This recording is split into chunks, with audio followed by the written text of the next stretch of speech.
to this December 2nd meeting of the Charlotte City Council Transportation Planning and Development Committee meeting. Hope everybody had a wonderful holiday. Why don't we start with introductions in the corner back there. Alan Bootham, planning staff. Laura Harmon, planning staff. Nan Peterson, planning. Catherine Mahoney, planning.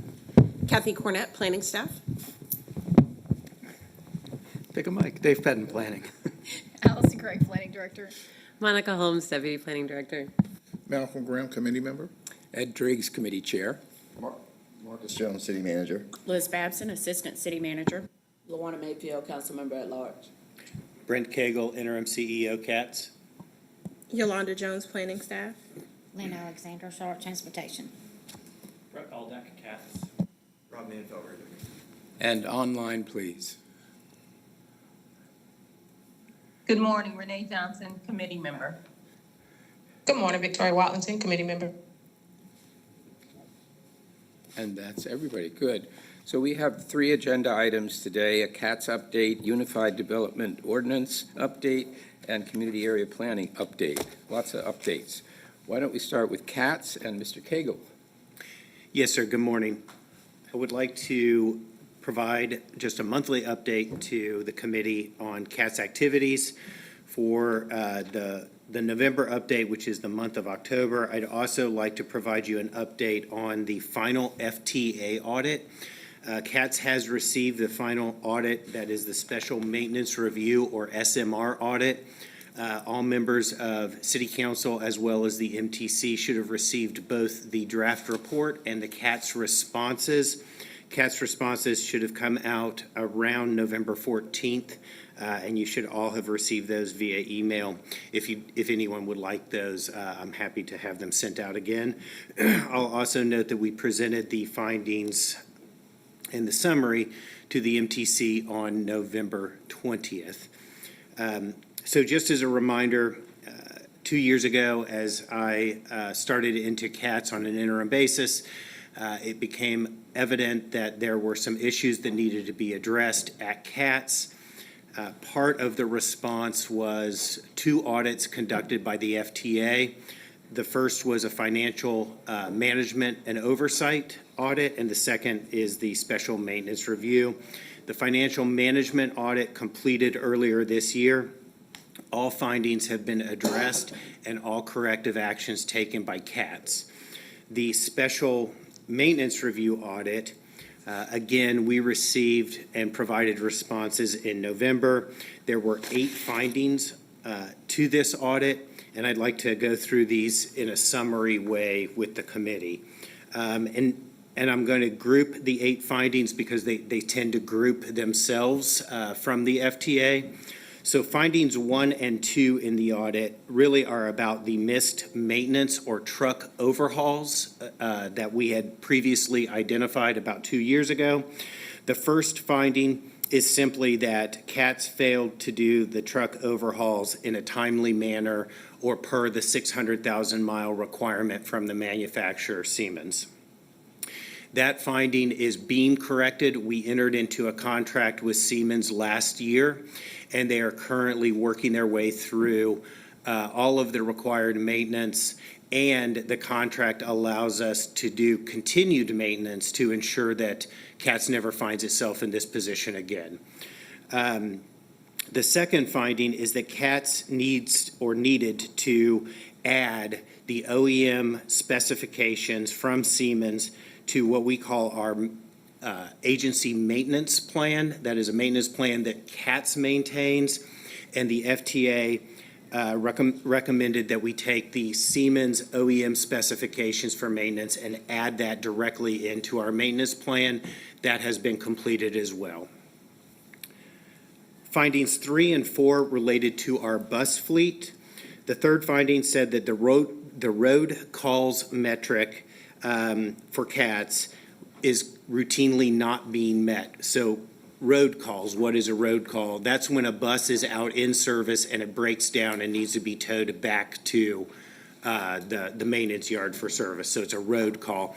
That is something that we routinely report on to the MTC monthly, and it is one of our metrics that we do routinely miss.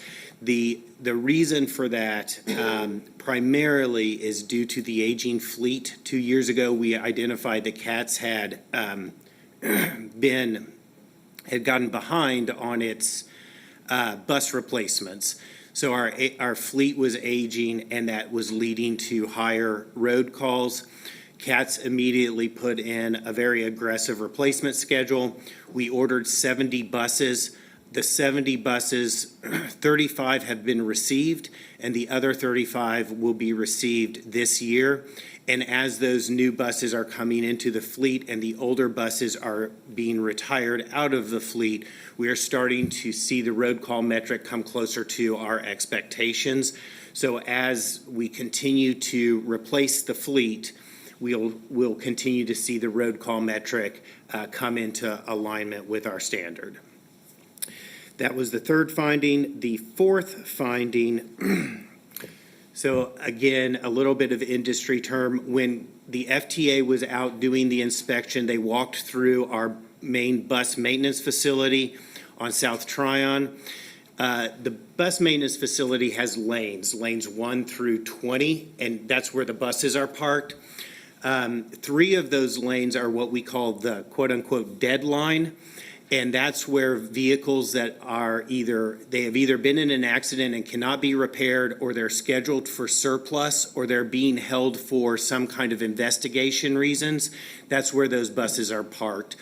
And so the FTA recommended that we better monitor those lanes to ensure that when buses are able to be surplused and taken out of the lanes, they were. And so CATS has already completed that. We've done a full inventory of those lanes, and we've removed the buses from the lanes, from the dead lanes that could be removed. Other buses get held there. As I mentioned, sometimes there are insurance claims or other reasons why those buses are held for a longer period of time. But as soon as those buses can be released, they will be released, and CATS is better managing those buses, that part of the fleet. Findings 5 and 6 relate to our facilities and assets. And again, this really goes back to, as we talked about a couple years ago, CATS had failed to timely conduct bridge inspections along the blue line. And we identified that, and we immediately started those bridge inspections. I'm happy to say that the bridge inspections are complete, and all corrective actions have been taken. However, finding 5 recommends that CATS have a plan for completing facility assessments. So again, this stems back to the lack of those bridge inspections. One of the things that we did 2 years ago is we brought all of our facility maintenance in-house, and we designated facilities maintenance as its own division in CATS. We brought in Craig Fox to be our facility manager, and Craig has been conducting facility assessments since coming into CATS. Craig is permanent in CATS, and we continue to build up our facilities group again, so that we have a better understanding of the maintenance needs and what is required for all of our assets and facilities. The second thing we did is we created in our development division. Our development division is really the engineering division. They build things and they monitor the assets. So we created in our development division a new function called the Transit Asset Manager. And the Transit Asset Manager, from a centralized standpoint, monitors all of the transit assets and works with Craig's team, the facilities group, and others to ensure that all of the maintenance is being conducted in a timely manner from a centralized standpoint on CATS assets. The 6th finding that they had is recommending that CATS centralize its transit asset management technology systems.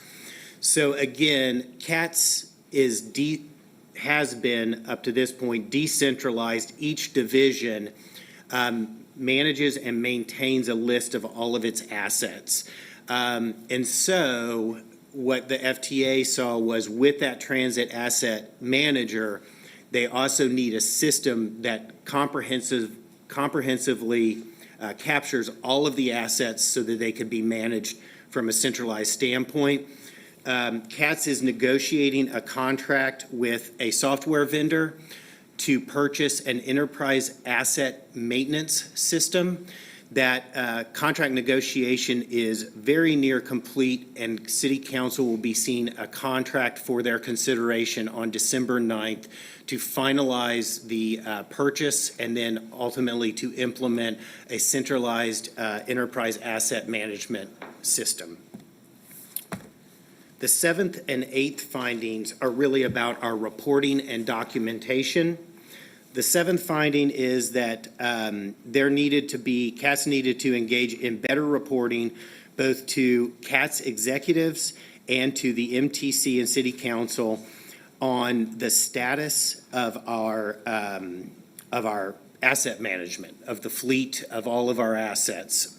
So again, we are working to standardize our key performance indicators and develop a meaningful report both to myself and my executive team, but also to City Council and the MTC.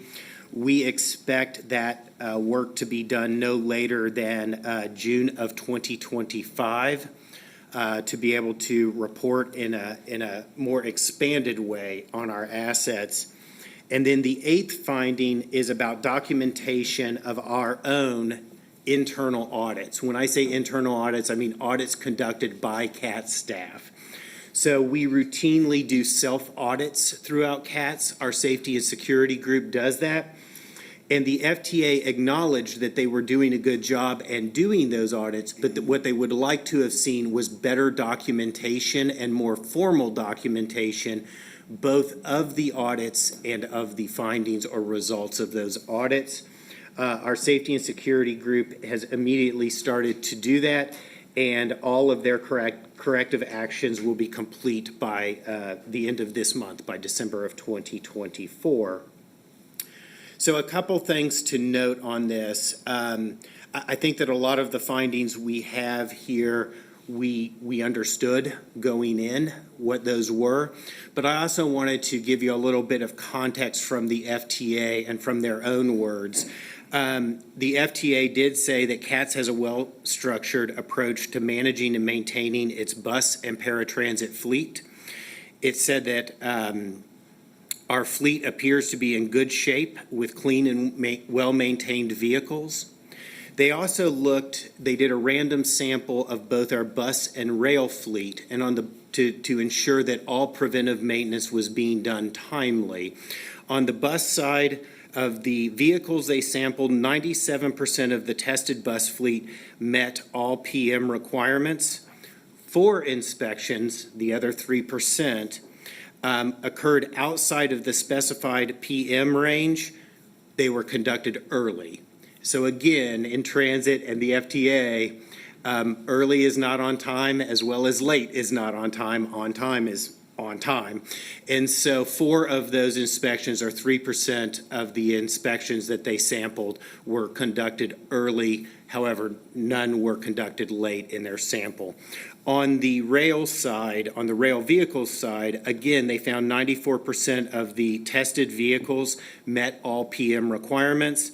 The 6% that did not were, again, the PM maintenance was conducted early, not late. So no findings of late PM inspections.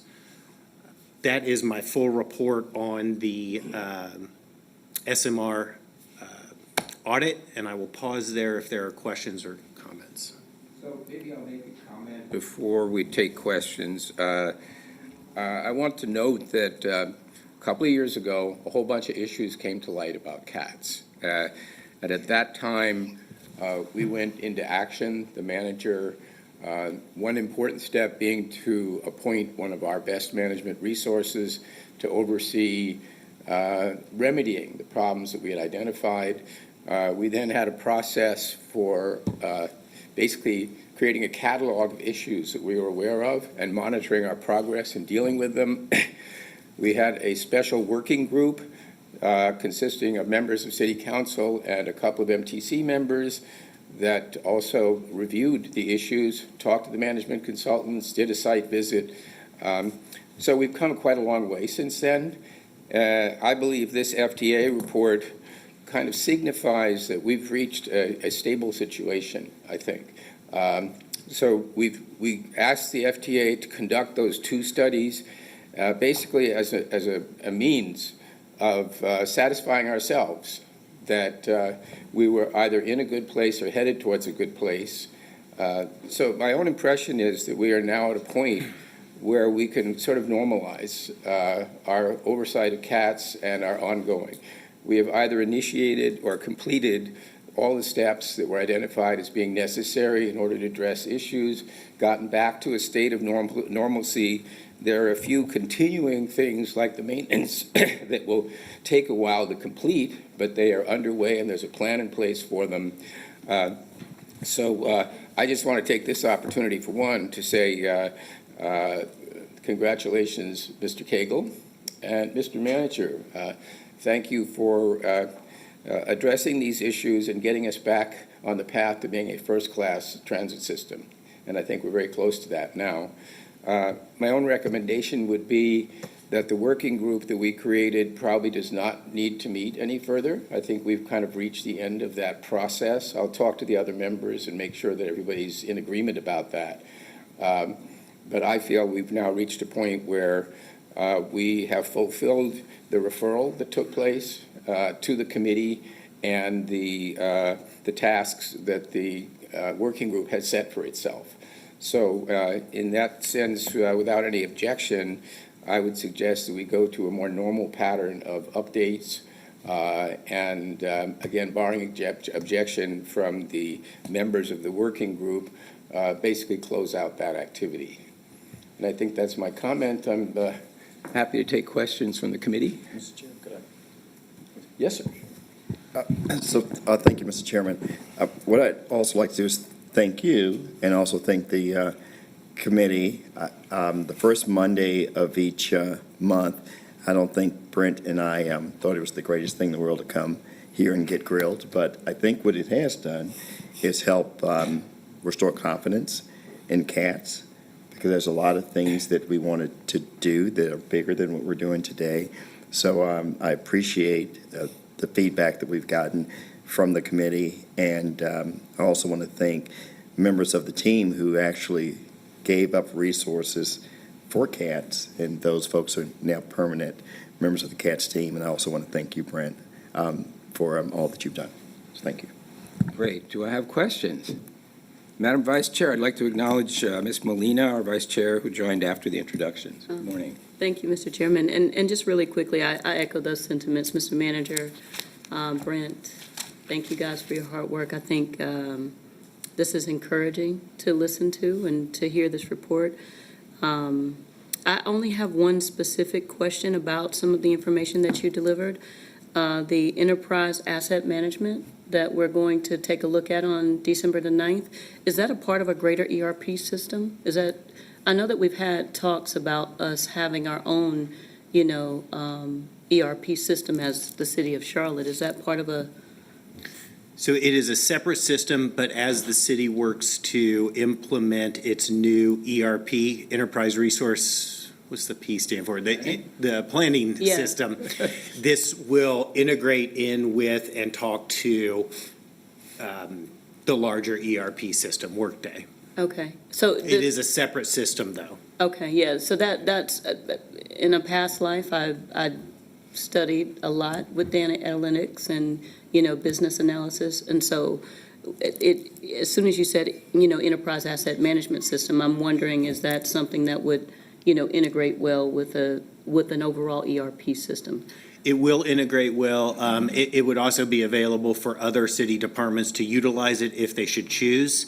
But it's a separate system that integrates in with city's Workday.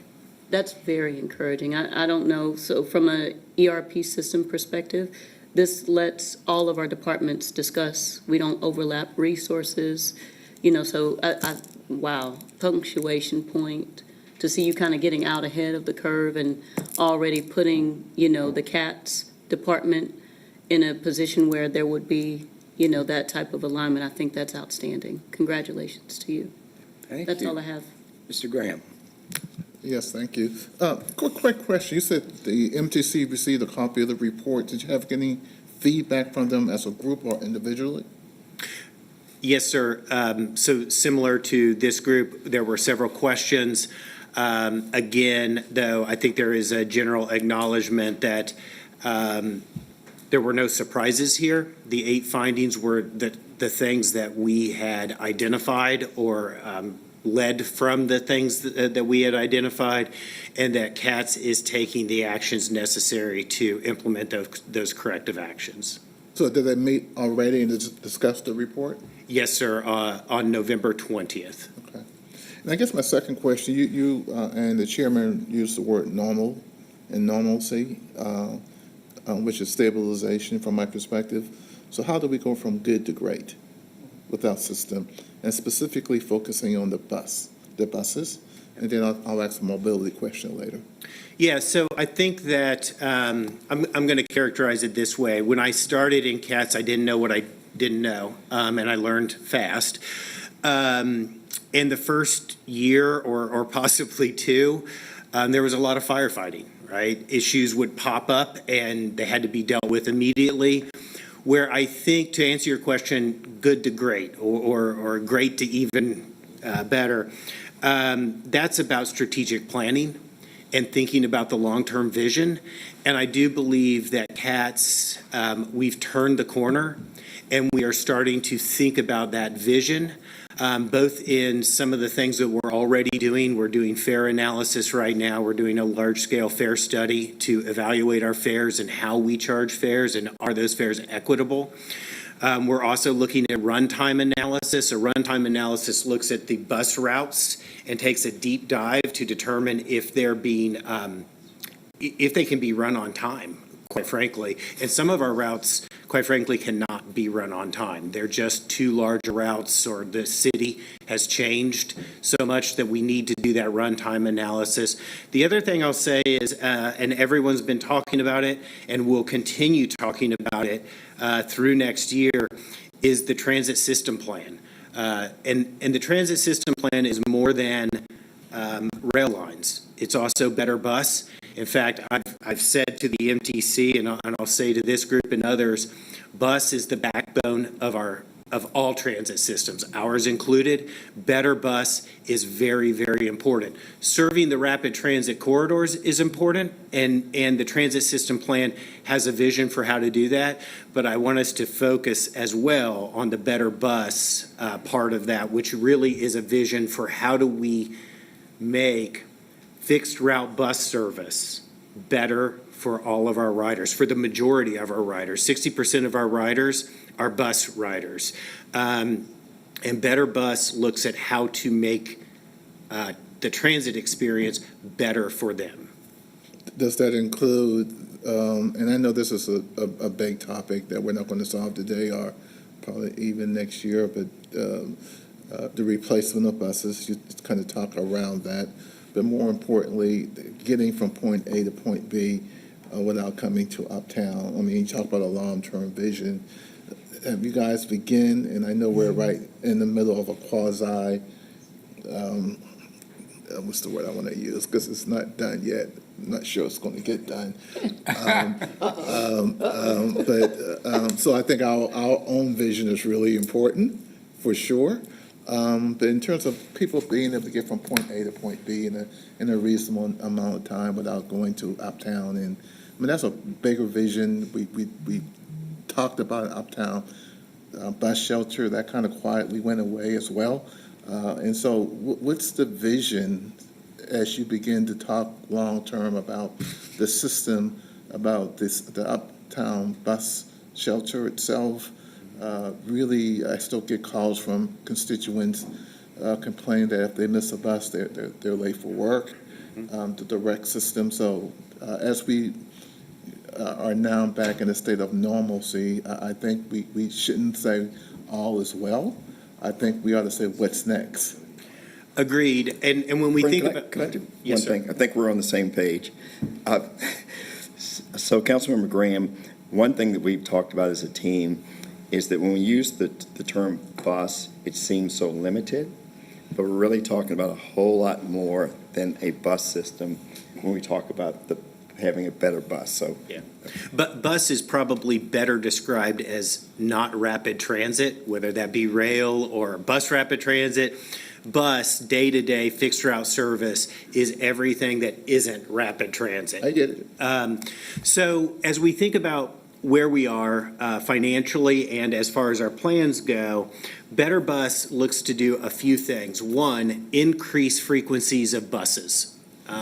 When we talk to our riders, reliability and frequency, top two things. Behind that, shelters, safety and security, right? And so Better Bus has a vision for how we have better frequency across the region, how we work to decentralize to some extent our hub and spoke system that is centered on the CTC, the Charlotte Transit Center here uptown, and create mobility hubs so that you have more of a point-to-point network.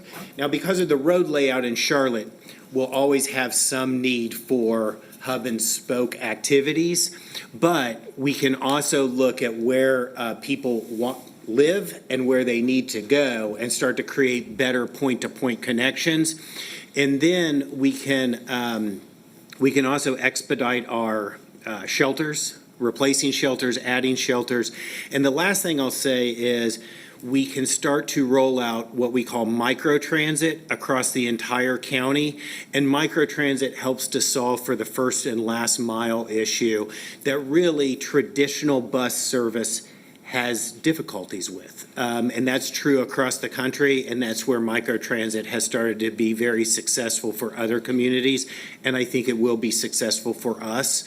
We're rolling out microtransit, the first 3 zones in February in Davidson, Cornelius, and Huntersville. However, there are 19 total zones, and as we have funding available, we would like to see microtransit rolled out across the entire county or all of our service area.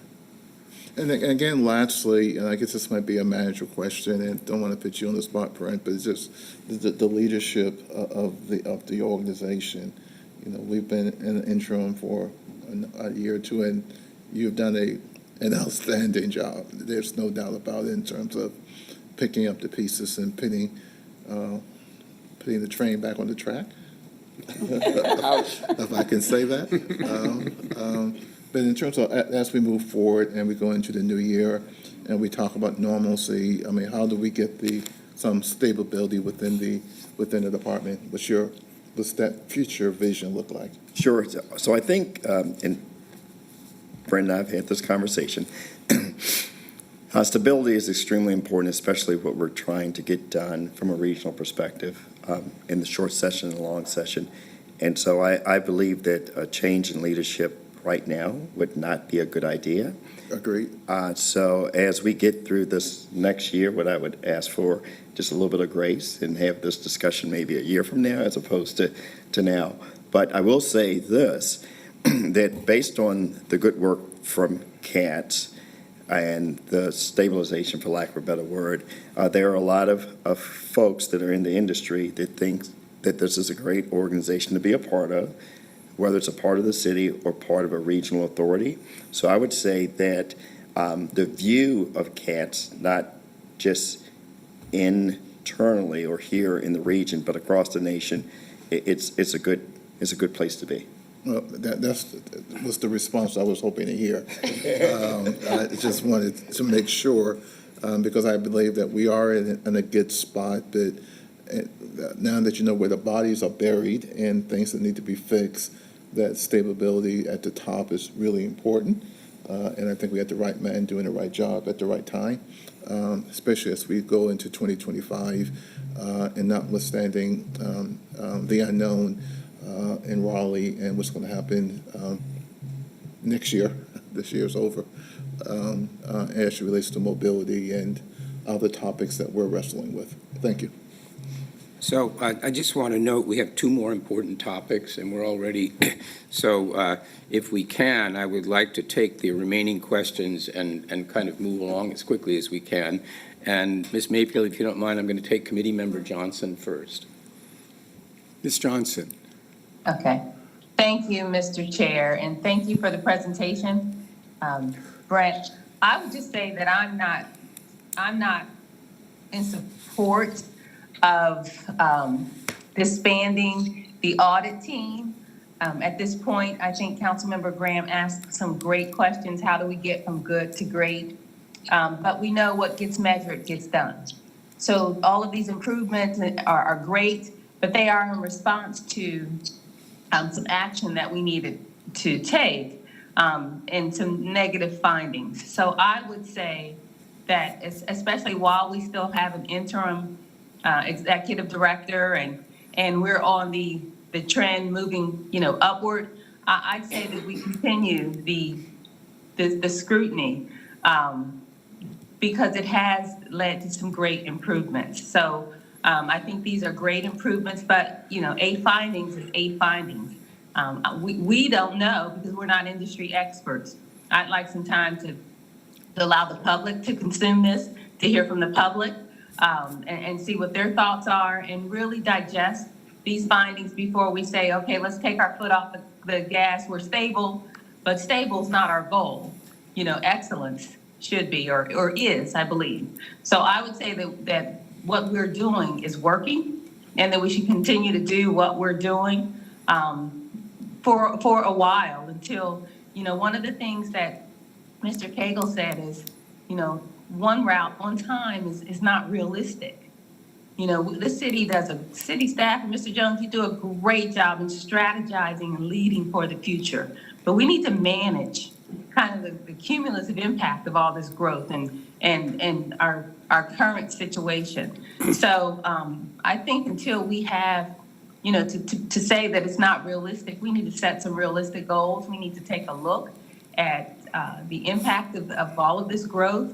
And I'd say we continue to keep our eye on the ball as far as cats and continue the close watch that we've done. I'd also like to hear what the MTC thinks about the report. So I appreciate the information, but as far as we have this information presented by CATS, it's not presented by a third party or until we have some time to resolve all of the issues and have stable leadership at the top. I think what we're doing as far as the oversight of CATS is what our constituents would expect a city council to do. Thank you. So, Ms. Johnson, I would just say that the working group was kind of a crisis intervention team. There is ongoing oversight of CATS by the MTC and by this council and this committee. So my only suggestion was I think we can go to a more normal process of monitoring the planning and the any continuing resolution efforts. That sort of extra level of engagement that was necessary when, as Mr. Cagle noted, things were happening real time, and therefore you needed to have kind of a SWAT team. So I've noted your comment, and I will share it with my working group colleagues, including the MTC members, but I would just point out to you, we are not suggesting that we're departing. Also wanted to mention quickly to Mr. Graham's point, we are in the process of planning a major overhaul of our 2030 plan to align with our goal of putting on the ballot in November a 1-cent sales tax that would provide $20 billion of funding, plus some federal funding, for mobility, all kinds of mobility, and included in that is 20% for non-rail transit, meaning buses and all those other forms. So that's about $4 billion that we would have to invest. And I think to answer your question, the availability of those funds would give us great scope to respond to what we're hearing from the community in terms of, and also helps to address our housing problem, because when you have better connectivity and public transportation, you have more options for housing, and the housing is less expensive. Ms. Mayfield. Thank you, Chairman Driggs, and thank you for allowing me to ask a couple of questions. Mr. Cagle, thank you for this presentation you gave to committee. I have a couple of questions regarding the CAT's internal audits. Are we not tracking crime in this audit? So you mentioned that safety and security, which we know is important, but in May, August, September, November, and last week, we had shootings. A number of those shootings resulted in the death of the individual at our CAT stations.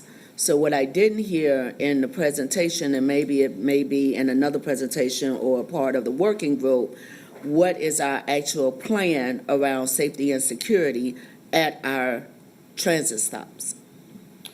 Yeah, so our Safety and Security Division does a couple things. One, they work directly with CMPD when it comes to crime, whether it be random shootings or other types of crimes that can occur on the system, around the system, at the stations, all of those kinds of things. And so they work directly with CMPD as well as our security contractor. When I was talking about our internal audits, though, when I was speaking about our internal audits, they're looking to ensure if a security contractor is supposed to be doing a specific job, are they doing those jobs? If our own staff, for safety reasons, are supposed to be setting up a work site in a specific way, are they following the rules that are required for safety and security purposes?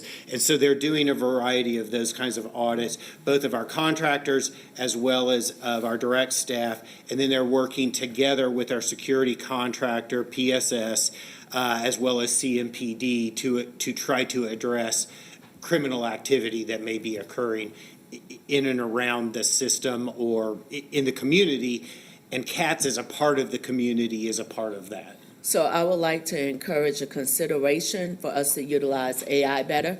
CMPD shows up after the fact versus we have a number of cameras around our facilities. There's a way for us to utilize AI to do active monitoring so that we can have assistance prior to the incident or almost immediately as the incident happens.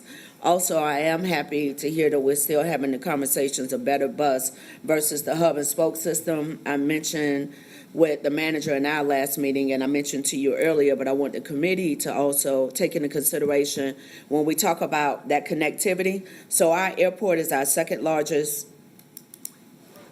job creator.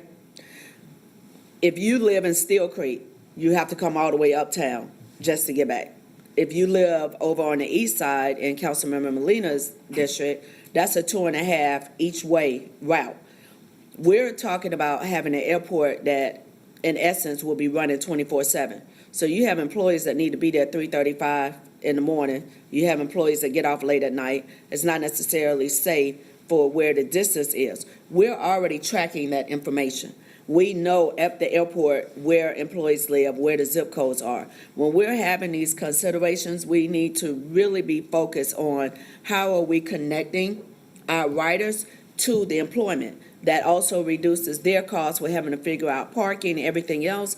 And the consideration, and Mr. Cagle, since you've had both hats of airport and now CATS, looking at what the city of Charlotte has done with creating discounted complete access riding passes, whether it's train or it's the half mile or whatever it is, talking with our business partners out there for them to also contribute. So that's something that I would like for us to think about. And the other question, going back to how we're utilizing AI, we have a CAS app. We're also able to track when people are putting in their starting and their ending location. And we're seeing what routes are given to them. I was just after church yesterday, I had a church member mention that the routes that they need to take, the two buses run at the exact same time. So while you're on one trying to get to point B, that bus is already gone by the time you get there. So then that's a 30, 45-minute wait for them to get to the next one. We're tracking this information. It's just a matter of how we're utilizing the information that we're already tracking and being more intentional of capturing the data and utilizing that data to create a better transit system. While we're having conversations of expanding to the northern towns, we have residents right here within the city, depending on where you live, that cannot get from point A to point B, meaning, I'm not even talking about grocery shopping, doctor's appointments, just to get to and from work without spending 5+ hours of their day that they could be spending with family, be engaged with their children in school. So I just wanted to have the opportunity, and thank you, Chairman, to put that out there for the committee and for both you and the manager when we're talking about how Charlotte is still a big town that wants to be a big city. We're at a precipice. We've seen other communities where when they were at this point, they either excelled or they didn't. We have the opportunity to continue to excel. These are some things I would like for us to consider. Thank you, Mr. Chairman. So just a couple of quick comments. I wanted to note that the difficulties that CATS experienced did not result in injury to any person, did not indicate any financial impropriety or special costs, and did not result in outages of service. There were some schedule changes. So that was a bad chapter for CATS, but I think we've come through it. And again, I think the planning process that is just getting underway now for a revamp of the 2030 plan will take into account a lot of the points that have been made here in terms of how do you address the issue of frequency of service, ridership, and the network. We're looking at some innovative solutions, the microtransit, other things like that. So this committee will continue to discuss those issues over the coming months as the planning process moves ahead. And Mr. Chair, can I just say one thing? I'm sorry. Yeah, go ahead. I think it should be noted that someone was killed at a CAT station last night. So safety is a major concern, and that's one of the reasons that it's not time for us to take our eye off the ball just yet. There are still many improvements that are needed. Thank you. Right, and that work will continue. I will note that in the last couple of years, we doubled the budget for safety in CATS. And that will continue to be a priority as it is around the city. I mean, what we're seeing on CATS is basically, unfortunately, the spillover of things that are going on in the city into the CATS system. And I think there's probably more that we can do to keep that system safe. I do want to move on now since we have two more. And Ms. Craig, we have less time than we thought we were going to have. So I don't know whether you want to just do one of these or if you think you can get them both done. Let's start with the first one, and then we may do a quick verbal update on the second one. All right, why don't you do that then? Okay. Why don't you go dive right in? Okay. If you can pull up the presentation. So first, we're going to start off with a UDO update. And in that, we're going to talk first about the cleanup text amendment number 4. I think the public hearing, there were some questions about that. Again, this is just a cleanup like we've done previously, really trying to provide clarifications, making the administration of the ordinance easier. It's probably our last cleanup text amendment. We'll move into a maintenance mode after that many other cities do, where you provide regular known updates, just making the ordinance easier to administer. If you can go to the next slide. So Dave will go over just a brief summary of what is proposed to be changed in that cleanup text amendment. And then the bulk of the presentation will spend time talking about some things that we want to propose for updating as it relates to housing. So this is really good timing that we're bringing this presentation forward as we are right on the heels of a recent housing summit that UNC Charlotte did. I know the chair and vice chair participated in that. There may have been some others online. And really, what Dr. Chu with UNC Charlotte talked about was how important housing supply is, how challenging housing affordability is. And so we're thinking about all those things. And it was kind of exciting because I knew some of the things that were findings that Dr. Chu had in that study. So we're going to talk about some potential changes to plexes. These are posing some questions, some opportunities for different housing types. And then I'm really excited about some new ideas and partnerships. We're really trying to get creative about affordable housing. I've been working really closely with Housing and Neighborhood Services on that. So with that, I will turn it over to Dave. Great. Thank you. Morning, everybody. We can go to the next slide. One more after that, please. Great, thank you. So again, as Allison mentioned, we do want to talk a little bit about the cleanup text amendment. We just had the hearing for that a few weeks ago at our November zoning meeting. That was filed back in October. We do try to address multiple items that the community, staff, and industry have called out to us as things that need some attention and need some cleanup.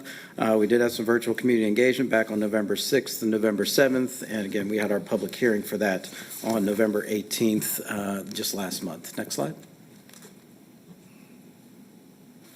So again, why is the text amendment needed? The UDO obviously requires a lot of adjustments and revisions as we continue to go through implementation. We're a little bit beyond a year, going on about a year and a half now.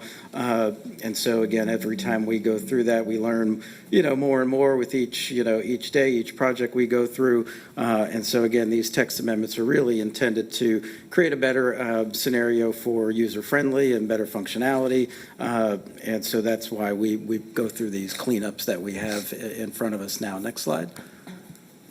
So again, community engagement for the text amendment, this was classified as either a technical cleanup maintenance or policy-based. This is more of the technical kind of text amendment cleanup that we're working through. So engagement for that include, again, that virtual information session. We posted the overview on our UDO website, publicized through social media, mailing lists, and UDO blast one out, to our UDO website subscribers. And then, of course, our public hearing, which was on the Gov channel on YouTube, and then our public engagement sessions.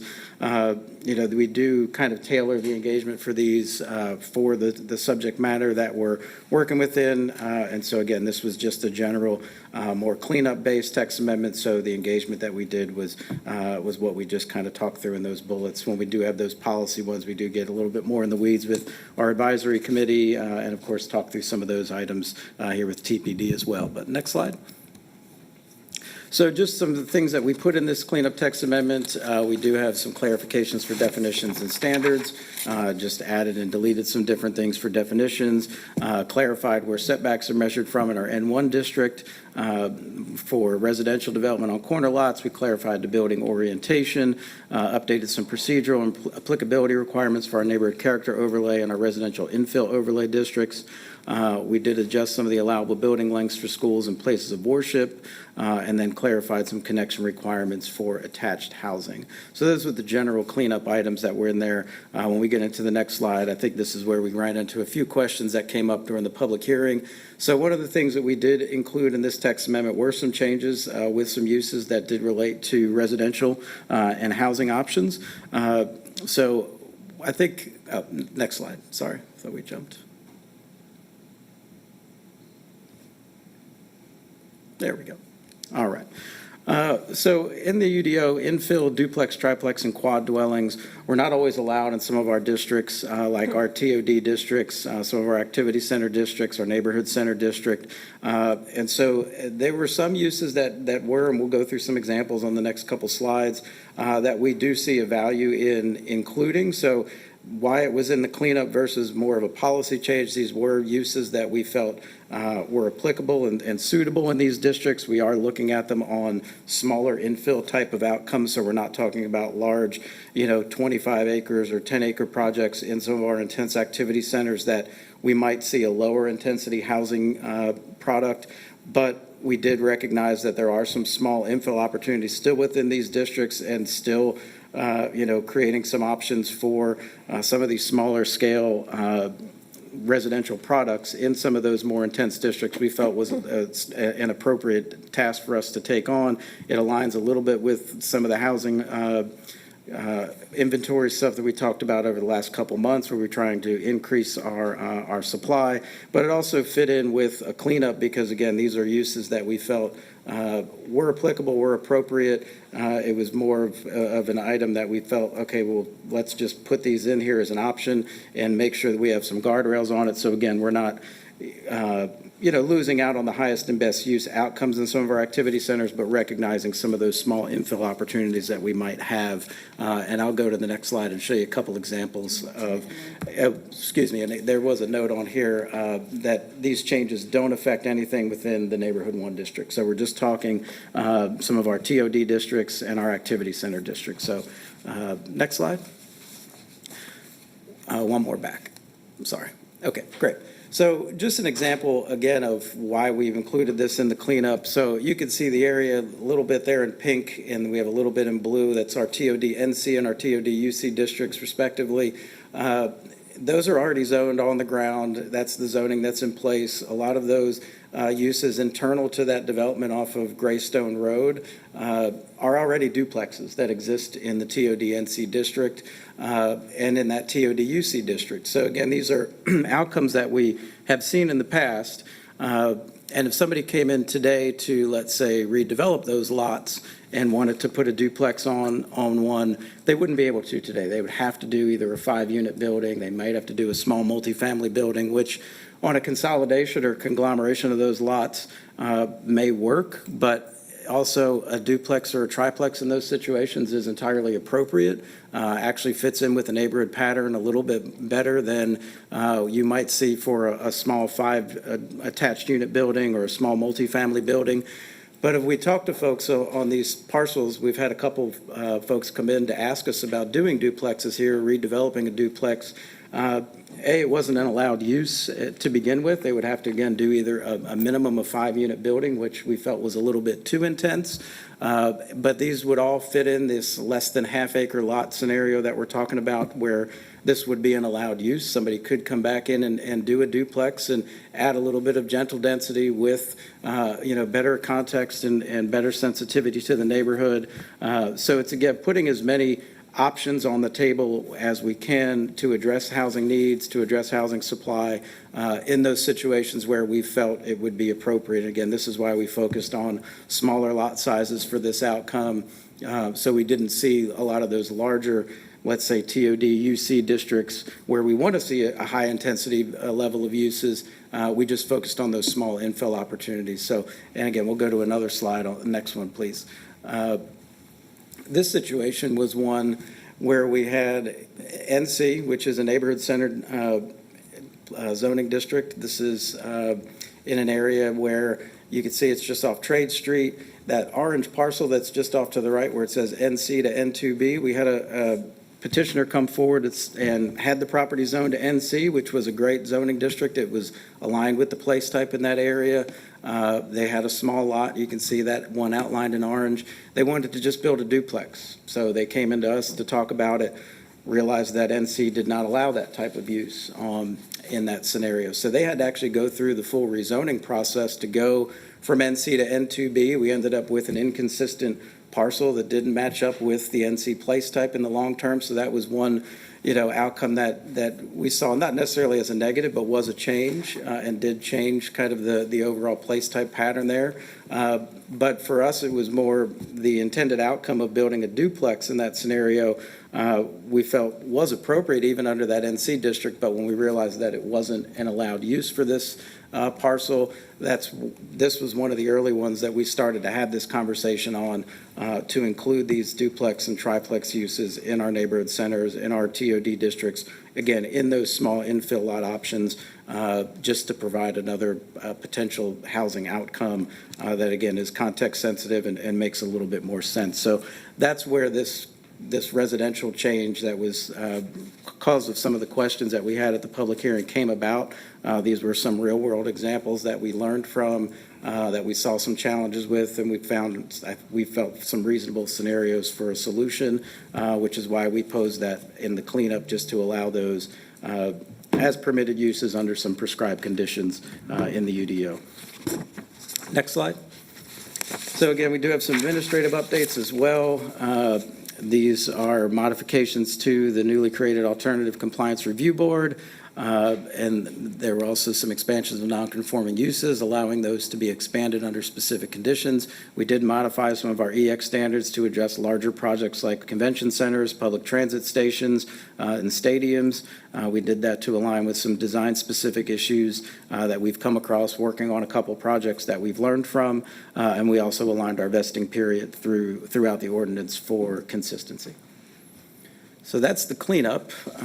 We can jump into the residential refinement unless you want to do questions on that first. Clarify our position on that. Yeah. So, colleagues, before I open for questions, I just want to say, having looked at this, I think the question that we all had was, how big a deal is this? I mean, there was some consternation at the zoning meeting, and it was very hard to look at those pages of amendments.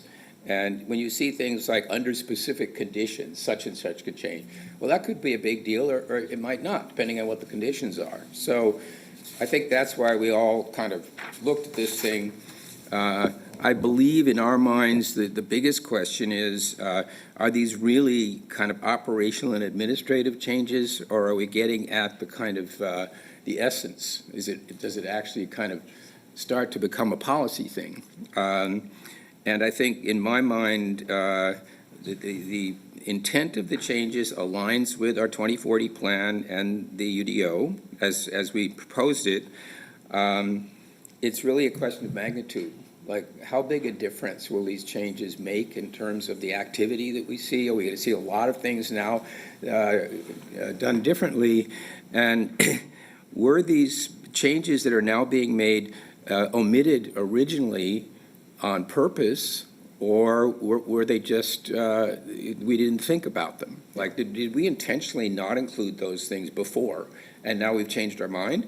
Or is it just that we hadn't kind of identified these particular situations and decided that, consistent with the UDO, we needed to have a provision for them? Yeah, I think the biggest thing that we approached those activity centers with was trying to, again, get as much intensity out of them as we could, and we're thinking of them on a large-scale project basis where you've got maybe 5, 10, 20 acres of an activity center project where you want multifamily and some ground level retail. But when we go back and as we continue to learn from, having a year of working with the document and the policy map in conjunction with it, you start to see some of that spillover of those zoning districts on some smaller scale parcels that go into, neighborhood edges and go into some of the fabric of our existing communities that might have predominantly single-family outcomes.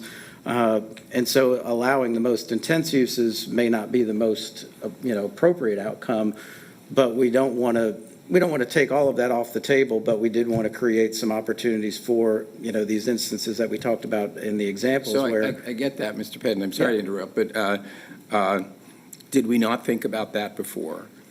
Good question. I would have to defer to Laura and the team from the UDO when they went through and put those uses together. Did we think about those small TOD lots? It may have been, again, we were thinking of it on the macro scale and not on these, micro kind of parcels. I see nodding behind you, so, okay. Yeah. Yes. All right, what he said, right?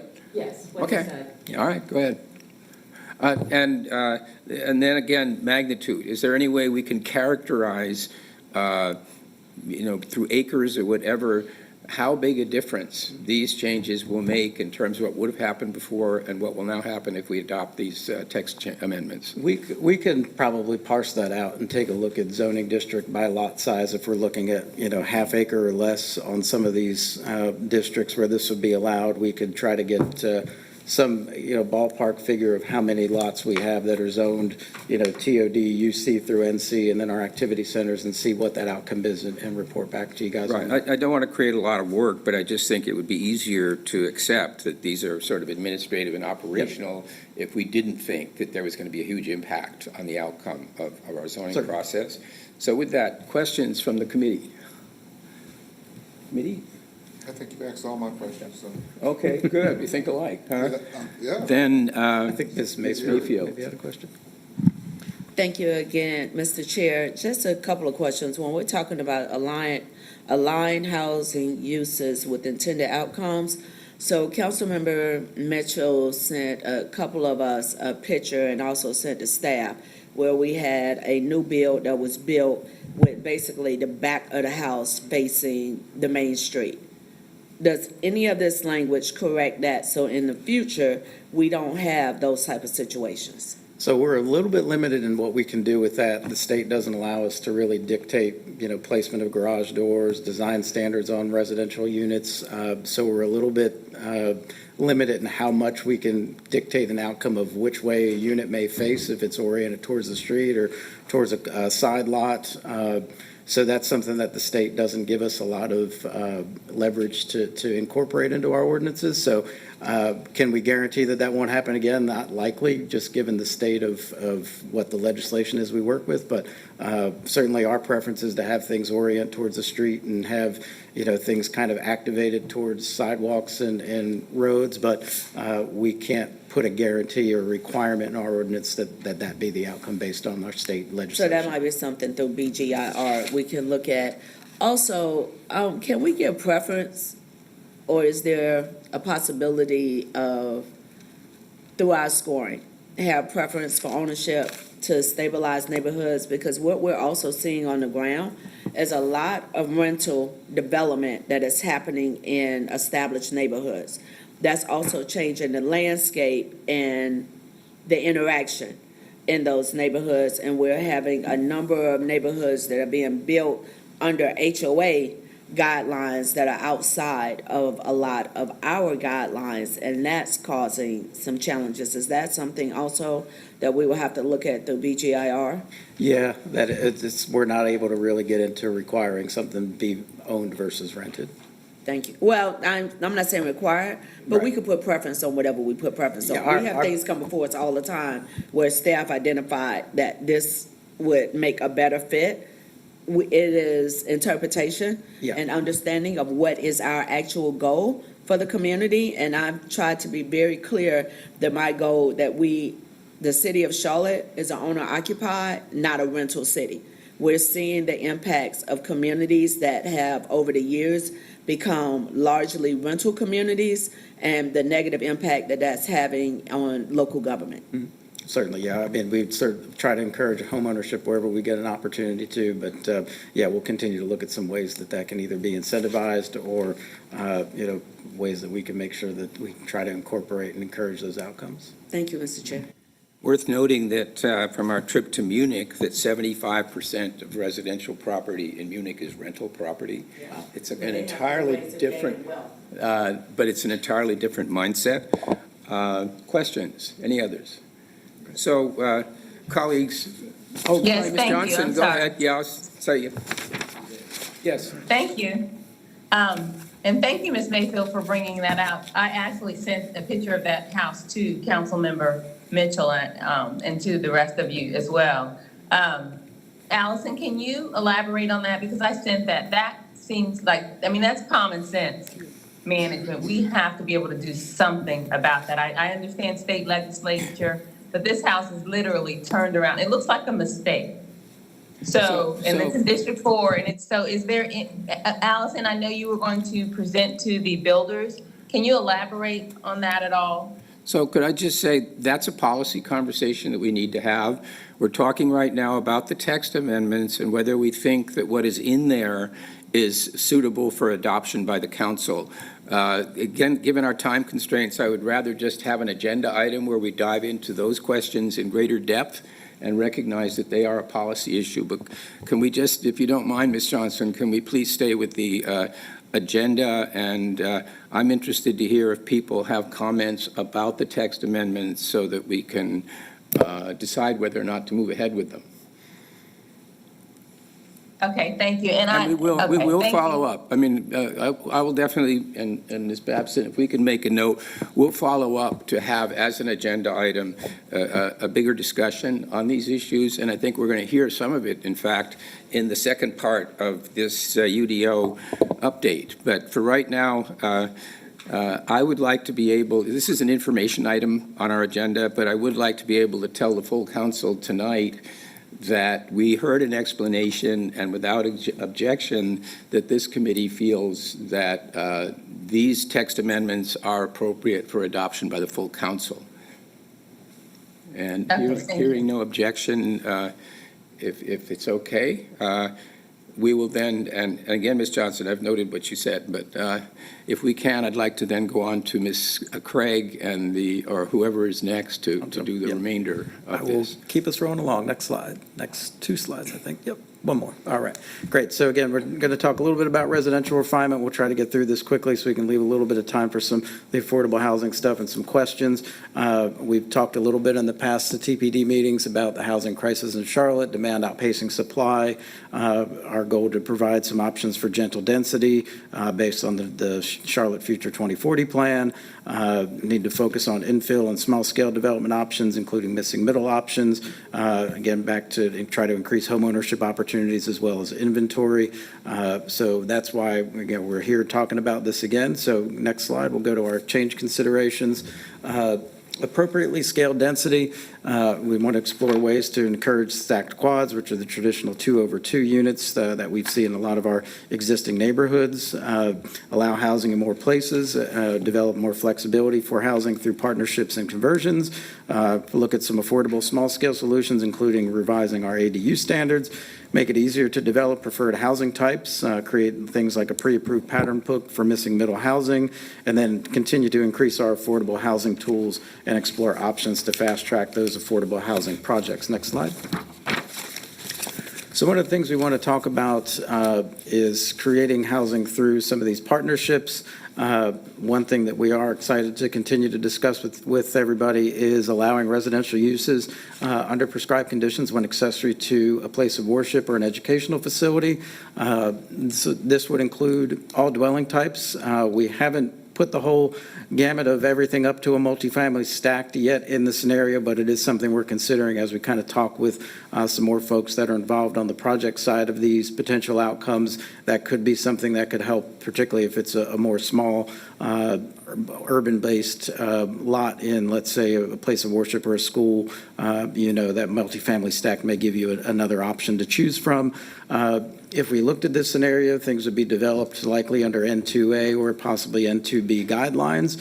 We would like to require or allow this to not require rezoning, so allow this in a by right scenario where let's say, church has extra land. You can see in the graphic on the screen, they have extra land where they could provide housing options and provide some additional units that would achieve some goals across the board.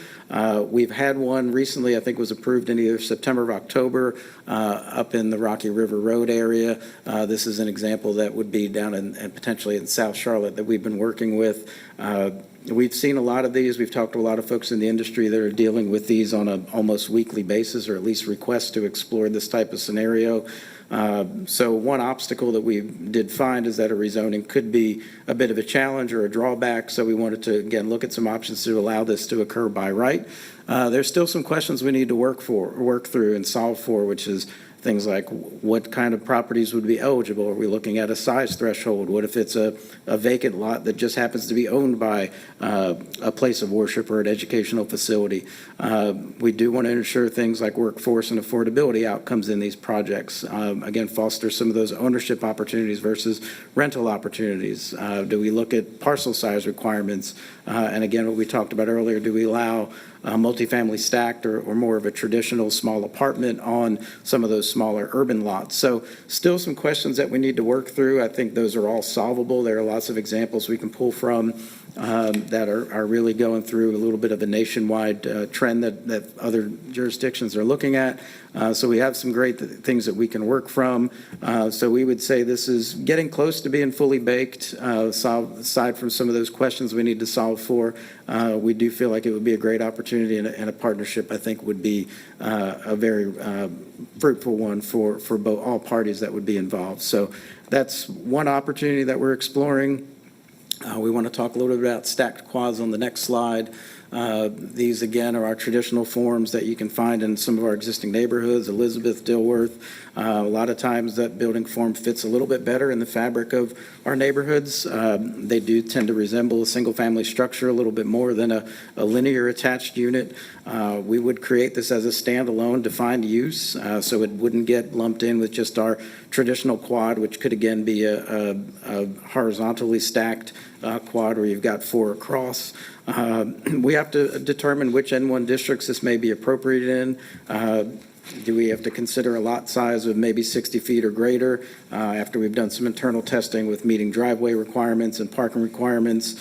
Do we want to look at things limiting these by either zoning districts, or do we limit it by lot width so it doesn't matter which district you're in? If you have the appropriate lot width, you could maybe move forward with this. So those are some questions we're still working through, but feel like this is something that we're getting fairly close to putting in an upcoming text amendment with some of these residential refinements. Next slide. Just some examples of what some of these stacked quads, these are both, or actually all 3 are in the Elizabeth district, or a neighborhood. You can see some of them have parking in the rear. The bottom right, there's a driveway in between the two. You do have on-street parking in this neighborhood, which does help. So that's something we're looking at as well. Is that something that we incentivize or provide as a potential outcome? So that's, again, things we're trying to work through. These obviously work fairly well. You can see the picture on the top left. It fits pretty well with the single family next door. So we feel like this is an option that we'd like to continue to try to refine it and place in a text amendment coming up here shortly. Then one more slide I think we've got a couple more before we get into affordability. Duplexes and triplexes, that's a bigger topic. That would also be something that would be in a standalone text amendment. One of the things we did want to clarify is that when no garage is provided for these units, parking does have to be required to be to the side or the rear. So if you don't have that front-facing garage where you're pulling off the street into your driveway, that driveway does have to either be to the side or the rear. That was in a cleanup text amendment earlier this year. But are there additional refinements that we need to think through, such as, again, are all N1 districts appropriate for these uses, particularly triplexes? Do we want to look at any consideration to limit those by lot width? That way, again, they'd be allowed in some districts, but it would be based off of lot width versus N1A or N2A. Do we limit it to corner lots like we used to in our old code where we just dealt with duplexes on corner lots in our old R districts? So those are some things that we are continuing to work through.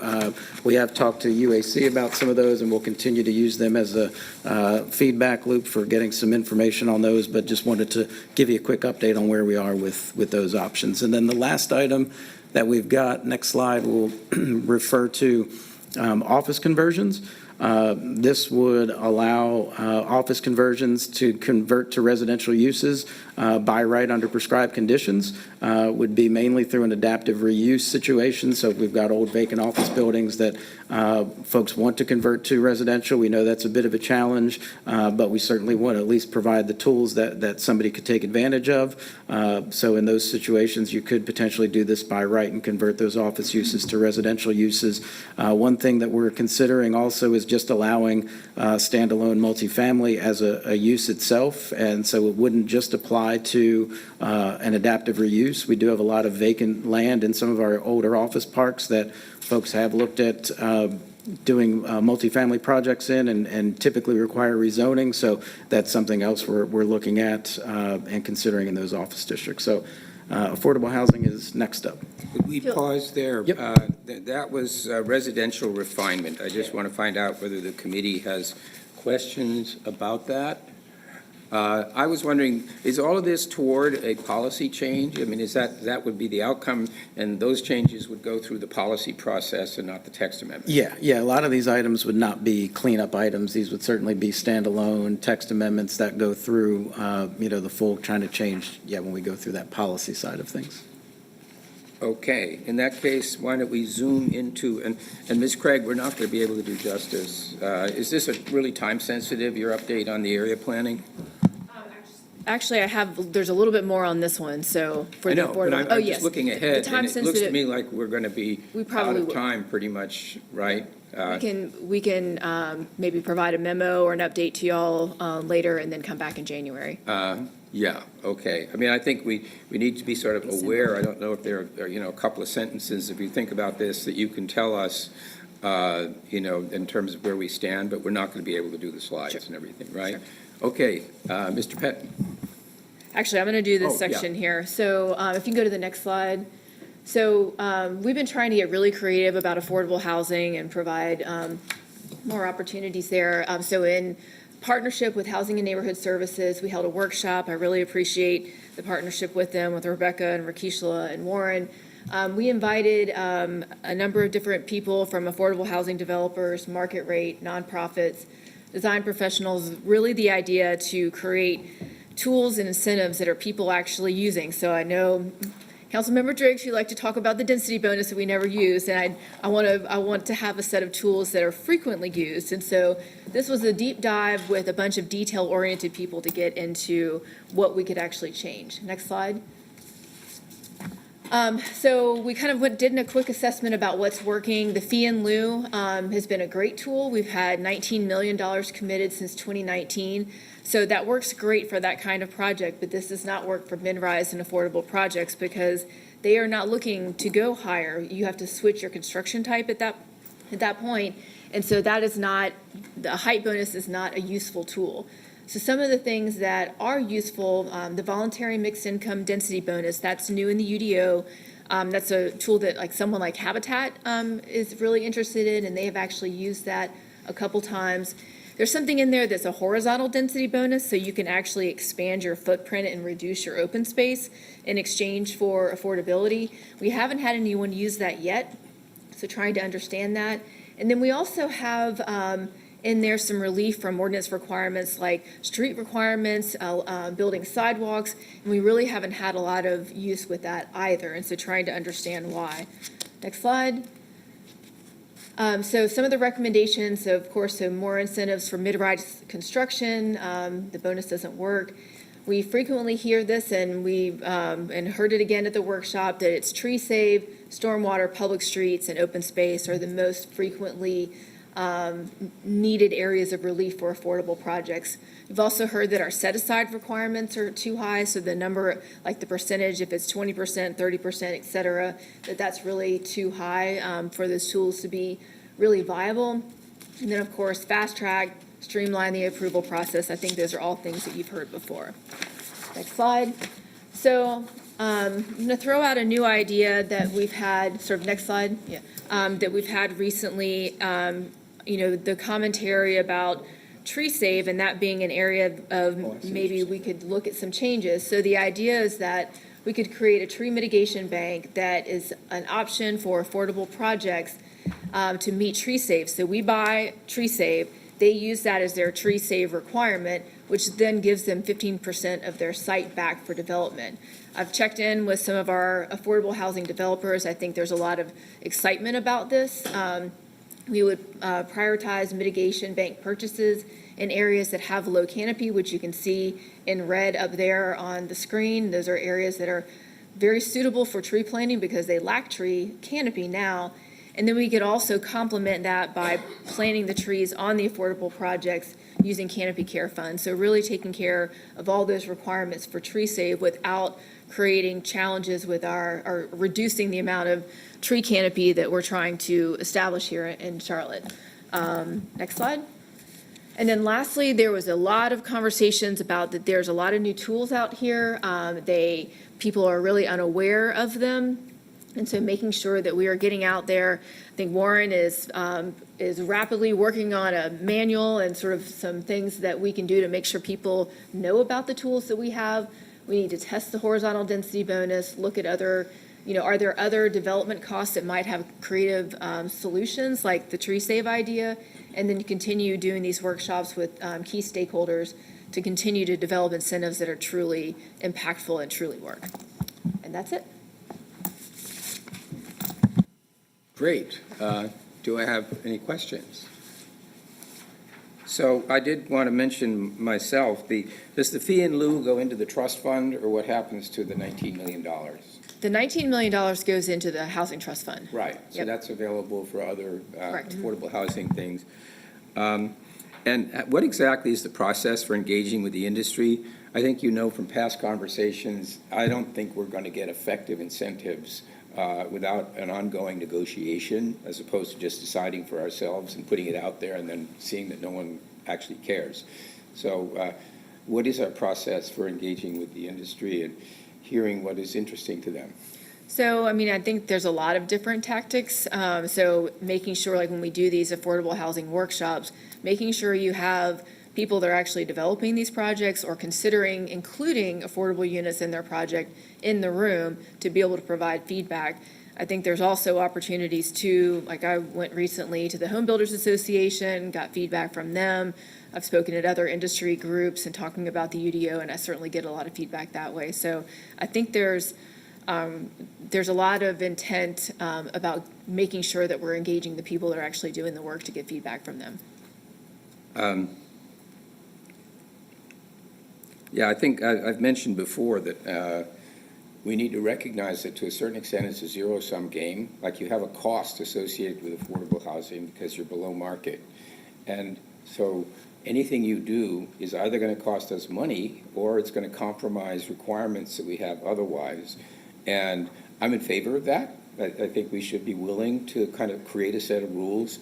But on the other hand, we need to recognize that when we depart from our basic scheme of requirements, there's a loss involved there, or cost. And if there isn't, those requirements shouldn't be there in the first place, right? So I hope we will be transparent in terms of what the implications are of relaxing street requirements or the open space and so on. But this is an ongoing process, so appreciate the work you're doing.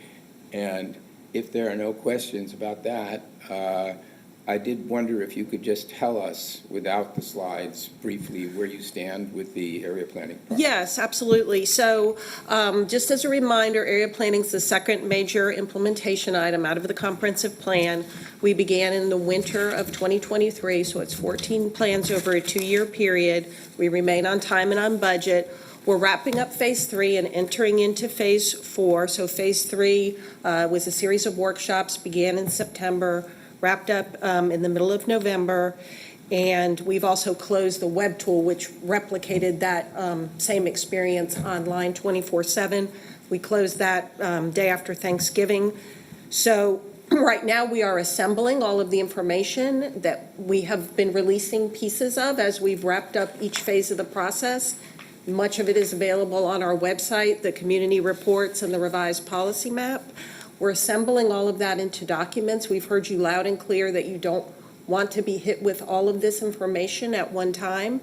So as part of that, we'll be scheduling small group meetings to kind of introduce pieces and answer questions that you might have.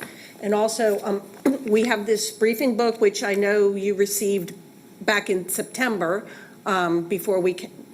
sometime around us presenting to this committee and full council. We'll be updating this information as well, which breaks down a lot of the information in a different way that is contained in the plans, or will be contained in the plans by district. So there's a multitude of different ways that we're trying to break up the information to feed it to you, so it won't seem like a whole bunch of new stuff at one time.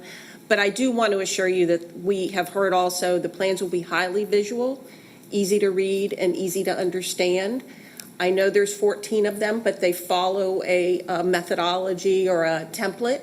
So the format of the information will be consistent throughout too. So I hope all of that will be something that will ease your mind about the information that you'll be receiving.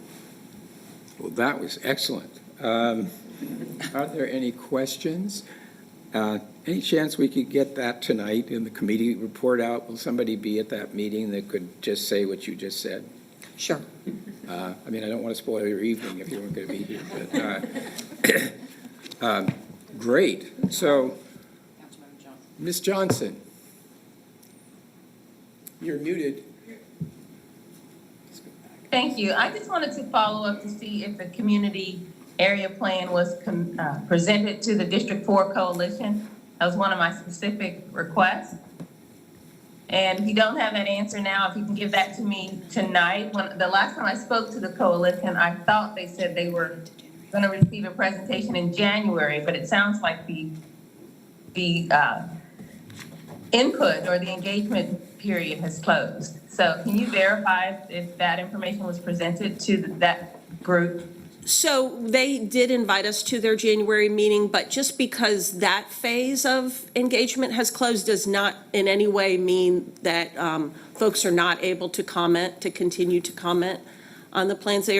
They are able to comment throughout review and adoption as well. So it's absolutely not too late for us to receive comments. And we are on their January agenda as well. We can discuss tonight, because I know time is, we're pressed for time, but comment is not the same as engagement. I hope we learned that from the UDO. So we can talk more in detail tonight, okay? Okay. Thank you. And I think we're going to talk about the area planning process at my town hall. I hope that's part of our program there as we update on the UDO. Good. Well, it's about that time, and very nice job encapsulating. Appreciate that.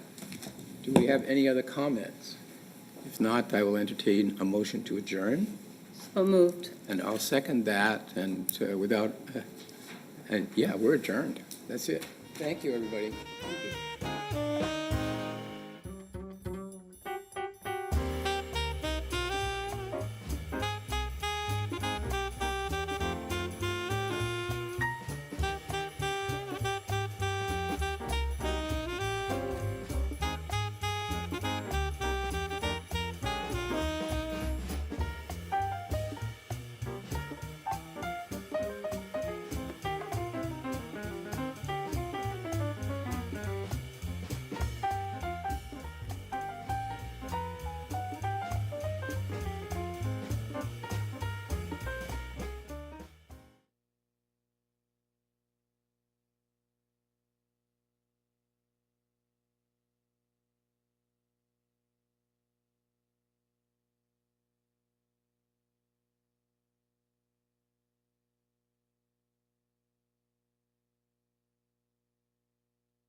Matthew Ford, Economic Development. Jeff Brown, Board of Health Assistant Levine Properties. Daniel Molina, Levine Properties. Daniel Levine Properties. Mike Wilson, Northwood Rail. Neil Edwards, Northwood Rail. Nan Peterson, Planning. Phil Rieger, General Services. Matt Hasted, City Finance. Teresa Smith, CFO. Marcus Jones, City Manager. Tracy Dodson, City Manager's Office. Marjorie Molina, Committee Member. Malcolm Graham, Committee Chairman. Ed Driggs, Committee Member. Tarver Carter Committee. Luana Mayfield, Council Member at Large. James Carter, Economic Development. Tawanda Brown, Economic Development. And those visiting with us virtually.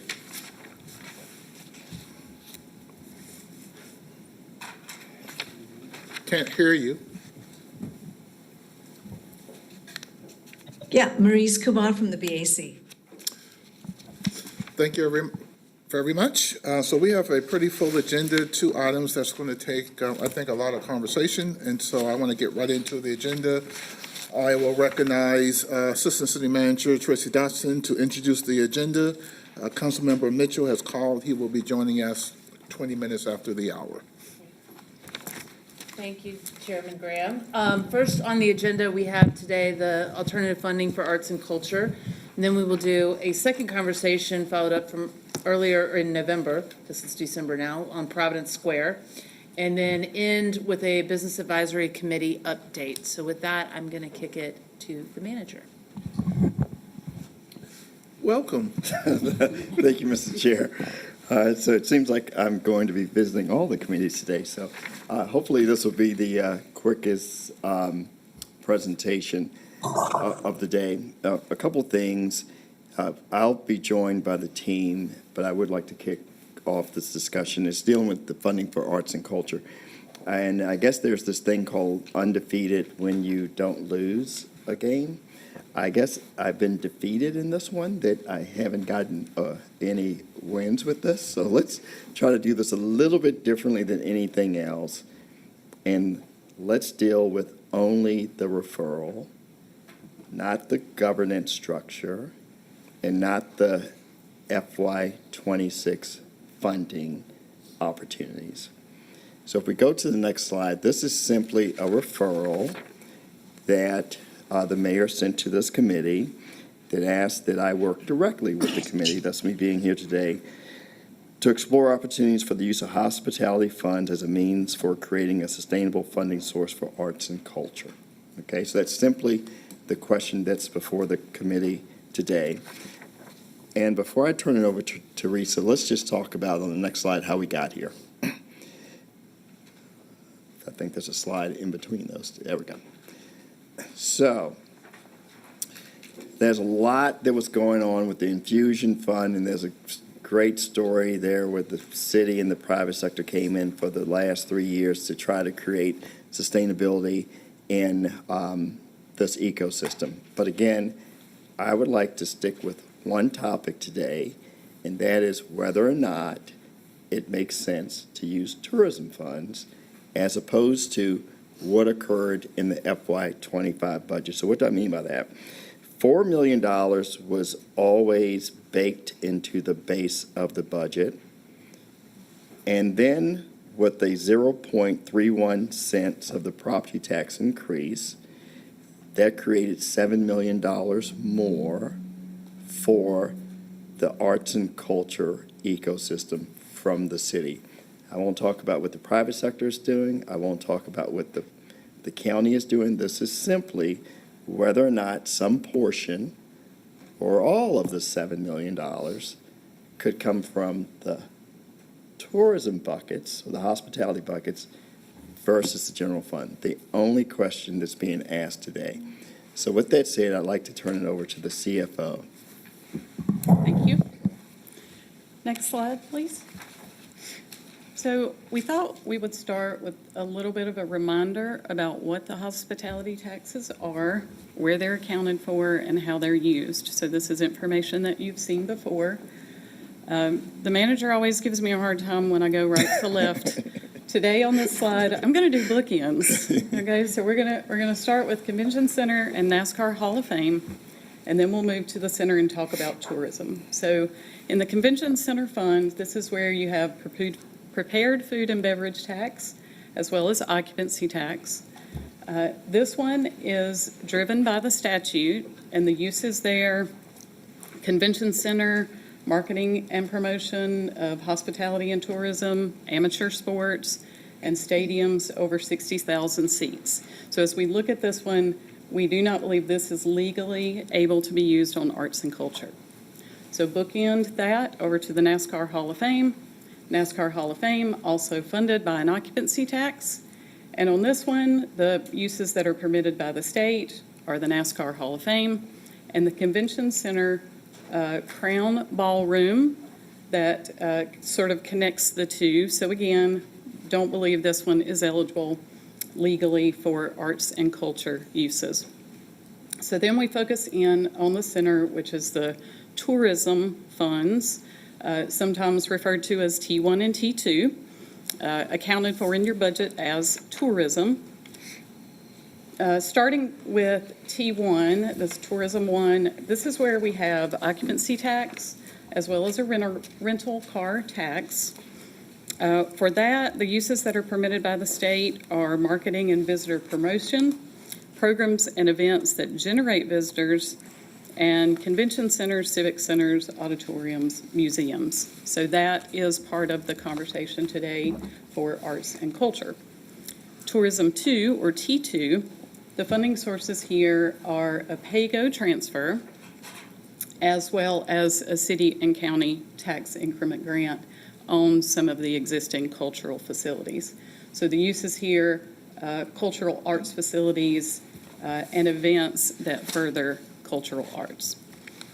So one of the things to point out before we flip to the next slide, our financial advisors have told us that having these occupancy taxes separate and apart to be able to use for these purposes is a good thing. It helps relieve pressure on the general fund, but it's also a good thing that they are separate and apart for these facilities. And Matt will talk a little bit more about this as we go into the presentation. Next slide. So one other reminder, this is just really about the priorities for how we look at spending the hospitality funds. So, of course, we're going to start with any statutory requirements that we have. That will be first. We'll look at any existing debt or agreements that we have in place to ensure that we're not violating anything that already exists. We will also look at maintenance and capital repairs. You all will recall that you did put a hospitality revenue policy into place, and that policy does ask that you look at maintenance on facilities, so we definitely want to consider maintenance of what we have. And then finally, we would look at new commitments or special events. So with that, I'm going to turn it over to Matt. Thank you, Teresa. Again, Matt Hassett, City Treasurer in the Finance Office. And next slide, please. So we're going to dive a little bit now into Tourism 2 in particular. So looking at both sort of some of the current and future sort of needs and obligations here. So we have debt service, so the Cultural Arts Campus, that's sort of the Mint Museum, the Beckler, the Night Theater, that campus. We have approximately about $80 million of debt outstanding on those facilities. On average, is about $7.6 million a year in debt service. One of the current agreements we have is related to the rebuilding of the Carolina Theater. The city has already put some money into that facility, but we still have some more money that will go into it. We won't have debt on it. It's just a contribution towards that development. We have maintenance on the Cultural Arts Campus, and I think Phil will go into a little bit more detail on this, but we do put a significant amount of funding into it, but we do have a lot of needs there as well. And then we also have the Bojangles and Oven sort of complex that we do some annual maintenance on. Looking in the sort of to the future, we definitely need some more capital improvements and repairs to the cultural arts campuses as those start to age. I have Ovens and Bojangles and Discovery Place based both as future things, as these are things that City Council has sort of heard as horizon. I think Tracy probably at the annual retreat will have sort of a bigger presentation on some of the horizon projects, but these are things we sort of know could be coming down the pipeline and do have them as the asterisk there is denoting that it could be from both Tourism 1 or Tourism 2, depending on what types of things the facilities have, what types of things are in the capital improvements or repairs or expansions, because those could be eligible for both of those buckets potentially, especially depending on how much the need is. And then we'd have ongoing maintenance for the two facilities that or the two buckets that we had talked about. Go to the next slide. And this is a little bit more sort of diving into the Tourism 2, sort of for arts and culture in particular. So I believe during the last budget cycle, Teresa Smith, as the CFO, indicated there was a little bit over about $1.5 million that could be going to the arts and culture on an annual basis, and that is still the case. There's still some affordability in there. This is always a point-in-time type consideration, so we can always revisit that. But did want to sort of look into some of the considerations for what would happen if we were to use some type of annual operating commitment. So this would significantly limit future capital improvements and major renovations to the Cultural Arts Campus. For example, for each $1 million that we would put into an ongoing annual operating subsidy towards these organizations, that would have an impact of approximately $12 to $32 million of debt affordability over a sort of a 1 to 5 year period. So that sort of each point in time, sort of we look at sort of debt affordability. So that it really does have a pretty significant impact on how much we could afford, depending on when we were looking to issue any type of debt for capital repairs or a new project. One thing that I think is also important to consider is that operating support is more difficult to pause or cut back on, especially if these organizations are having a difficulty during an economic slowdown. They likely need those funding more during those times than less. But these funds are a little bit more volatile because they're based on the hospitality and tourism industry, that during a recession those revenues could go down a little bit, so that could put pressure on either trying to look at the general fund to help support or other places. It's a lot harder to pause those, where you could say, hey, instead of doing this new project in 2026, we're going to wait a year. Instead of doing an HVAC repair, we're going to, a replacement, we maybe repair for a year and then do replacement. Capital projects have a lot more flexibility to pause, where the ongoing operating subsidies are really going to be a commitment that we have to follow through year after year. And Teresa mentioned this a little bit earlier, that our financial advisor really likes how we have sort of the buckets.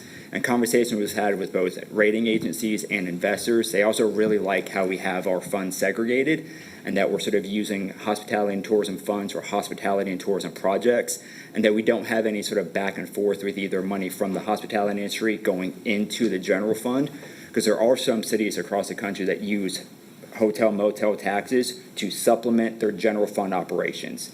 And that creates real stress during economic trouble. But sort of on the flip side of that means that we also don't want the general fund having to offset some of these capital needs and these capital projects in this area. So the rating agencies really like that we have dedicated funds for dedicated projects. Next slide, please. And I think I'll pass over to Phil now for a little bit, as we sort of talked about some of the funding that helps the tourism fund, and now a little bit into the project or the facilities. Sure. Phil Rieger with General Services. Your Tourism 2 funds fund the maintenance of your cultural facilities. And these are the 7 cultural facilities on the screen. This represents about 850,000 square feet of space and an estimated replacement value of about $560 million. So it's a lot of space and a lot of value. We also, these facilities are leased to your cultural organizations for $1 a year, and they have been since the facilities were built. We also fund maintenance for Spectrum, Bojangles, and Evans from T2 and also T1 both. Next slide, please. Every 3 years, your General Services Department does a facilities condition survey, and that survey evaluates the basic systems of our facilities, and that survey helps us make best decisions about how maintenance funds are spent. We do this every 3 years for your cultural facilities, and you'll notice that age really drives maintenance need. And your cultural facilities are showing some age. We have one facility that's 88 years old and an average of 33, but your facilities at Levine Avenue of the Arts, they've become teenagers.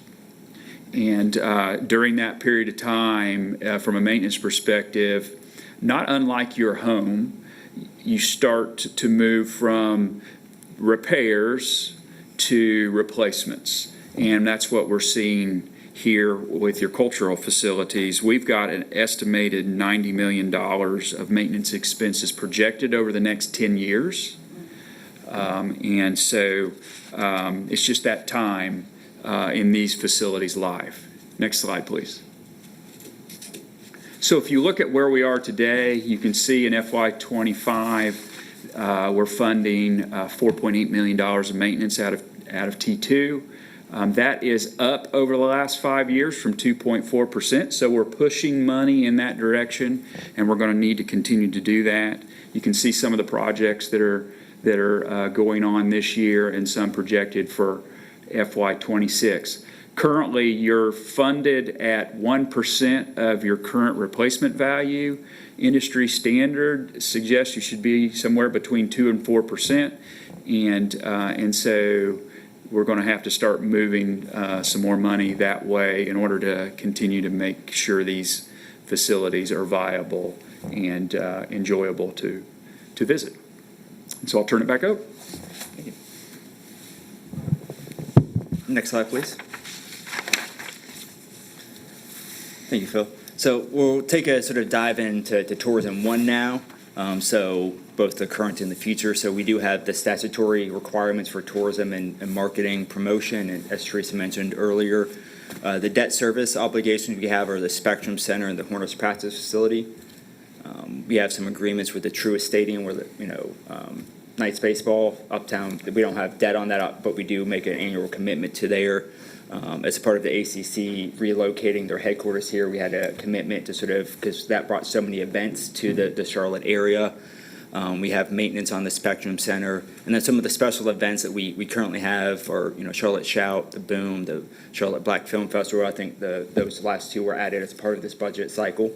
Looking to the future, in addition to the marketing and promotion, we'll have potentially needs for Discover Place and Ovens and Bojangles, again, depending on sort of what is done and how it's done there, both Tourism 1 and Tourism 2, could you be utilized? Spectrum Center, as we are currently undergoing some pretty big renovations there right now and capital improvements. Some of that debt is still to come online, so we're currently doing the construction, and that debt will sort of come online, and then into the future, there could be something else. We have the agreements with Truist and ACC, maintenance for Spectrum.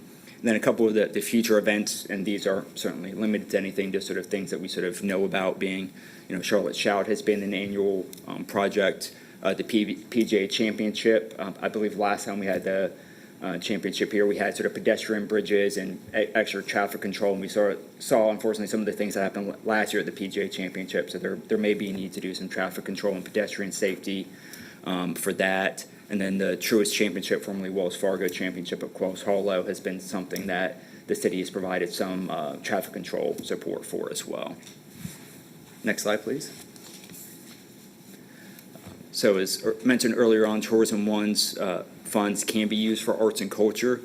We would recommend that Tourism One be used to target organizations that would then use those funds to promote, develop programs or performances that would result in visitor activities. Just make sure we have a very clear line on sort of how the money's being used if it were to be. But unfortunately for Tourism One, the fund does not have any affordability for any new long-term commitments. This really comes down to when a couple years ago when we did the extension for the Hornets for the first round for the Spectrum Center improvements, we really tapped out Tourism One pretty extensively. The fund did get a little bit healthier coming out of the COVID recession, but then we needed additional affordability for the practice facility and some additional enhancements there. So the fund is in solid shape. It just doesn't have affordability to do anything big, ongoing relationship or commitments. One-time special events, case by case, there's still some affordability there on sort of one-offs, but it's nothing that I think can really sustain an ongoing long-term commitment. Next slide, please. Wanted to go back real quick because it was on the four sort of funding buckets that Teresa had mentioned, and just sort of highlight that the NASCAR Hall of Fame Fund does currently have a sunset in July 2038. Any extension will require state approval and the city to work with hospitality partners. When the city and hospitality partners approached the state to extend the prepared food and beverage tax, this was something that was evaluated, but ultimately there wasn't a pressing need. So the prepared food and beverage was really the need for the city at the time to be able to have us gain enough affordability to engage the negotiations with Tepper Sports for both the Panthers and the Charlotte FC. So that really became the focus. And there was a little bit of reluctance to sort of touch the NASCAR Hall of Fame tax at the time. So everyone just sort of figured that it'd probably be better to let it go. And Trace, I don't know if you have anything you'd like to add. No, I mean, I think you covered it there. Looking at an extension of that will just take a lot of strategy with partners as well as with the state. Thank you. And next slide. This is a quick summary. As mentioned earlier, we currently have $11 million programming for ongoing arts and culture within the general fund. Reviewing Tourism 1 and 2 both legally can be used for arts and culture. But based on the current programming and sort of the needs that Phil really laid out for the cultural arts facilities and there's needs, that we don't believe that there is affordability at this time, or that it wouldn't be wise to use it at this time. I'll pause there. So that's it, so Mr. Chair, that's our report. Thank you for the report. Before I turn over questions from the committee, I'll kind of give my perspective, and then I'll be quiet and allow the committee to chime in as well. There's an old saying that says, just because you can does not mean that you should. And I think this is a perfect example of that. $11 million, our recurring expense fits nicely in a $4.2 billion budget every year. And it leaves some heartaches and headaches for those who have to manage a recurring expense going elsewhere. We're going to need the Hospitality Alliance support to get the 2038 NASCAR approved. And they were very, very helpful in terms of getting the last tax extended. And they, too, believe that we should keep it simple and utilize the general fund for for arts funding, as well as those from the arts community believe that we should do it.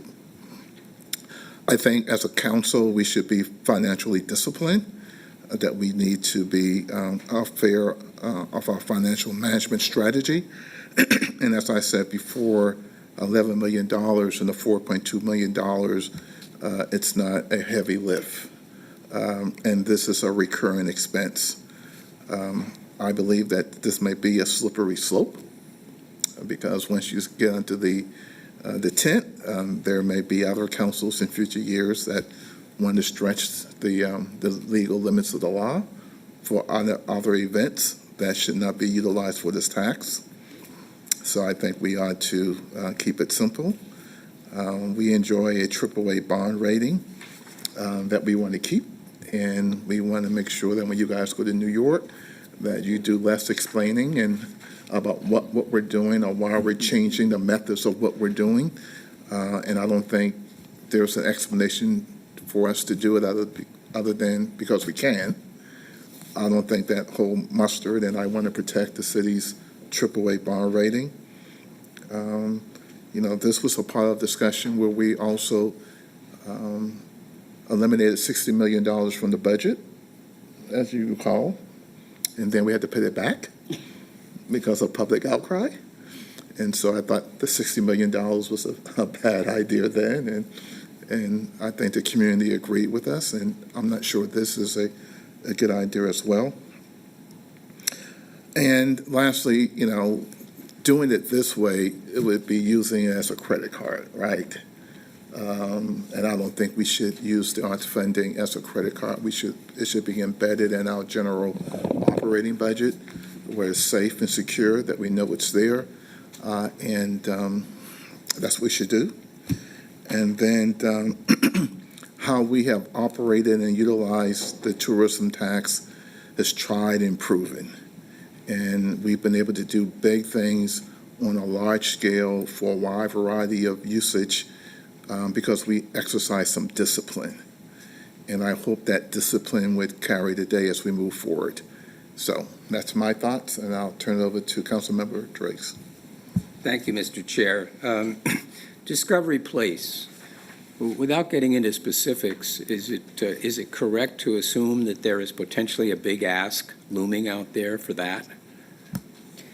So, Councilmember Driggs, what I would say with that is, pre-COVID, there was big plans, big vision. I don't know that the vision, I don't want to speak for them, I don't know the vision is exactly the same, but I do have regular conversations with them, as with Phil and others, about the condition of the facility and the age of the existing facility and the need to have a plan going forward. Now, what is unique about that particular project, though, is they got a lot of different levers to pull between the land, having 2 blocks and things like that. So big ask from hospitality and tourism, maybe, but there's other levers to pull, but we don't have kind of a current vision right at this moment. Right. I just want to note that, in my opinion, this is an important resource for the city and that we should be prepared to make an investment. And that means that there has to be some capacity.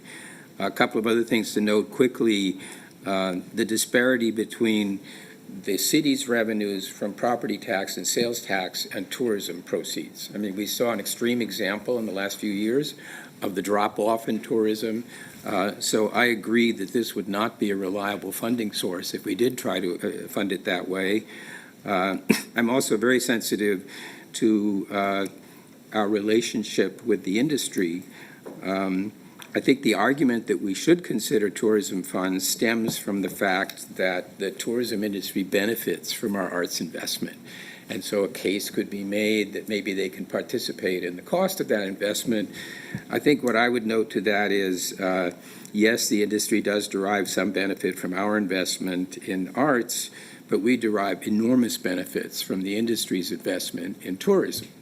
And so this tax is imposed on members of the industry and is used for these purposes that we've heard about. So I don't think the case that they should have to participate in our arts funding holds water, in my opinion. And the other thing I'll mention is you've described a lot of known potential uses the way things stand right now, our capacity is pretty much fully committed with things that we know about. There's no room for anything new. And so once again, I think the burden on the hospitality funds is such, and for the reasons the chair mentioned, that our best bet is to use the operating funds on a continuing basis for the arts and let the industry keep doing what it does. Thank you. Mr. Driggs?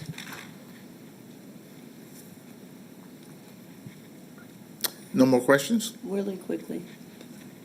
Floor is yours. Thank you, Mr. Chairman, and just really quickly, so what was the rationale behind the proposal? In other words, have you had conversations with members of the tourism industry prior to this idea? I have in passing, and it's not well received. Okay. Put it that way. Okay, and the rationale comes from there being a need for us to do it? Is this, what, in other words,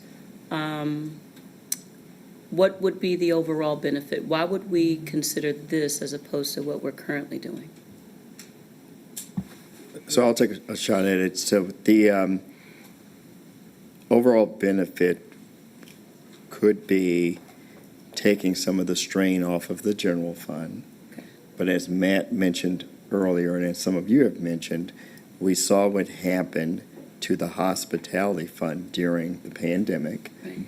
And how we had to recover from that. So the concept was, would there be capacity in these funds to help support some of the operations for the different organizations that are part of the ecosystem?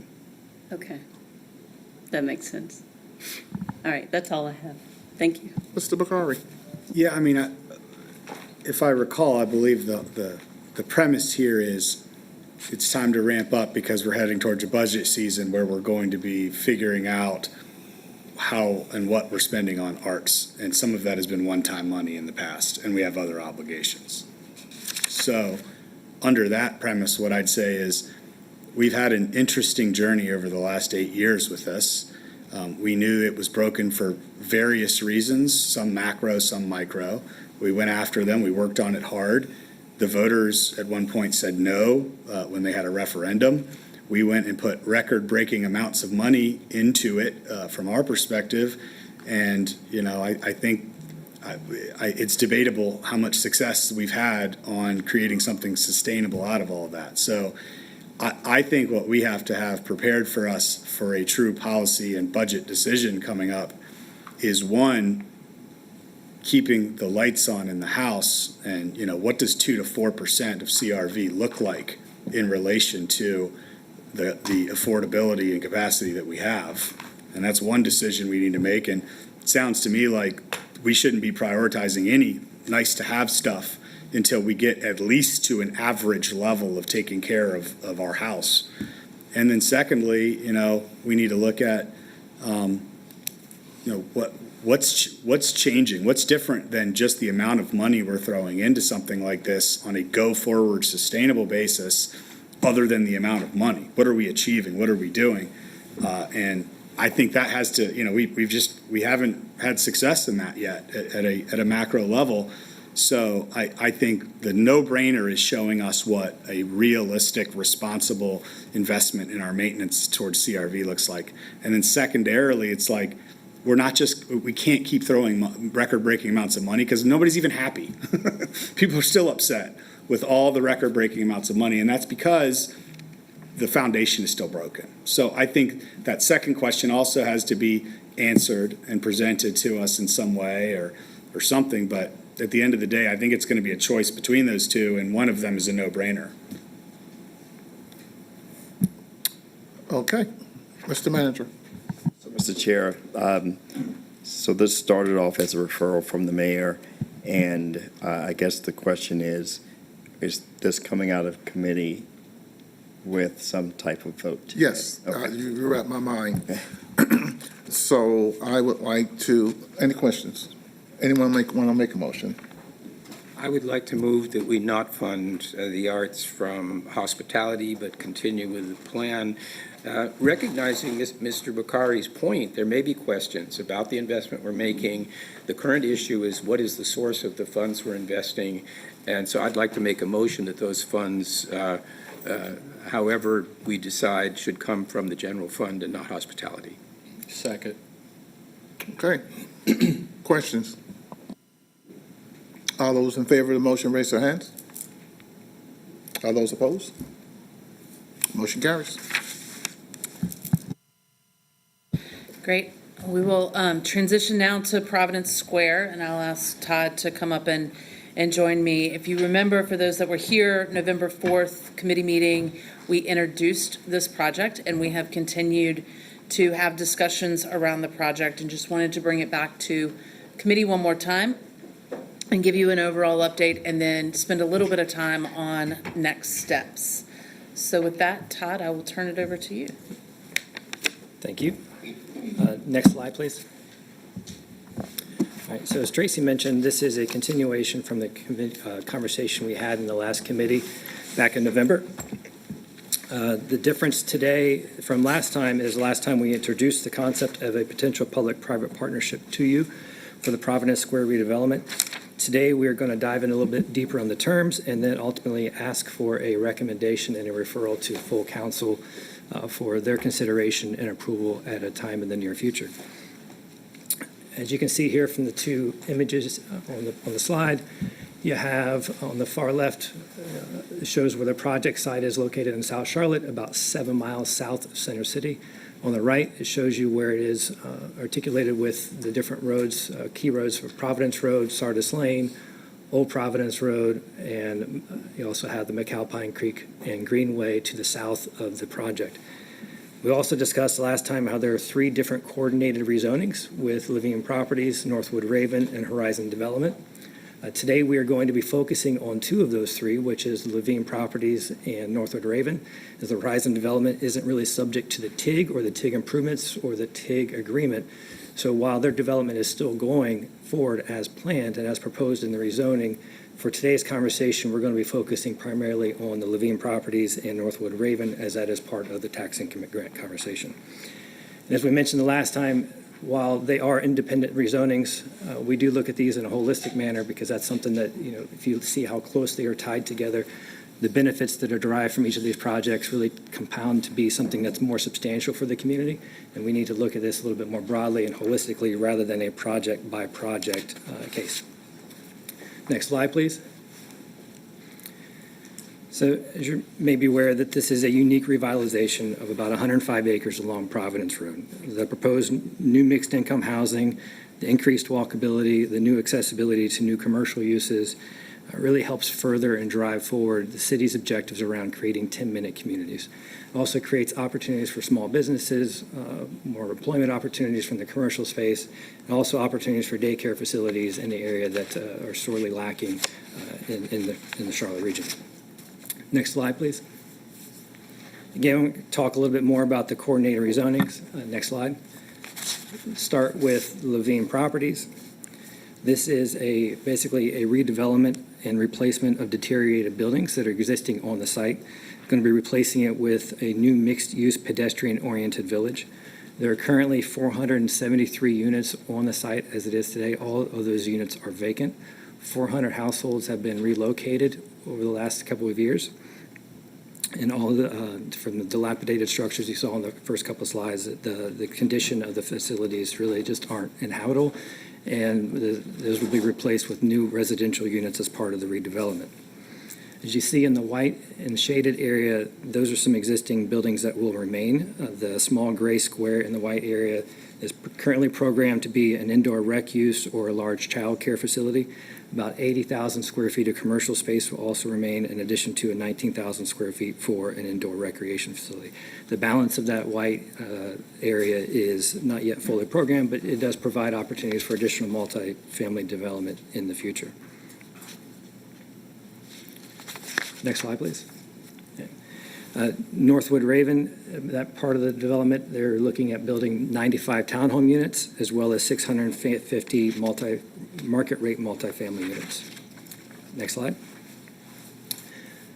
Again, when we think about public-private partnerships and why we entertain and engage in these types of partnership opportunities, we really do need to think about the bigger picture and what's being delivered to the community. It's not just about the road or parking or what we might invest in. It's what are we getting from the community? What is that return on that investment? And how are we participating to facilitate a better development that drives a better place, creates more opportunities for jobs, and just a general higher quality of life. As you see on this slide, there are a number of benefits that are being generated by this project. It supports our housing goals with 108 units that would be with household income restrictions up for 15 years. 100 of those units will be restricted for households earning up to 80% of AMI, with 8 being reserved for households earning up to 60% of AMI. These units are being delivered by the developer. They are not seeking Housing Trust Fund dollars, nor are they seeking LIHTC fundings to support that. MWSBE inclusion. Oh, sorry. The developer is also looking at a developer contribution of $500,000 towards affordable housing. Supporting MWSB inclusion efforts with, we shared this information with CBI. They put this into the system in their approach to calculating the goals. And the goals for MBE is 15% with WSB at 10%. Supporting, the project supports sustainability and environmental goals. Supports open space and park initiatives through a 4.5 acre park land donation, monetary contribution to activate the park of $1 million, constructing Greenway Bridge and multi-use paths and other trail improvements along the way. Also supporting public safety through a partnership with the Charlotte Fire Department. And lastly, on this slide is supporting increased mobility and accessibility. Basically, as an example of this is facilitating the connections between Providence Road and Sardis Lane, and Old Providence and Providence Road. Next slide. As we dive a little bit deeper into the transportation and mitigation and transportation improvements, this is sort of the core of the scope that's tied to the tax increment grant. But again, the much bigger picture of this is all the other benefits that are being created out of this partnership opportunity. The developers worked with CDOT and NCDOT and analyzed over 20 different intersections. They signed off on the improvements to new traffic signals, medians, turn lanes, pedestrian crossings, overall improved traffic flow in the corridor, and increased traffic and pedestrian safety in the area. Next slide, please. We talk about the fire station partnership. While we're still not sure, haven't worked through 100% of the terms yet, what you see here is the existing location of the fire station, which sits on about 0.74, just under 3/4 of an acre. That's outlined in red, and outlined in yellow is the proposed site of a new fire station that sits on 1.2 acres. The existing station is just over 4,000 square feet of a building. It was built in 1974.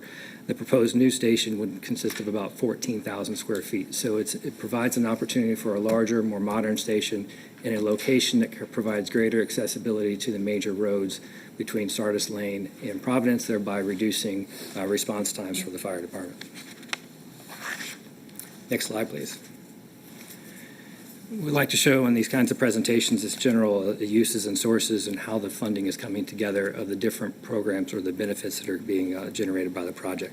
As you see here, there's about $70 million worth of activities that are oriented towards the public sector, from park activation to pedestrian and greenway improvements to workforce and affordable housing to the road infrastructure and access and management improvements.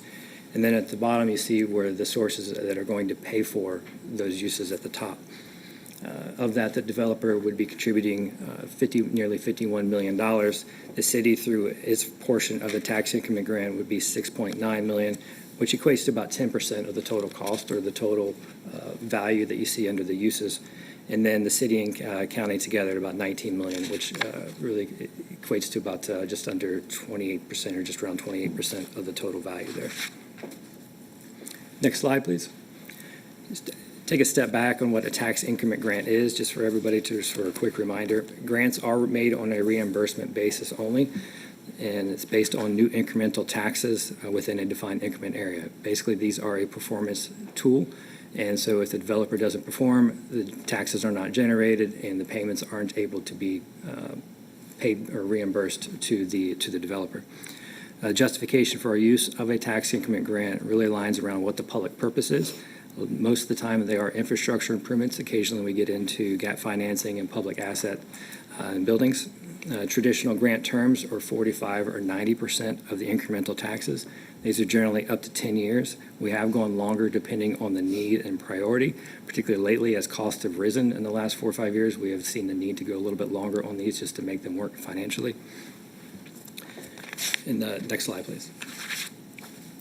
So for this particular partnership, we're looking at the following proposed TIG terms at a high level. 45% of incremental taxes would be reimbursed to the developer over a period of 15 years. It would not to exceed $19 million plus interest. If the tax rates and the allocation between the city and county would remain constant as they are today, the city's portion of that would be about $6.9 million, and the county's portion would be about $12.1 million. As always, the developer is responsible for any cost overruns that are tied to the infrastructure work or the tax increment grant agreement. The leverage ratio that you see here, we have a goal that we set on our P3 deals of 1 to 10, meaning that for every dollar that the public invests into a public-private partnership, our goal is to receive $10 in private investment. What you see here is 1 to 71. So it far exceeds the goal that we have set for our P3 deals with respect to public versus private investment into a partnership opportunity. Then the NWSB utilization, again, as you see here, is the MBE goal is at 15% and the WSBE goal is at 10% for the scope of work that's tied to the tax increment grant. Next slide. Just bring everybody back to kind of a summary of what our return on our investment would be. We always have to look a little bit more beyond what a traditional or financial ROI would be on our investment. From a housing affordability, again, we have 108 units that would be targeted with income restrictions for a period of 15 years. 100 of those units would be for households earning up to 80% of the AMI. 8 units would be reserved for households earning up to 60% of AMI. The allocation of 1, 2, and 3 bedroom units would remain the same. It would be consistent as the market rate housing, so it's not like the market rate has a mix of 1, 2, and 3s, and the affordable workforce is purely just studios. There is the same kind of allocation of bedrooms in there. They are not seeking LIHTC or Housing Trust Fund support, and there's restriction for up for 15 years for the affordability, in addition to the $500,000 contribution to support affordable housing in the area from the development team. MWSBE goals, 15% for MBE, 10% for WSBE.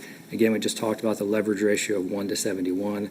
Parks and greenways, developer contributions, activating the park space of $1 million, donating nearly 4.5 acres for park space, and then construction of multi-use paths connecting the mixed-use village and the McAlpine Creek Greenway, among a number of other pedestrian and bike improvements that are being completed as part of the project. $490 million of private investment. This is taxable. This is adding to our tax base, which leads to just about a little over $1 million in annual net. This is an average over a 20-year period. Net taxes, net new taxes. This is a net of the tax increment grant payment. And then a partnership with the fire station to help us deliver a fire station, a more modern fire station, a larger fire station, one that provides better quality of service to the residents of Charlotte. Next slide, please. All right. So, sorry, I can go back to the next. There you go. So looking at the schedule, the county introduced this to their committee on October 15th. They are planning for an update during their committee meeting tomorrow afternoon. We are anticipating a potential Board of County Commission decision sometime in January. From the city perspective, we introduced this public-private partnership to the committee on the November 4th committee meeting. Rezoning, there's a zoning committee on 11/7, and then the rezoning decision is anticipated for December 16th. The tax increment grant, again, I have an update during today's committee meeting on 12/2, and then we're looking at a future council decision potentially on 12/9 if suggested by the committee. Next slide. So we do still have some work to do on some of the outstanding items, particularly around the fire station, but barring any critical areas of concern that are addressed in the committee today, I think we're prepared and we feel like we're in a really great position to continue moving forward and progressing this to full council for their consideration and approval during the December 9th City Council meeting. The action is a little wordy here, but effectively what it says is that the City Council, this is the action we'd anticipate on December 9th, where they authorize the city manager or his designee to negotiate and execute an infrastructure reimbursement agreement that would be supported through a tax increment grant between both the city and the county, not to exceed $19 million for up to a period of 15 years with interest, whichever occurs first, and then also adopting a resolution for an interlocal agreement between the city and the county that really further defines those terms and gets the county where they are part of the tax increment grant agreement as well. So with that, I will stop and pause for any questions, comments from the committee. Thank you very much for the presentation, and I will give the floor to the district rep, Mr. Bakari. Thank you. Thanks, staff. Good work. So just a couple comments. I think at a macro level, this is few and far between of a materiality of a deal that we normally get to see. I mean, Ballantyne, River District, this is a substantial transformational opportunity that's complicated. It's taken a lot of work and a lot of time, but it's one of those things that you just can't kind of, you have to recognize that you're at a special time getting the challenge to deal with this. So I think that's both the good and the bad news of this whole thing. When you look at all of that and the complexity, there's 3 rezonings, there's 2 economic development bodies going through processes. I mean, it's a whole lot, and it's compounded if anyone's wondering the timing and why everything seems to be so fast and furious. 1, it's been going on for a long time, but 2, with the UDO and everything that occurred, that we're coming up on a deadline by which all these things have to be buttoned up. So that's why we're at that 5-yard line running into the end zone right now. And some of these timelines are not artificial. They are hard that we have to deal with. So I think with the big transformational opportunity this brings, does it bring additional issues that we're working through with the community right now for the rezoning side of this? Absolutely, and that's what we're doing. But it also brings an opportunity to transform a part of town that desperately needs a jump start of the engine. And we're able to address a corridor, Providence, that we have talked about ad nauseum for decades now, and there's no macro solution coming. So this is the first material impact to that corridor that I've seen in my time serving, and that means we need to get it right and need to move the ball forward as we look for a broader solution for that entire corridor and several others. So that's kind of just the overall timing and everything. The way I view this, and I would be proposing that we move this forward to a council vote. The reason for that is in the current terms, and especially that spreadsheet view everyone saw up there, I would articulate this as an acceptable deal. I think there is one thing that we are still kind of looking at, one angle I'll just call it, which is how do we turn it from an acceptable to good deal to a great deal? That's in the area of what additional kind of 11th hour community benefits can we get out of this? We're obviously getting a tax base that didn't exist before. We're getting development. We're getting enhancements to our transportation system. But I think that there are ways and willingness on both sides of all of this to explore that. The fire station placeholder that you see up there is something that's a little complicated. It's a little non-traditional. I am always interested in fire stations, but I am not personally running around that's what we've got to have. So I think there are some things we can solve for, whether it's that or other ways to make sure the community benefits can exist. And I've been working with the petitioners, with the community, and with city staff to kind of just try to identify what is that thing? What can we make it be to make sure it's fair for all parties? And we end up with a deal that everyone's happy with at the end. So I would encourage us and probably just make the motion for us to bring forth this to full council on December 9th, with the asterisks knowing that you guys can see a deal and its broad strokes that is indeed, in my opinion, acceptable, but there's a couple things still working behind the scenes to see where we can finalize and bring that to, but time is of the essence, so we have to do that while we are moving forward in the process. There's a motion on the floor. Is there a second? Chair, I second the motion, but there was a lot of qualification there, so the motion, though, is to bring this forward to the council, and would the council vote, as your motion proposes, include those qualifications? or No, is that- I think that, well, all we're voting on here is those words, to bring those words forward, and I don't think those words change. So Okay. what is in the presentation, what terms are there, I think there might be some tweaking to that as we go along, but that's why I tried to preface it with everything that wasn't highlighted in yellow across there is pretty well baked and understood, and it is an acceptable deal in my opinion. So I think all we're gonna be doing is trying to move that bar up between now and then, but it does not change what we'd be voting on. All right, so Mr. Drake has, so it's been making a motion second. Mr. Drake, still have the floor. So I wanted to acknowledge, for one, Mr. Daniel Levine, Daniel Molino, and Mike Wilson, who are the principals. I think we should always make a point of expressing our gratitude for your willingness to make those investments in Charlotte. There are benefits to the city. We appreciate that.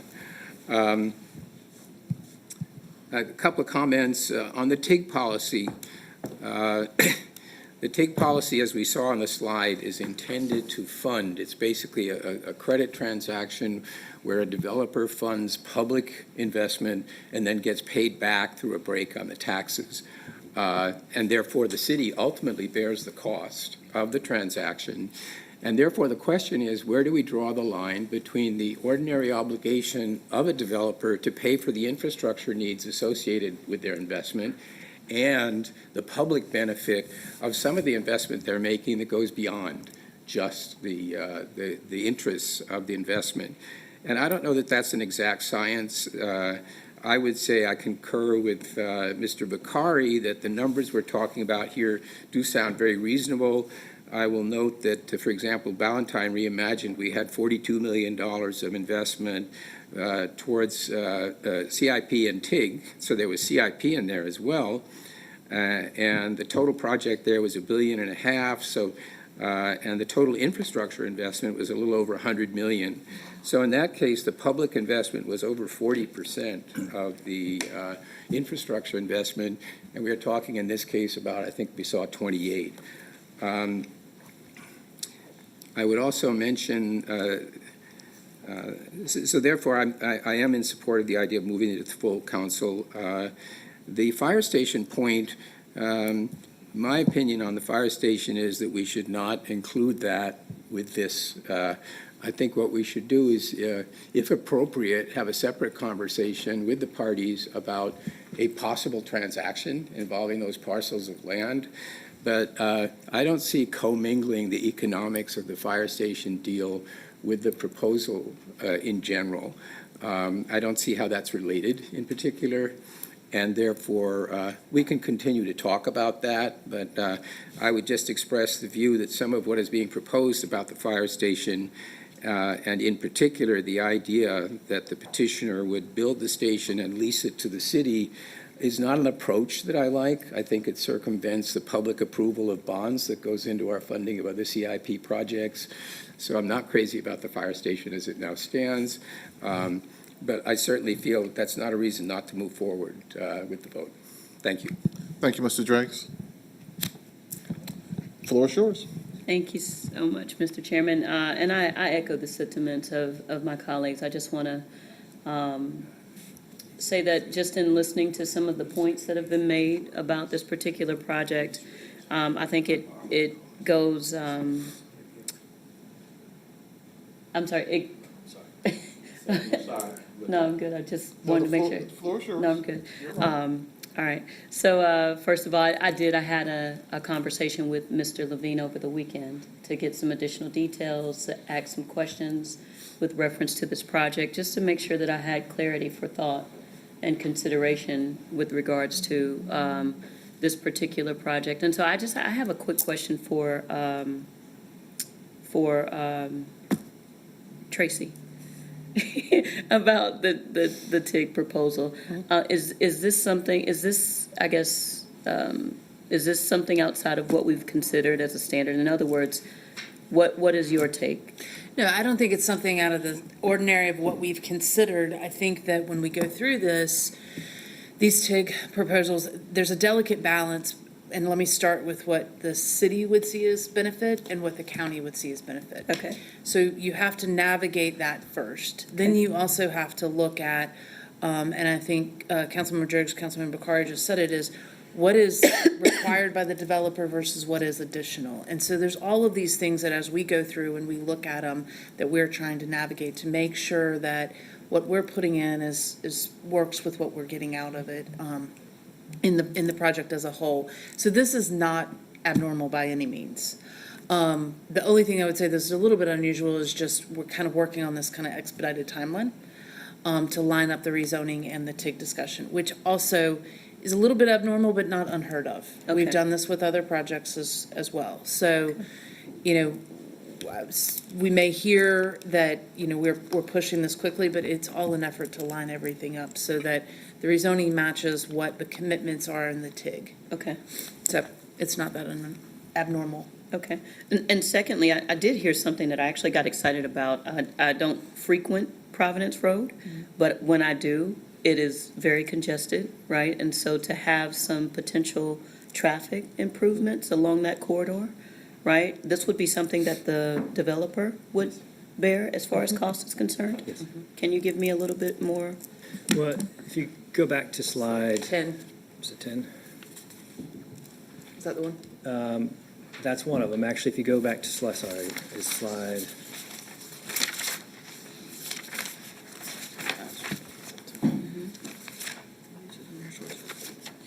slide 8, please.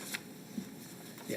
So if you look at the map here, see all those little squares and circles that are on there? Those are all the improvements that are being done.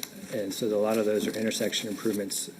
They're access management improvements. They are areas to pedestrian improvements. So as you can see here, there's over 20 improvements that are shown on this map. I didn't want to spend all the time to go through every single one of them because a lot of them are overlapping in terms of what their scope is. Yeah. It also creates opportunities to connect Providence Road to Sardis Lane. Yep. As it going through the site, and an opportunity to connect Old Providence Road to Providence Road. So those connections do help alleviate some of the pain that some might experience going and navigating up Providence Road or on Sardis Lane. So there's a lot going on here. Yep. But to your answer, the short answer, yes. There's a lot of improvements being done to help alleviate some of the pain points that users of those facilities experience. Yeah, I thought that'd be great to highlight because when I was looking at the information over the weekend, I don't represent that area in particular, but like I said, when I do frequent, especially Providence Road, I think it'd be great to highlight. And I don't want to make this a tedious process, right? But to say to my colleagues, like, here are some of those subsequent traffic improvements that would come from the potential result of this project, right? That would help some of our residents, alleviate some pain points. So I found that to be a positive. And I'm trying to make sure that I get all my ducks in a row from my mental notes. But no, that was one that stood out to me. And so in the presentation, will you be providing some of that information? Yeah, we can do that. Yeah, I think that would be good. And I think that's all. I mean, as far as, like I said, the TIG, I wanted to make sure that I expressed that. And also, I know that this is adjacent to, we're speaking briefly about what the involvement of the county would be as a result of this, but there's a park that abuts this project that I saw that has some attached improvements. Is that, if you guys, I don't know if you know, but is that what their TIG is attached to? So the TIG is attached to the infrastructure improvements. So that's what the TIG is paying for. So the county's dollars actually go to support the infrastructure improvements. As part of this, the bigger picture, the developer's making contributions to support some of those benefits that the county would like to see out of this type of a partnership. That's something that Tracy mentioned, where the county has what they seem to be as a justification for them to participate in these kinds of partnerships. The city has its own set of what are our requirements to participate in these types of partnerships. They don't always match. Right. But we try to do the best we can, and thankfully we have a great development team that's been really working well with both the city and the county to get to a point where we actually have a good mix of city-county improvements that go to support the tax increment grant, legal justifications on what we can and can't do with, that's where it gets into, You know, a lot of times it's for infrastructure or these road improvements that I just talked about, but really it's the much bigger picture of what's coming out of the project. So it's not just about these road improvements and why we're participating. It's the much bigger picture of all the different contributions, all the different improvements that are coming down that actually benefit the residents of South Charlotte and larger Charlotte. Okay, that makes sense. And so I offline, we can talk a little bit Absolutely. more about what that means, but that settles the rest of my questions. Thank you both. Thank you, Mr. Chairman. Thank you, ma'am. Ms. Mayfield? Thank you, Mr. Chair, for the opportunity. Todd, a couple of questions, because I'm trying to understand before we talk about moving this to full committee. For me, some of the overview of the public benefits are some things that are niceties, but I'm trying to understand how they benefit. On your end, for staff, have y'all looked at the projection of our housing needs for 2039? Because that's what this 15 years is to 2039. And if we just look at 2011 to 2019, which was only 8 years, we saw upwards of a 200% increase in the cost of housing. So I appreciate, but the idea of one of the selling points being a 15-year affordability level, 15 years goes by in a snap of an eye. Any of us that's over a certain age know just how quickly 15 years can go by. So if we're not on our end looking at the projections of what the housing needs are going to be by 2039, I have concern. And for consistency's sake, as Vice Chair of Housing and Neighborhood Services, we're trying to be very intentional of looking at much longer affordability limits based on the growth that's happening. Also, I think it will be helpful for me and hopefully for my colleagues for staff to bring to us before expecting or wanting a vote. How many current TIGs do we have out there? Meaning, what is the tax impact that we're currently seeing up until this 2039? Because again, that is a discount on taxes. We have seen an increase investment in multifamily and business-related taxes. It would be nice to get an idea of how much we're actually generating, since a bulk of our funding comes from property taxes. If that is shifting, then it will be helpful for council to know that so that we can prepare for it. But having those numbers, what current TIGs that we have out there up until this 2039 time, what is the financial impact if we're giving a 90% tax break, whatever it is, that we're not receiving in taxes, and what is our anticipated growth and the financial impacts of that? We're going to be going into retreat in January. We have a budget cycle every year. Yes, we have a AAA bond rating. I also will repeat what I said in the earlier meeting. We are on a precipice, and we are at the place where a number of other cities have excelled and or ran into challenges. We are a big town that wants to be a big city, really bad. There's some decisions that we are making that could successfully move us forward, and some that can cause some challenges. And most of my colleagues know I'm not a fan of the language of unintended consequences, because there's no such thing if we ask the right questions on the front end. So it will be helpful for me to have some of these answers. Like I said, I appreciate the 108 units. That's not a selling factor for me. For the TIG, also, when we think about this particular area, I've had a number of residents that have reached out in these last 2 years that have lived over off of Providence for many years that aren't as affluent as others. And because that's not a targeted area for the city for investment, it's not a corridor of opportunity, they have not had access to some of the opportunities that other areas of the community have. So if we were to move in this direction for business, it will also be helpful to know what are we doing for residents. Because we have a lot of working class and a lot of elders who are on fixed incomes that live in that area that have not necessarily seen all of the benefits that some have, and they don't qualify for even our assistance through our partner with the county because of their zip code. So it will be helpful to get an idea of how is this going to not only benefit the community for this project moving forward, but for the residents who've already invested and lived over there. Again, thinking about 2011 to 2019 was only 8 short years. That was a 200% increase in cost of housing. 2039 is only 15 years away. That is not a long period of time. That would be very helpful for me to have an understanding as we're looking at trying to have a decision and a vote on the 9th. Thank you, Mr. Chair. Thank you, Ms. Mayfield. I'll make one comment and then we'll pivot unless the vice chair wants to chime in. I think this is really a transformational project that's based in city building, and I'm excited about it. Obviously, the devils are in the details before a vote on next week. The district representative and I have talked, and I think he's going to dig deep over the next week to ensure that some of the outstanding concerns that he has, and I share some of those with him, are addressed. I think staff has heard some of the concerns that Mrs. Mayfield would like to be addressed prior to our vote on next week. I think we can accomplish that as well. And so if there's not any other comments, I call for the question on the motion on the floor, which is to send this to council for their consideration on the December 9th meeting agenda. All those in favor say aye. Aye. All those opposed? That carries 5-0. Thank you.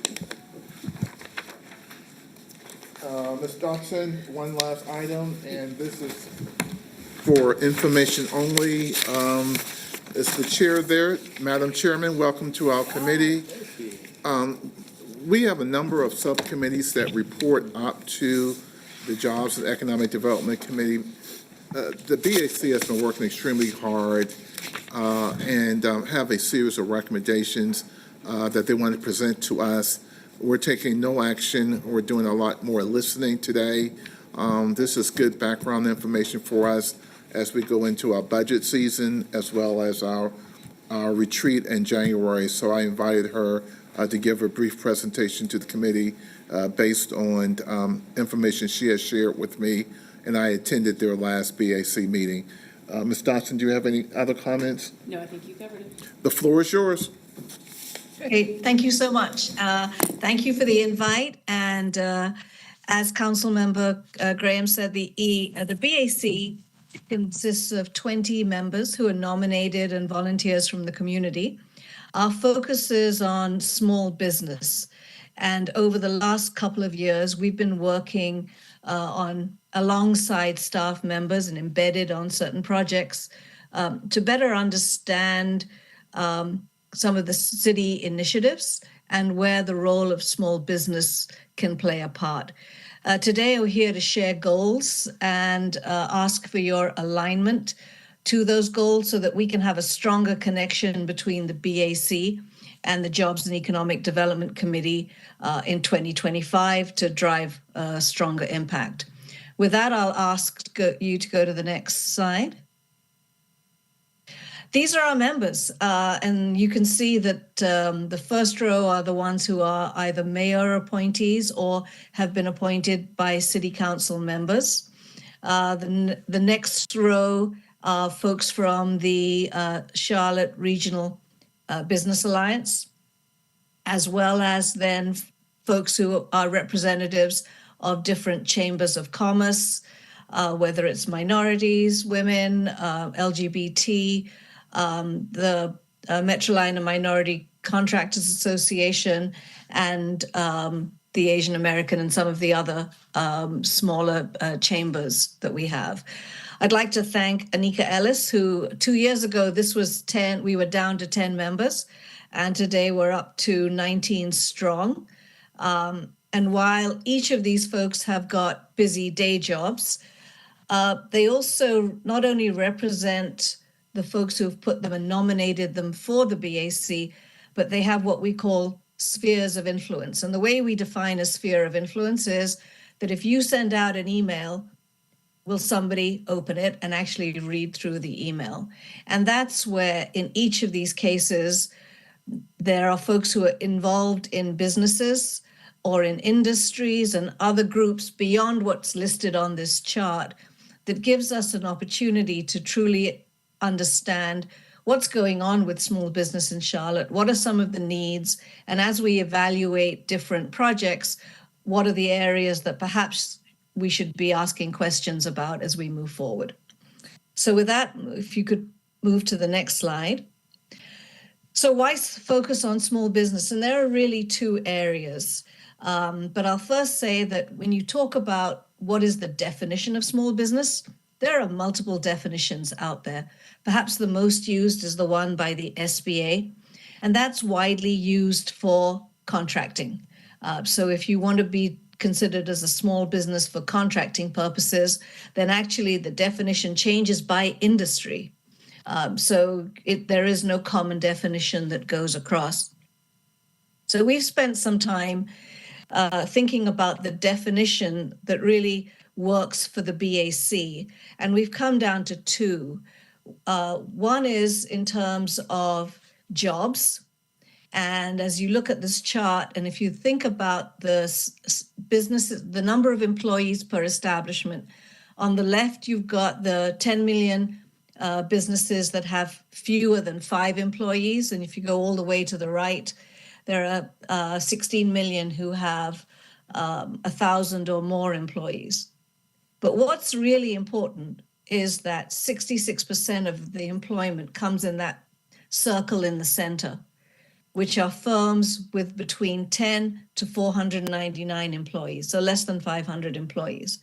And for me, as we went through this, we often think about the large corporations as being a primary source of employment, but really it is the small business that actually is one of the largest sources of jobs across America. One of the things we'd like to do is have these numbers for Charlotte. There is no real reason, as you look at different places, to believe that they would be significantly different.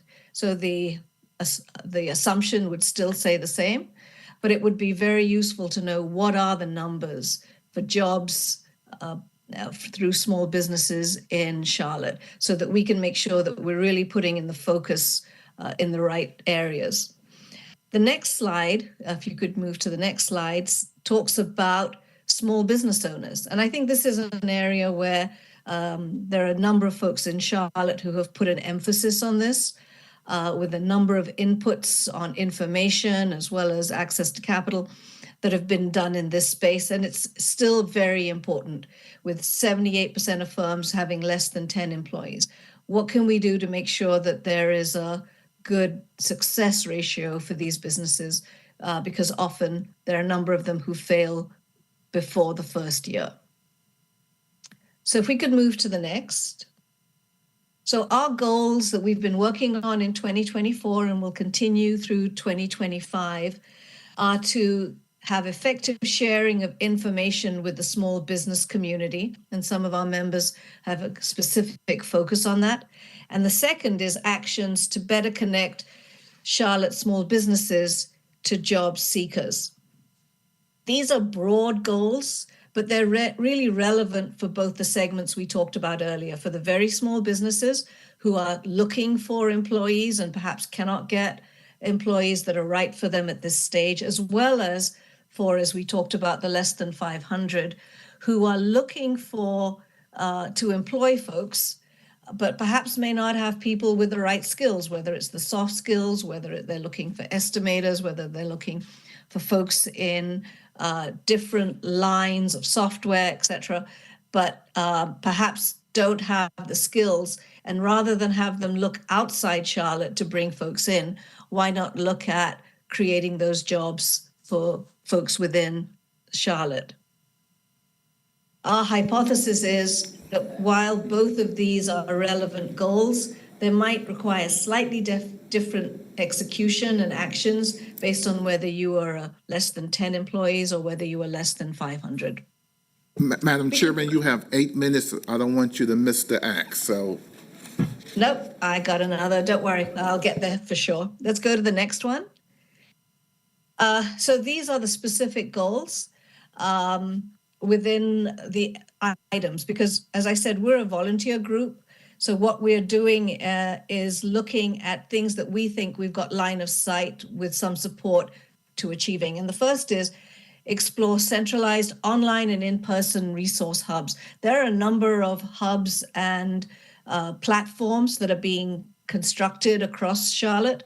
Our goal would be to look at stepping back and how can we make sure that there is minimal duplication as well as we leverage.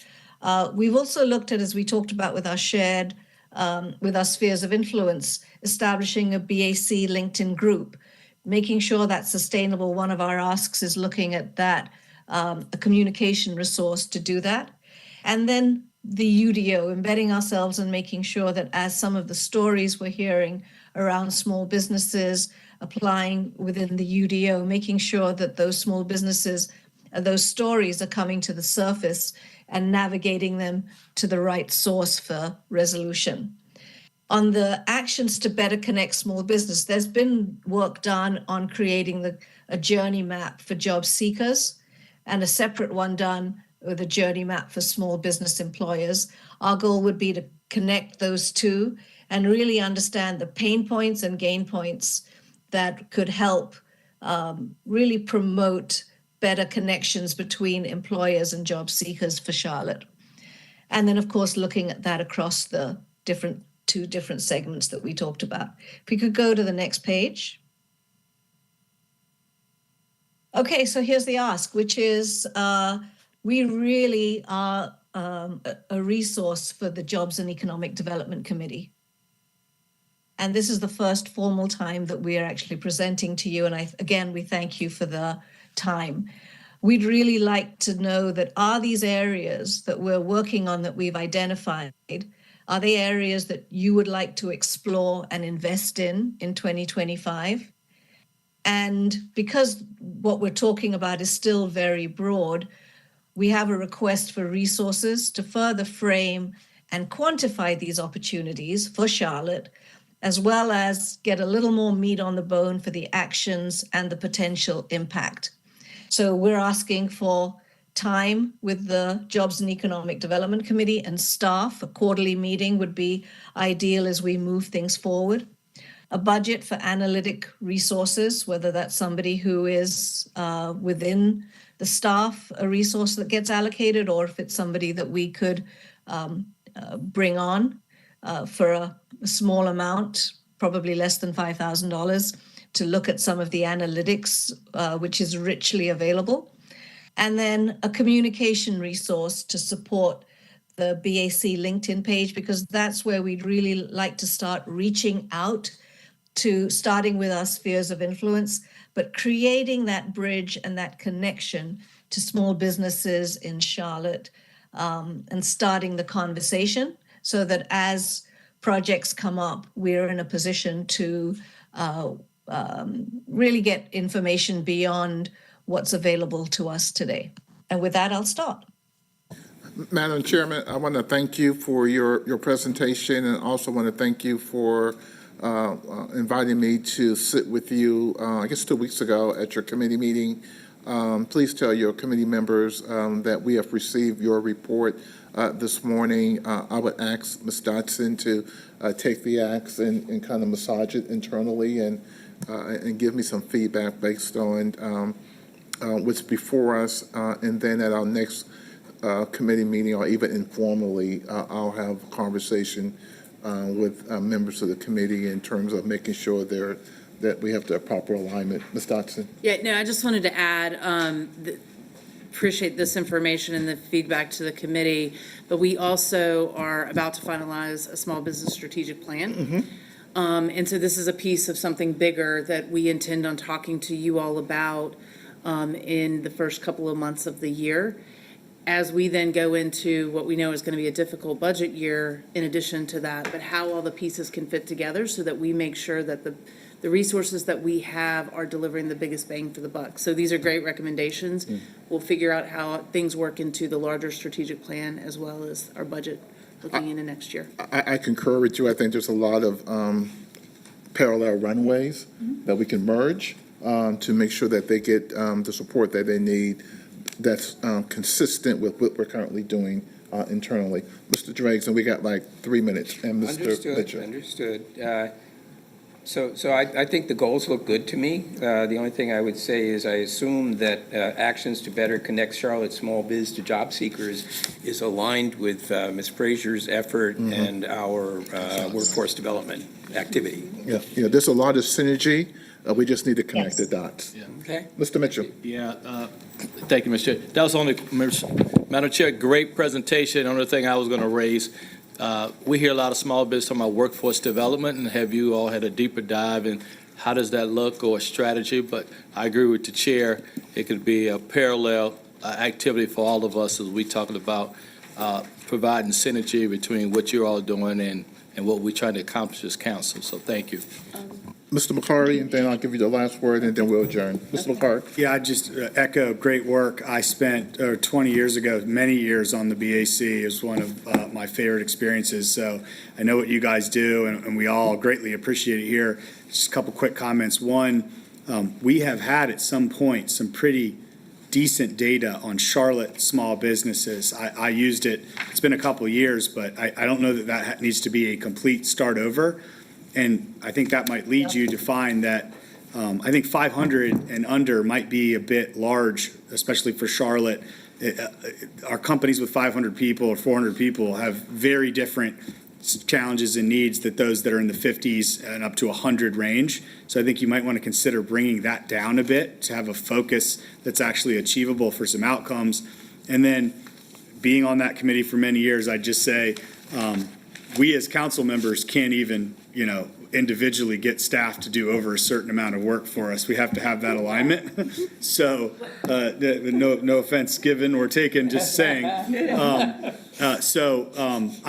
think we just need to be cautious. These boards, and having served on yours for many years, that group, that network, and I like the way you framed it, these spheres of influence, it was also about rolling up our sleeves and taking responsibilities on. And I believe if you can do that and formulate good pilots and proofs of concept that then could be funded or rolled into bigger initiatives, that might be a more sustainable way.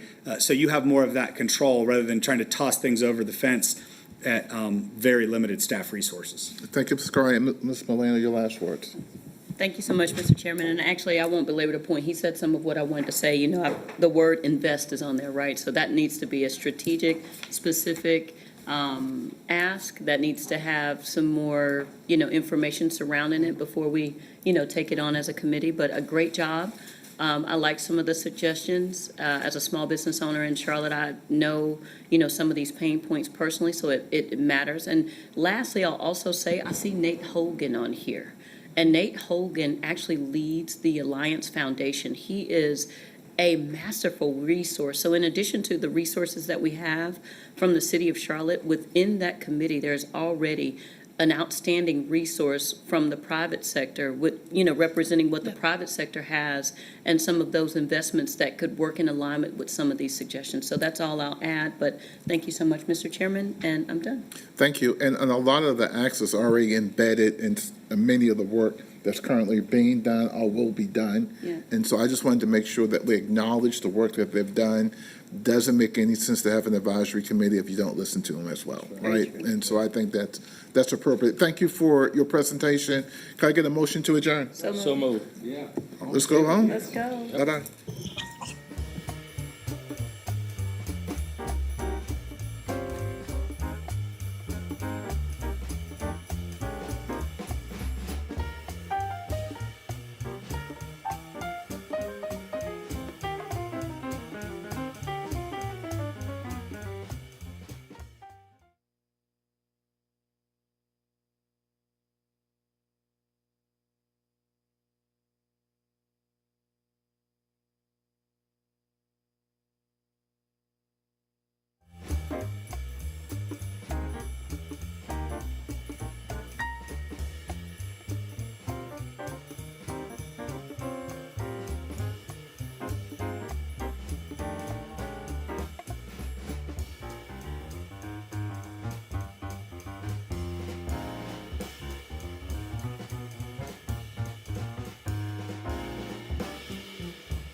And welcome to the December 2nd Budget Governance and Intergovernmental Relations Committee meeting. We'll start with introductions. On the wall, please. Eddie Matthews, Finance. Teresa Smith, CFO. Matt Hasted, Finance. Smith, Strategy and Budget.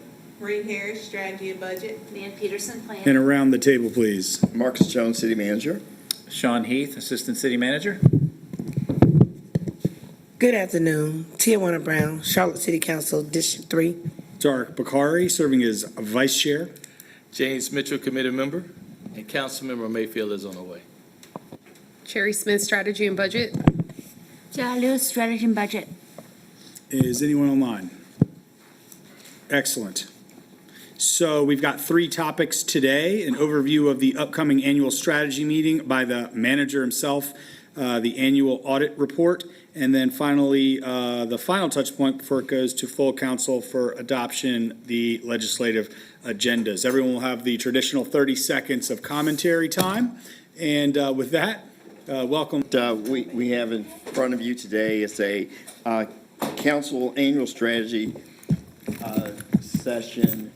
I want to call it an update, but it's really an opportunity to have a conversation with the members of the committee. I believe that last year we did this in the January timeframe, so we wanted to make sure that we got to you earlier so that we could give you a little bit of the thinking around where we are, as well as get your input. And what I've learned from a number of these is not to bake the cake before we have a chance to talk with you. We believe we have some good ingredients, and what do I mean by that? So staff, I believe they contacted all the council members to get a feel of some of the topics that the council members would like to discuss during the annual strategy meeting. I think what's also important, some of the lessons learned, is that we don't want to inundate you with presentations. We want to give you an opportunity to talk amongst yourselves. But maybe what's, I'll say twofold, what's extremely important to us with these annual strategy meetings is that it gives us an opportunity to talk with you about your priorities. And once we understand your priorities, it becomes a lot easier for us to build budgets. It becomes a lot easier for us to try to implement those priorities. So with that said, I just have one slide, and it's a piece of what we learned from you. One of the things each year is trying to select a place, and we had this thought process with everything that's happening in Western North Carolina. Would there be an opportunity for us to show some solidarity with our neighbors to the west and make this investment in Asheville, not only from a financial standpoint, but have an opportunity to talk with them and see what are some opportunities for us to continue to have this collaboration. I have been in contact with the city manager, Deborah Campbell, and she's been very appreciative of all of the support that's come from Charlotte. So I think it's a great opportunity for us to have the location there. Also, what came out over and over again was mobility, our MWSBE and small business strategy, as well as workforce development. 2 other areas that came out was really building the budget from the ground up, having an opportunity to have a deeper dive in the budget during this annual strategy meeting, as well as what we would be able to do to reaffirm what the strategic priorities will be for at least the next year. And then lastly, a part of the thinking has revolved and evolved from last year. We thought that the mobility discussion with having subject matter experts from around the country coming in to give us guidance really worked well. Some of those individuals work with the city now, and some of those are advising us. So we thought about an approach from the MWSBE and the workforce development to also bring in some experts from around the country to provide panel discussions, things of that nature. And then lastly, the thought process around mobility is we do have the bonds that have passed.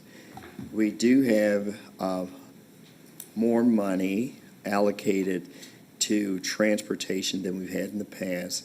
And we do have those strategic investment areas.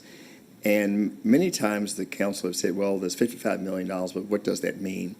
And we've used terms like bundling, we use terms like project delivery faster, more comprehensive, and Mr. Chair, hopefully this concept of what technologies also that could be helpful in trying to pilot, test, and implement some of these programs. So with that said, just some ingredients, bringing it in the kitchen, not necessarily baking the cake, but trying to get some feedback from you in this early stage so that we can get to work.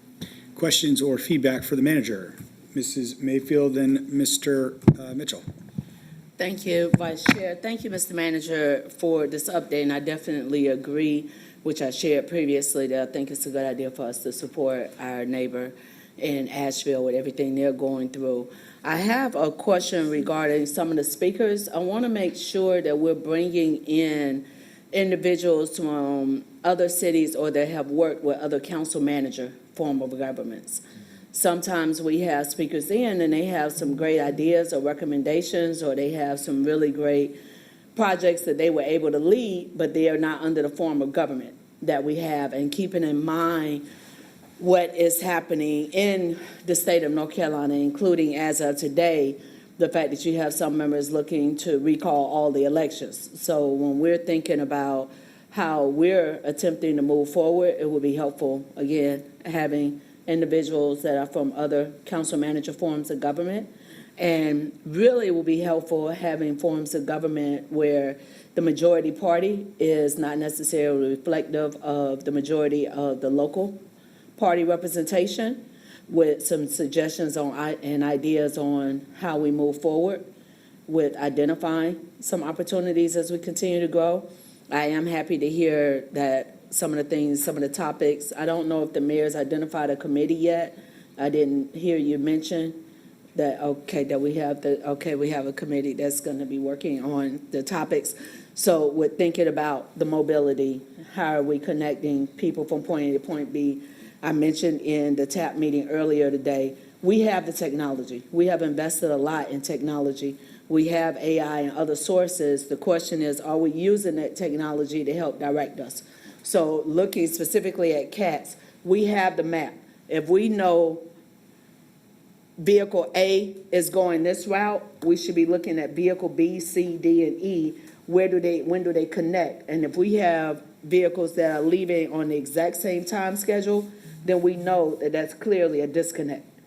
As far as you going, or coming afterwards, how are we actually connecting all of it to make sure that we're creating a system that's actually usable to give people the opportunity to not spend 2+ hours on the road to get from point A to point B? As well as looking at, I believe it will be helpful for our committee to also know that what was shared earlier when we're looking at the connectivity and how we're moving forward with those investments, having a clear plan of what is our 30+ year plan when we've seen a lot of changes just in the last 8 to 10 years in the city, how we're preparing for the growth, as well as the potential shortfalls financially, so that we're setting ourselves up for success. Thank you, Vice Chair. Thank you. Mr. Mitchell. Thank you, Vice Chair. City Manager, thank you. Just a couple of questions right off the top. What's the date of the retreat? 27th through the 29th. Thank you, Sean. Okay, Chairman, 27th.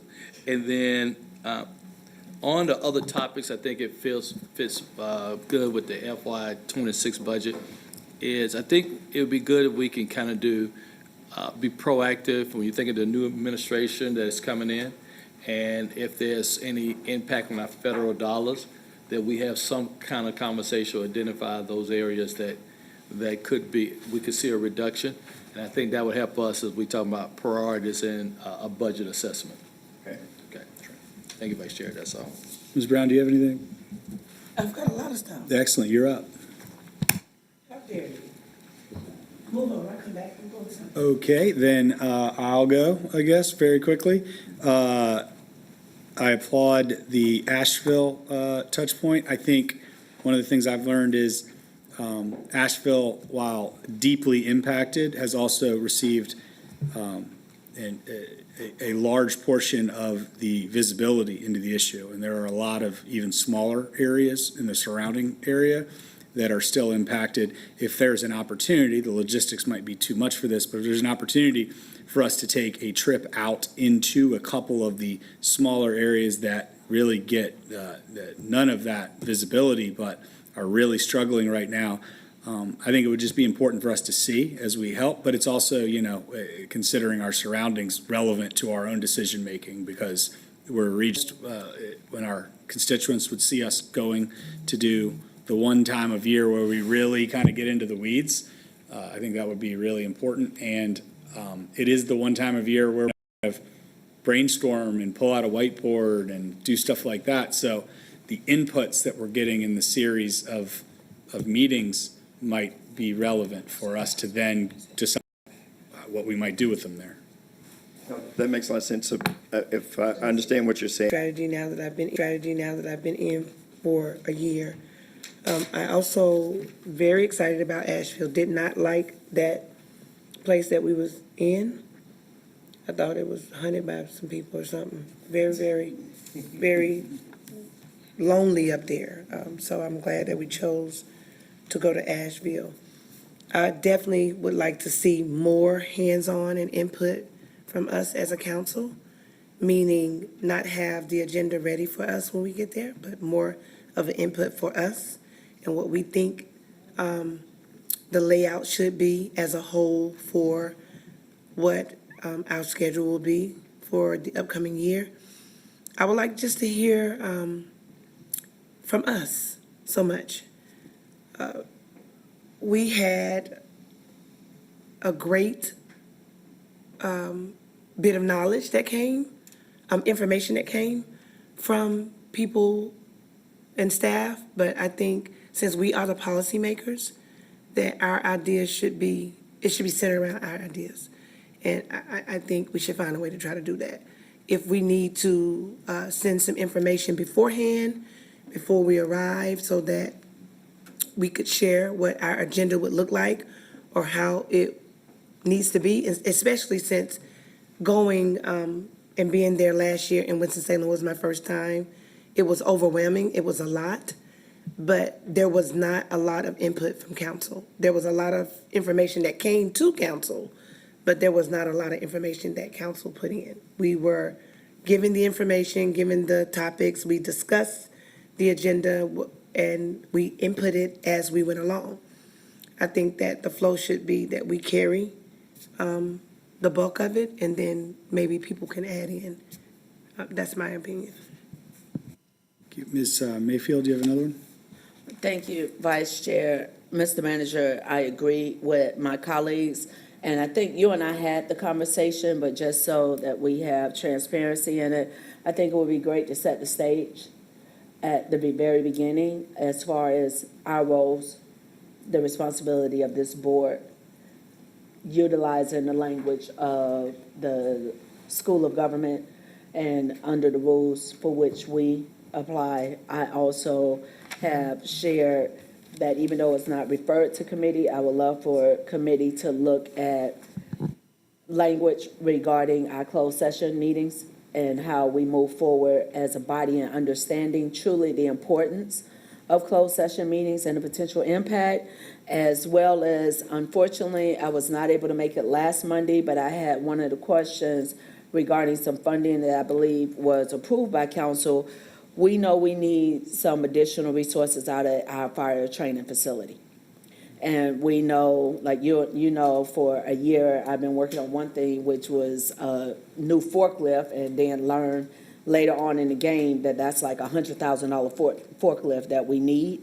And one that we almost was able to get, just the battery alone for that was over $10,000. So with looking at our funding, we also need to think about, are we funding our departments correctly?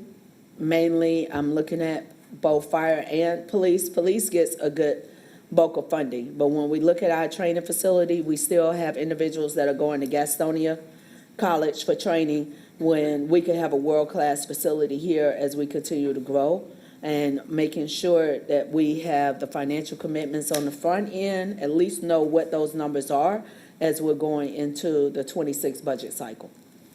That was all my additional. Thank you. And last word from Ms. Brown.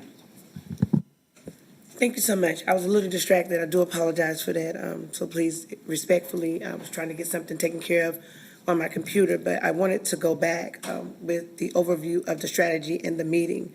I said what I said, and I meant the words that came from me, but I just want us to put emphasis on the board. We govern, we're responsible for everything that goes on, and I know staff work really hard, and city manager, you work really hard, but when it comes down to the bulk of the fingers, when things are not going right, it is on the council. It's city council did this, city council did that. So I would like for us to be hands-on in planning what we should present and how we're going to communicate it to.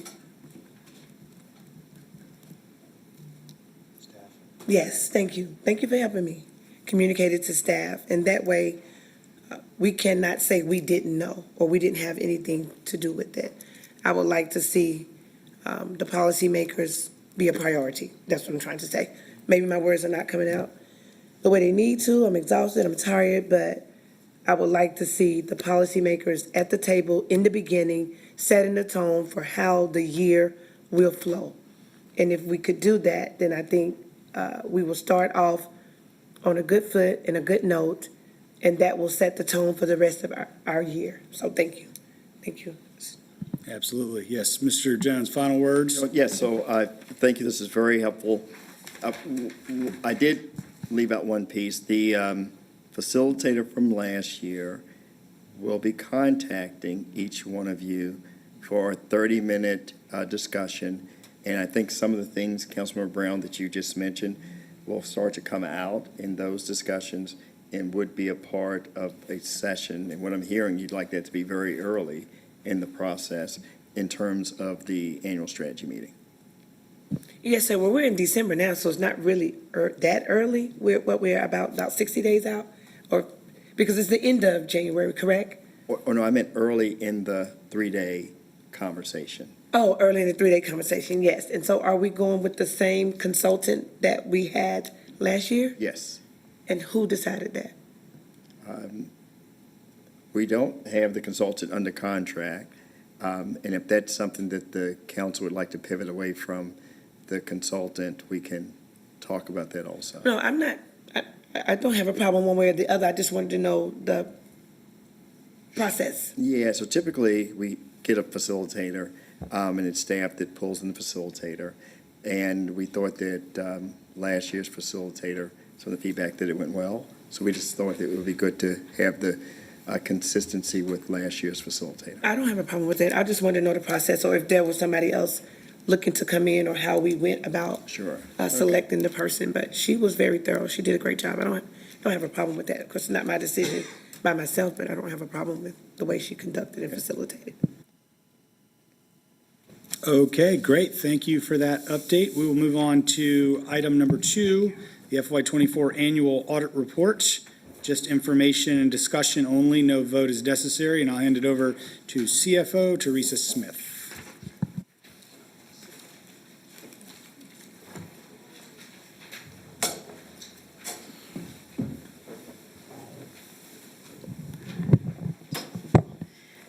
Thank you, committee. I appreciate the opportunity to be with you today.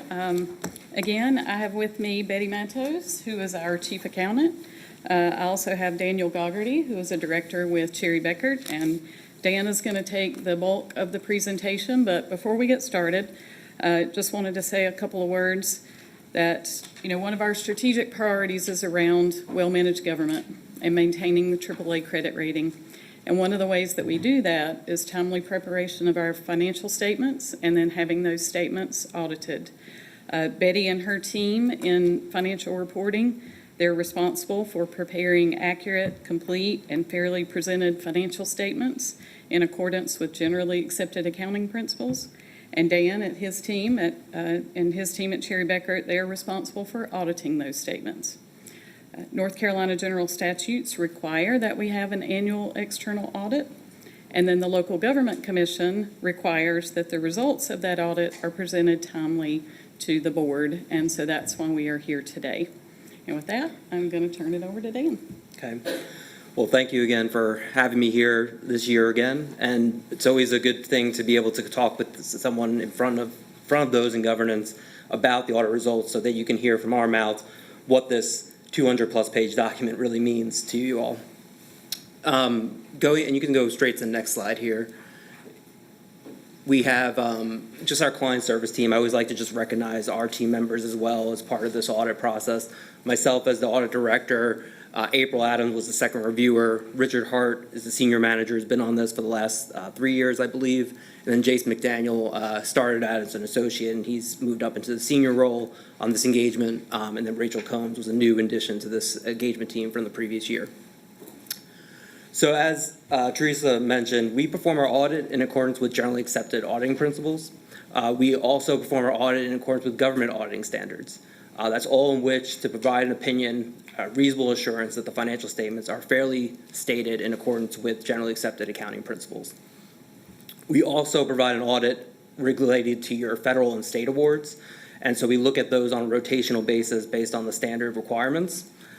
And then for all this, for the single audits of the federal, state, and then your financial statements, we have issued unmodified opinions, which are also known as clean opinions. Is the highest level opinion we can give under our auditing standards. This slide is a long way of just saying that we do provide an opinion on compliance, and we do provide an opinion on your financial statements. We do look at internal controls, but we do not provide an opinion on the effectiveness of any internal controls as part of our audit. This slide just defines for you, reminds you what we talk about when we do have findings. When we have a finding, we usually have a control deficiency related to the finding, and that could be one, the highest level we can have is a material weakness, being one that a material misstatement has occurred and went undetected as a result of normal procedures, or could go undetected based on the controls in place. And then a significant deficiency really being defined as lesser than a material weakness, but still important for us to make you aware of. We did have one material weakness here to report, and this related to financial reporting of grants. Now, this grant is not like most grants that you have. This is the FEMA grant that you receive, where FEMA, what they do is they provide you with authorization for money, but they prove all the costs as you submit them and then give you your grant award. And since you don't have a grant award, you can't record a receivable or revenue until that grant award comes, even though they've already kind of given you that pre-authorization. And so the nuance of this grant that this should not have been recorded until they give you the official award document. I will say it's $5.5 million out of, I think, 20 billion of assets that you have as a city. It's small in terms of that, but it's large enough in terms of our opinion unit being the grants that we're testing specifically. And so we are just making you aware of this, and this was something that was identified. Management has already updated their processes to not have this occur again.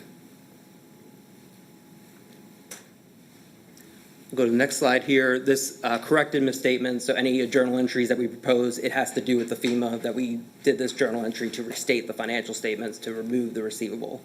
So again, that just relates to the previous slide we talked about. Uncorrected adjustments, so at time to time we will come up with adjustments that we deem to be at a level that we need to propose to management, but they're at a level that also we can pass on and not restate or not make an adjustment for. One of which, your debt service fund being a smaller fund, has a smaller materiality threshold, so we had an amount here for accrued interest on interest receivable that was doubled up in the previous year that we found in the current year. And then the next one has to do with a public facility, a parking facility, in which the city took ownership a couple of years ago. but the payments were being made by the parking vendor to the county still and not to the city. That was caught by the city this year and posted correctly in this year, but it should have been reported in previous years. The next 5 or 7 slides are a lot of pre-printed information. We have to make you aware of every single year. So I'll go over this fairly quickly, but please stop me if I'm going too quickly. Note 1 is where your significant accounting policies lie, how you account for different transactions. And then GASB 100 was the only new GASB that was implemented this year. And the basis of this one is basically just what is an error and what is a change in accounting principle that's not an error, and just defining that better. Related parties, we do look at related parties for anything that we've considered to be material. We noted no issues with any related parties that were not already made aware to us by management, and noted no issues with any arm's length transactions. If we find anything that we consider to be significant or unusual, significant being by timing, nature, or size, or kind of outside the normal course of business of the city, we need to make you aware of that. We noted nothing of that definition. Estimates are a big part of how the financial statements are developed. A lot of your large numbers on the financial statements as it relates to your pension or other post-employment benefits liabilities for the future are based on actuary results. Your depreciation for capital assets is based on estimated useful life of those assets. We noted no issues with management's use of estimates, and they were consistently applied with the previous year and were applied correctly. This goes on about significant estimates. We looked at the key matters related to those estimates and made underlying assumptions that were used. Financial statement disclosures are clear, neutral, and consistent. Non-attest, so attest being audit service, so any non-audit service that we provide, we have to provide to fill out the data collection form, which is the form filled out to complete your federal awards process. It's how we communicate to the federal government what we tested and what issues we found, if any. I didn't mention it earlier, but I will mention it now, that we did not have any single audit findings. So we audited a number of the programs around the city, but we did not have any single audit findings this year at all. Next couple things here, just no difficulties were encountered as part of our audit. We had no disagreements with management. There were no consultations inside our audit team, inside our firm. We had a manager representation letter that's signed by management each year. We had that signed by the date of the audit report. There were no consultations by management to shop for an opinion elsewhere from another accounting or audit firm. No other findings or issues. No fraud or illegal acts were reported to us or found as part of our audit. There was no going concern noted for the city to have to overcome. These are just the basis of your annual comprehensive financial report really is your financial statements and notes in which we're providing an opinion on those. The management discussion analysis and the required supplemental information, that is kind of between the two. Are information we look at to make sure they're consistent, but we do not provide any opinion on that. We also have other supplementary information like your budget to actual schedules in the back. We do tie it out to the front statements, but we do not provide any opinion on those schedules either. And then the introductory schedule in the statistical section, which is in the front and back of the comprehensive report. We do read that information, but again, do not provide any assurance on that information. The GASB has been particularly busy over the last couple months. 101 has been out for a little bit, and that will be applicable next year along with 102, but 102, 103, and 104 have been issued in the last 6 months. 103 would probably have the most significant impact on your financial statements. This is going to be 2026, but I say that saying, I don't think it's going to have that big of an impact. I don't think most of these standards are going to have that big of an impact. But that one there is that the budget will go with the back RSI schedules. They will not be part of your front schedules where we opine on it anymore.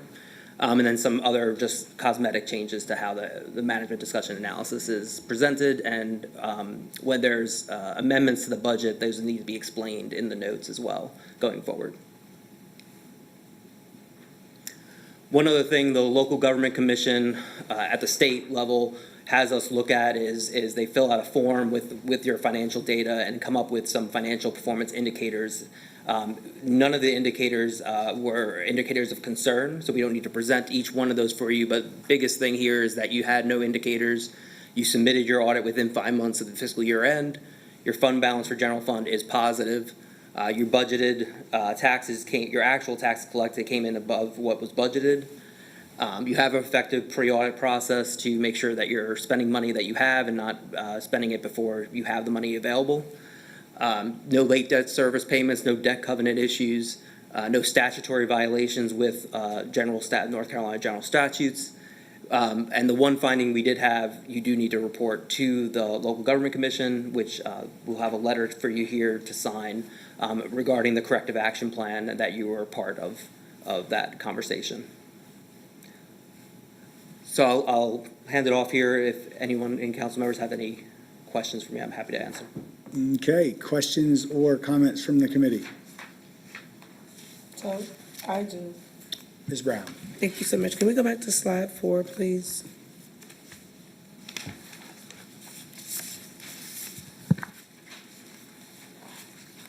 I think that was the.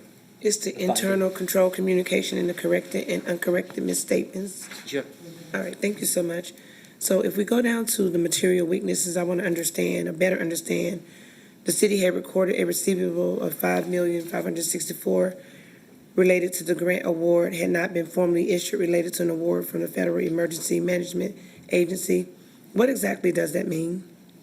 So basically what happens is when you receive a grant award, usually you receive it in advance and say, they give you an award and say, you have $10 million to spend. You then provide them with reimbursement of what you've spent on that award, and they approve those reimbursements.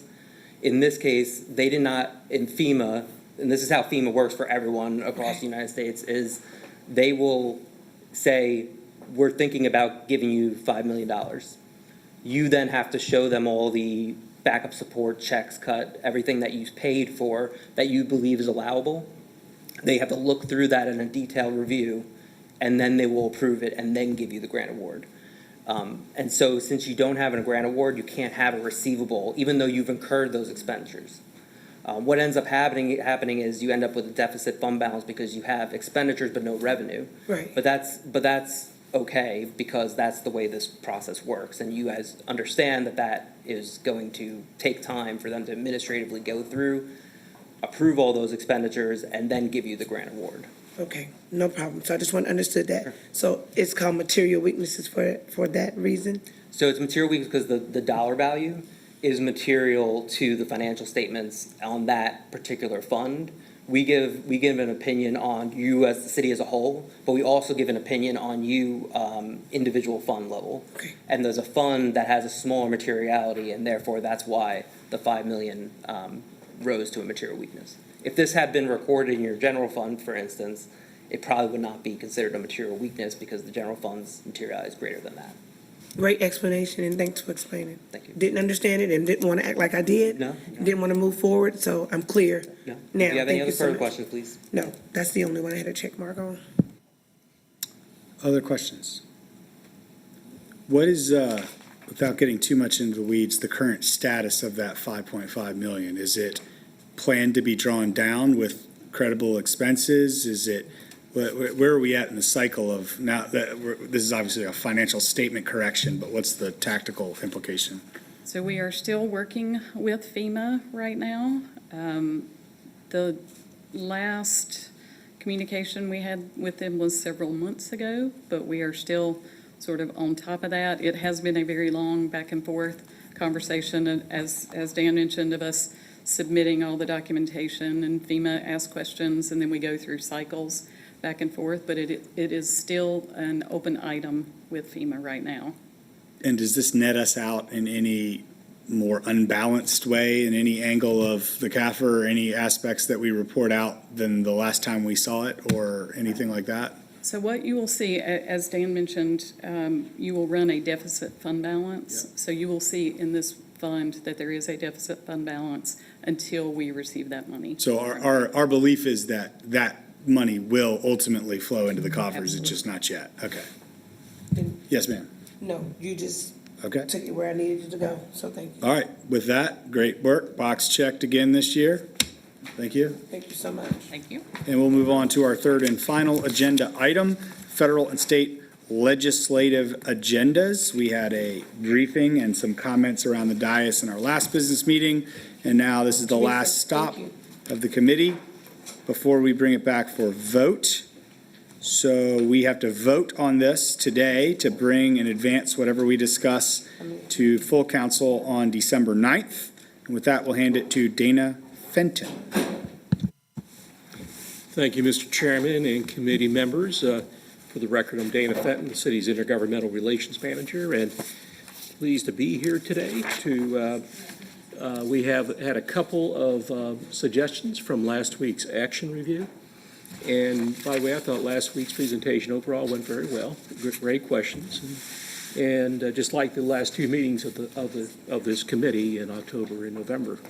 And the two issues that were brought up, one was by Councilmember Johnson about needing some clarity in the federal talented workforce development slide concerning immigration policy and regulatory changes. And Councilmember Watlington had one on consider adding language to the state public safety position regarding beer and wine establishments and their density throughout the area. Next slide, please. Just talk about next steps real quick. The charts there, the bottom half with the yellow. We're at the in the lower right-hand corner right now, December 2nd meeting, and then next Monday, of course, would be the council consideration, then followed by the work that we always do in the new year with advocacy before the Congress and the North Carolina General Assembly. Next slide, please.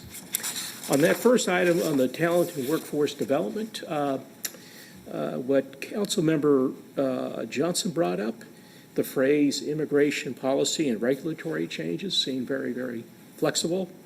And we came back with some language to replace that with the 2019 Charlotte Compact on immigration. And as many of you all remember, I think Ms. Mayfield, Mr. Mitchell, Mr. Bakari, you were all on the council at the time in May of 2019 when this was adopted unanimously by the council, I believe. And so we thought that would just be a good way to clarify exactly what we mean. So would you like us, as you go point by point of changes, to have any dialogue, or would you like to wait till the end? Certainly, if you want to, we only have two slides to. Okay, so why don't we just pause there so it's fresh on everyone's mind? I think that remembering the conversation and Ms. Johnson's points solves the issue she raised, yet leaves in the general context by which we started that agenda item. So does anyone disagree, or would everyone, once we vote all the way at the end? Sounds like there's no comments on that, so please move forward. Okay, thank you. And the second one, next slide, please. Next one that Councilmember Watlington brought up, this was an issue she initially raised 4 years ago in 2020. This had to do with crime that was in and around beer and wine establishments, and looking at the laws concerning how these establishments can be licensed and how far apart they could be and things like that. So she brought this up in the context of the arcade gaming regulations and protections for those communities that are impacted by those establishments. And what we have are really two different issues there. On the arcade gaming regulations, we had some really good discussion about this the last 2 months. And what we found was that, and also learning too from our consultants with our state lobbying firm, on the arcade gaming regulations, we currently have the local authority to determine the separation requirements and all the other planning and zoning issues. There will be legislation this coming session in the General Assembly to address that whole issue of arcade games, whether they ought to be legalized and regulated, that the state can then collect tax revenues from it. And as part of that, they would also be taking up the planning and zoning part of it. So there's a possibility there that if there is legislation that passes, there's a possibility that there could be some authority that shifts from the local governments to the state. And we want to be at the table to essentially be able to protect our interest when it comes to the planning and zoning issues, especially the density, because we have a lot of those establishments here that are causing some issues. On the other hand, and also, let me get back to the arcade gaming regulations real quick. The individual in the legislature who wants to bring this forward next year and be the champion for it is a member of the House leadership. So he has this individual has some influence and certainly would be in a good position to try to get something moving. There was legislation filed in 21 and 23. It went through one committee perhaps each year, but it did not go further than that. Just time wasn't ready apparently for that. Slow process. It is. It does take time for some of these big issues. When you get to the issue that Councilmember Waddington raised, beer and wine establishments, those are licensed by the state of North Carolina. I believe it's the Alcoholic Beverage Commission that does that. And so those are, we really don't have a way to do the things with the beer and wine establishments that we do with the arcade games. And I can understand why that is an issue with the beer and wine establishments. But at the same time, right now, that is simply, it's been a state regulatory regimen for years and years. There are a lot of entrenched interest that want to see it stay that way. And that is an issue. We were to get changes to that. It would take multiple sessions.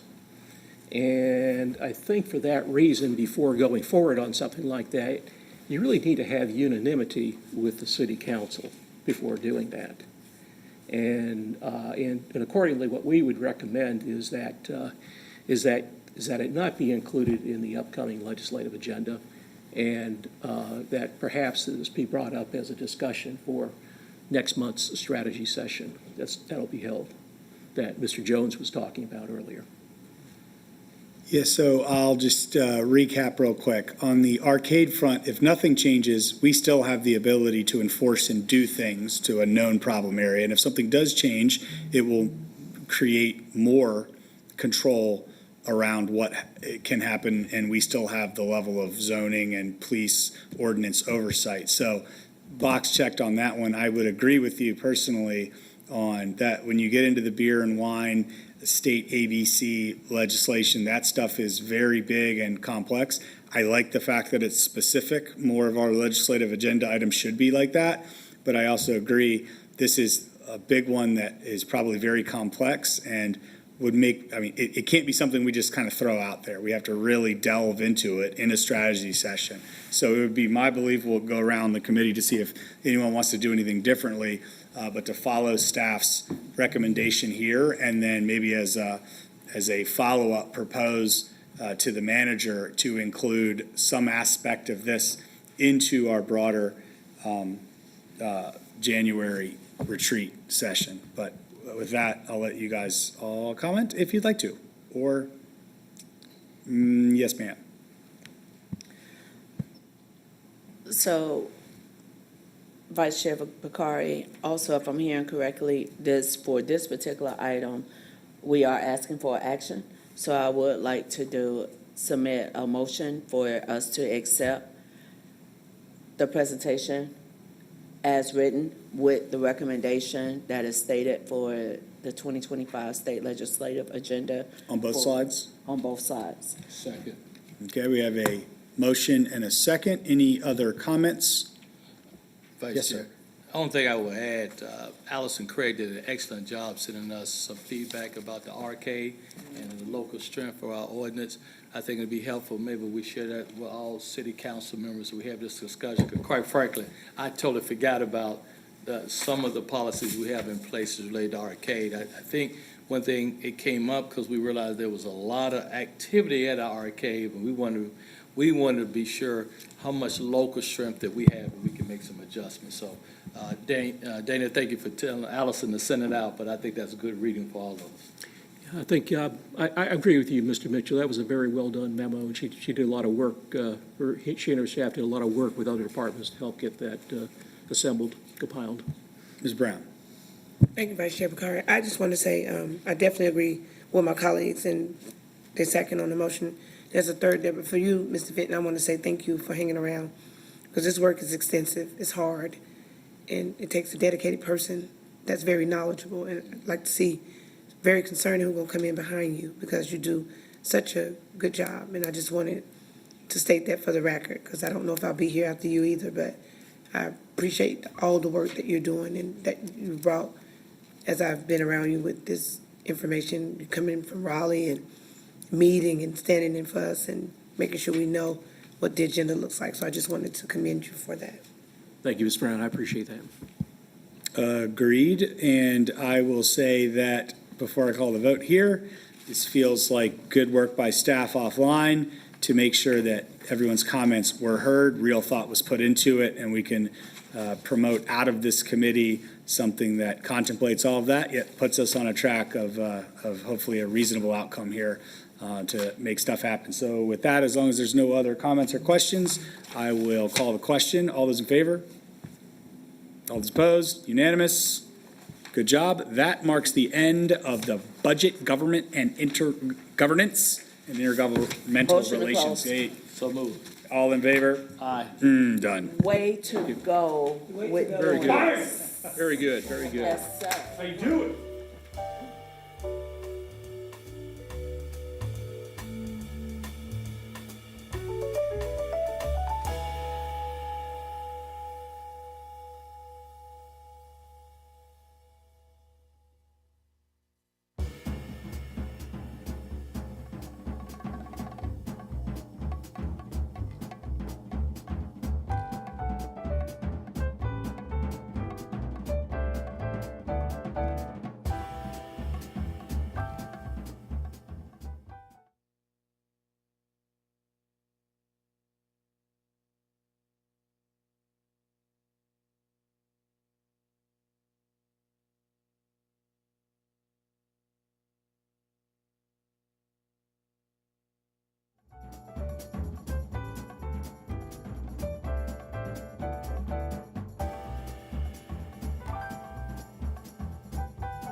Can you all hear me? Yes. Good afternoon. Welcome to the Housing, Safety, and Community Committee. I'm your chair, Victoria Watlington.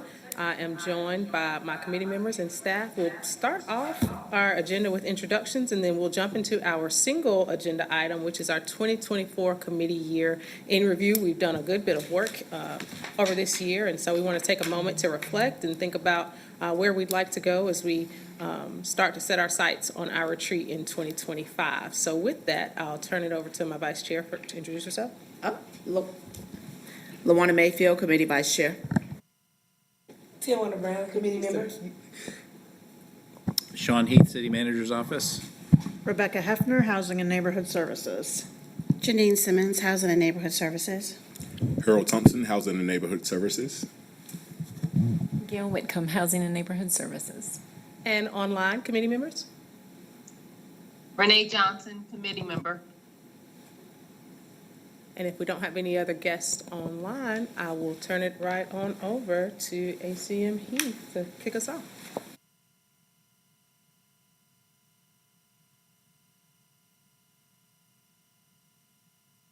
I'll jump in the backside and here. There isn't anybody over here I can turn it over to, so I suppose I will kick off the presentation. So your chair and vice chair decided that they would like to do some reflection today on the really great work that you all have done as a committee over this past year. So 2024 has been a busy and eventful year for all of you. You actually worked through, next slide please. You worked through and closed out 5 substantial policy referrals this year. I'm going to really high level walk you through what some of the outcomes of those policy referrals were. And as we go through, there'll be a few updates on where some of these things stand. So kicking off in January, you all closed out your review of City Code of Ordinances. This was the mayor's referral around safety concerns in Uptown and the surrounding areas. And based on the recommendations of the committee, City Council approved amendments to recriminalize 6 ordinances to address safety concerns in Uptown. Those went into effect March 1st.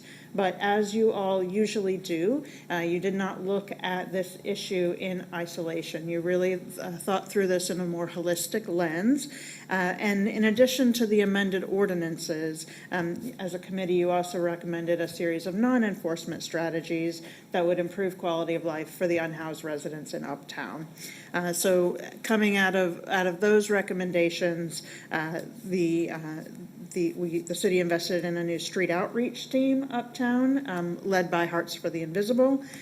We allocated additional rental subsidies in support of services that would go specifically to residents of the unhoused population in Uptown. We talked through the addition of portable restrooms in the Uptown area and work to make those work and to identify a more permanent solution is ongoing. And then, of course, our continued collaboration with Mecklenburg County in their work to serve unhoused residents in Uptown and across the county. So that was just January. But you were able to make a lot of recommendations that staff and our partners have made a lot of progress on over the course of the year. Next up was the performance management framework. So as you're talking today about what you want to talk about in this coming strategy session, as a reminder, you all worked through prioritizing goals and objectives at your strategy session in January of this year. And coming out of that, the HSC committee, as well as all of the committees actually, reviewed performance measures that were associated with those policy goals and objectives. And that work resulted in the launch in August of the city's strategic progress tracker. So when you're reviewing that tracker, you're able to see the work that you did reflected in there under the measures around great neighborhoods and safe communities and well-managed government. And then, of course, through your work on the council as a whole, all of that body of work. Then, next up was the youth crime referral. This was a particularly meaty referral in the sense that it touched on a lot of different partners and body of research and data, and you also heard directly from youth who were engaged in the process to make recommendations. In combination with this referral and the FY 2025 budget, it resulted in an investment of $4.5 million in investments that would support meaningful reductions in juvenile crime. So as a committee, again, you recognize the importance of a holistic approach, that this is not just about the activities, but the root causes and the foundation of issues that our youth face in Charlotte. And you really talked through prioritizing things like mental health and economic opportunity for youth. So through that, you all, through recommendations to council, made an investment of $2.5 million in the Katie Blessing Center. That will be located in the Central Albemarle corridor, and when completed, will be the largest pediatric behavioral health center in North Carolina. That work is getting underway. And then again, in another $2 million to invest in three priorities. One was community-based partnerships in programs that have an evidence base to support the reduction of juvenile crime. Second was expanding the inclusion of at-risk and justice-involved youth in the city's workforce and employment programming. And the third was scaling up youth mentoring and diversion pilot programs in CMPD. And then you tackled affordable housing funding policy. So this referral, which completed in September and then went to council for approval, resulted in recommendations for investment goals across affordable housing categories to really maximize the impact of the housing bond investments. So the committee and a working group over the summer crafted three policy goals around residential stability, neighborhood affordability, and economic mobility. And the policy and investment goal recommendations were adopted by council in September, and then the bond, of course, passed in November. So we are working on activating that new housing funding policy right now. There is a new RFP written that addresses your goals and priorities. It has already been posted, and those submissions are due back in January 24th, and then we will bring to you all the first round of recommendations for Housing Trust Fund investment based on those priorities. And lastly, last month you heard from the Nest Commission, which actually closed out a long-standing referral around anti-displacement, and you received their final report and their final recommendations, and that work will continue to be advanced, in particular as we work through in the coming year our transformational mobility plan and how we support residents staying in place and having affordable housing opportunities as we activate that body of work. So those are your referral completions from this year, and but it's not all you did. So next slide, please. In addition, your feedback and discussion shaped a number of ongoing initiatives. Of course, Councilmember Mayfield kicked off at the beginning of the year the Faith in Housing initiative, and then you also heard an update on that it's all running together later this fall. We also heard from Enlivian, and you got an update on Choice Neighborhoods and the work that's being done in North End, in particular around the redevelopment of the Dillahay Courts housing site. You heard from United Way and debated vigorously about a home for all. And many of the components of that work already exist in your housing programs and policies. You talked about the Charlotte-Mecklenburg Schools Teacher Village, which of course was a investment that council made through the FY 2025 budget, $1 million to support the development of the first pilot project of a teacher village. You talked about the after-action report from the South Park fire, to work with the fire chief and their staff about how that incident was handled and what are some opportunities going forward. And of course, you heard from the Leading on Opportunity staff talking about the Changing Opportunity report and the improvements that Charlotte has made in our economic mobility rankings and some of the factors that have contributed to that improvement and will do so going forward. So that rounds out the review of 2024. I'm going to hand it over to Sean for the next slide to talk a little bit about what's ahead, and then hand it back to you all for comments and questions. Thank you, Rebecca. So this is the final slide, and it's really just intended to be a conversation starter. It's quite a year, right? And thank you, Rebecca. It was a great summary of all that was accomplished by the committee and by the department. I won't read the committee charge. This is just up here for reference. And we know, Chair and Vice Chair, through conversations that we've had, that you have a desire to hit the ground running in calendar year 2025. And the thinking was you could use a bit of time today in committee. So you're gathering your thoughts and you're having a chance to have a conversation really in advance of your annual strategy retreat at the end of January. So you can go into that session with hopefully kind of a crystallized view from the committee perspective for some of the things you want to focus on, some of the things you'd recommend that could potentially turn into referrals, for example. So there are a few things that I think we would enter the year already knowing are on the docket, so to speak. So first, of course, just before Thanksgiving, the mayor released a referral related to enforcement authority for minimum housing code violations. And that was driven in part, if you think about some displacement events that have occurred in the city of Charlotte, when those happen, there's a need to do certain things now, do certain things immediately, which we are doing. And we're on it.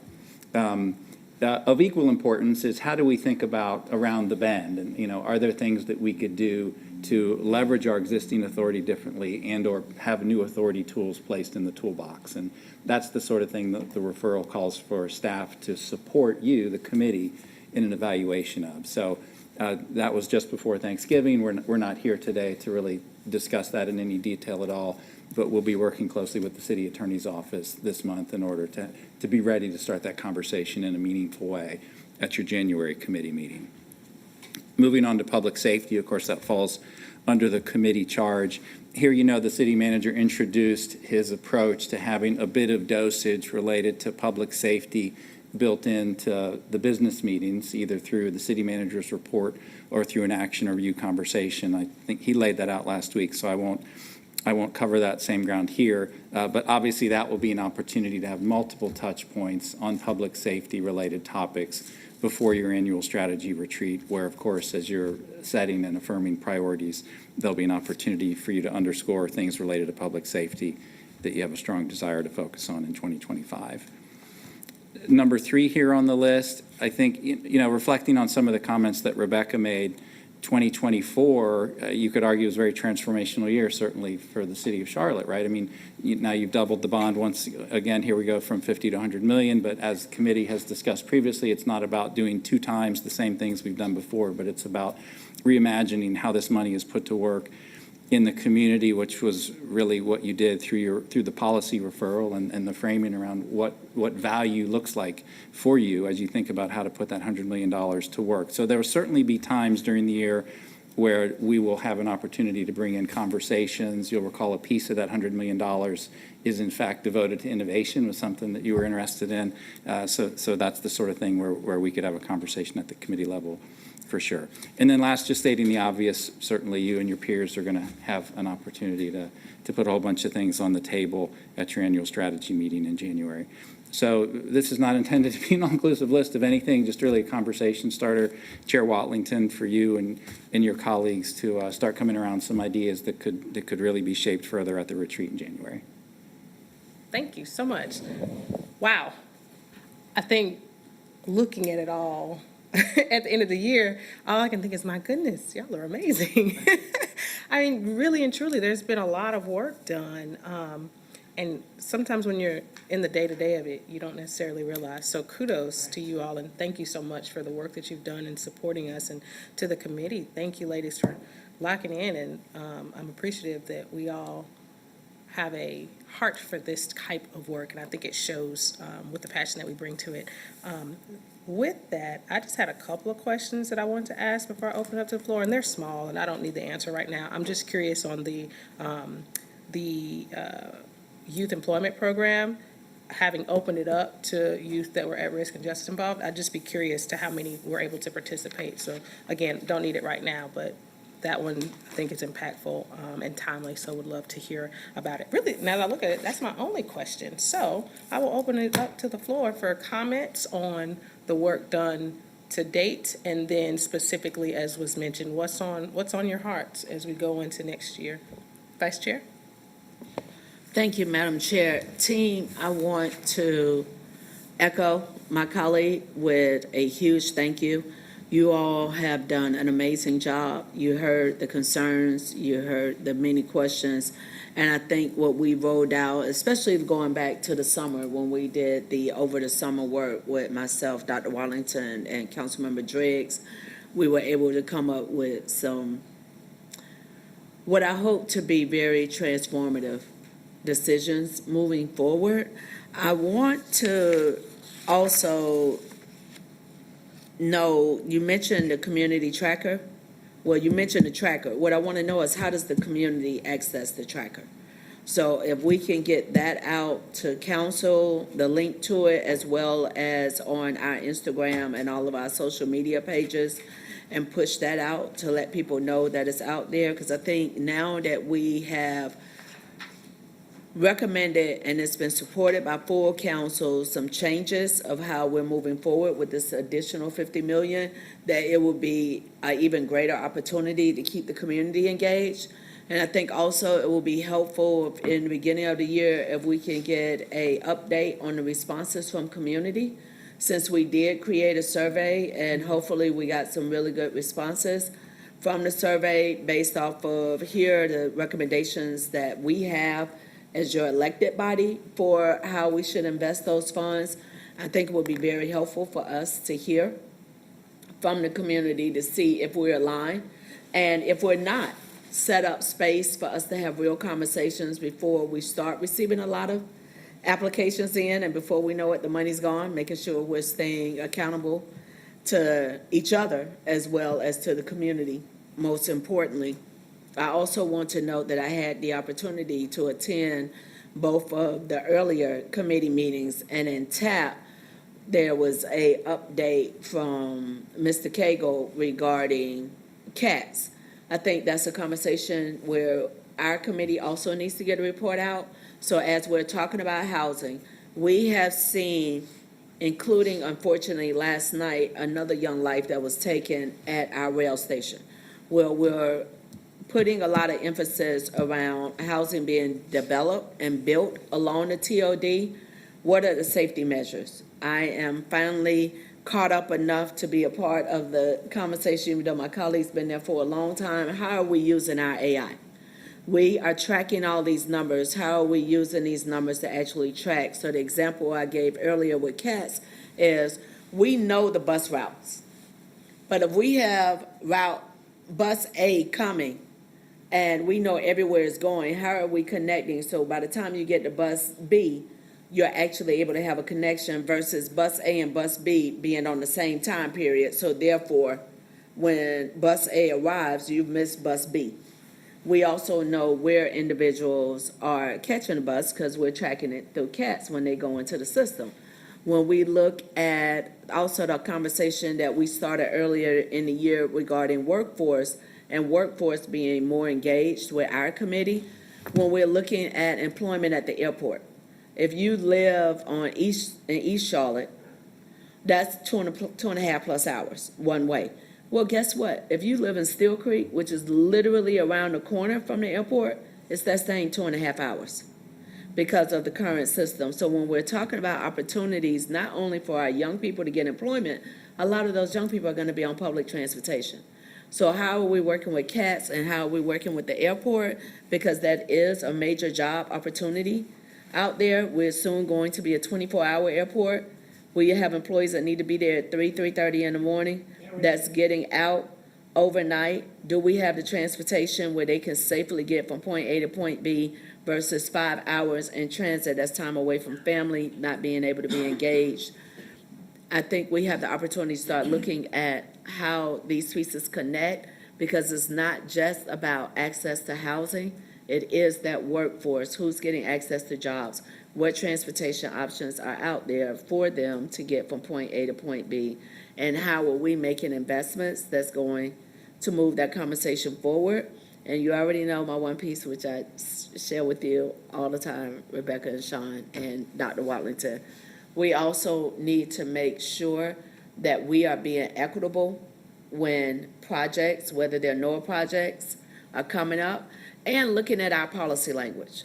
So we have a partner that is doing amazing work in the community.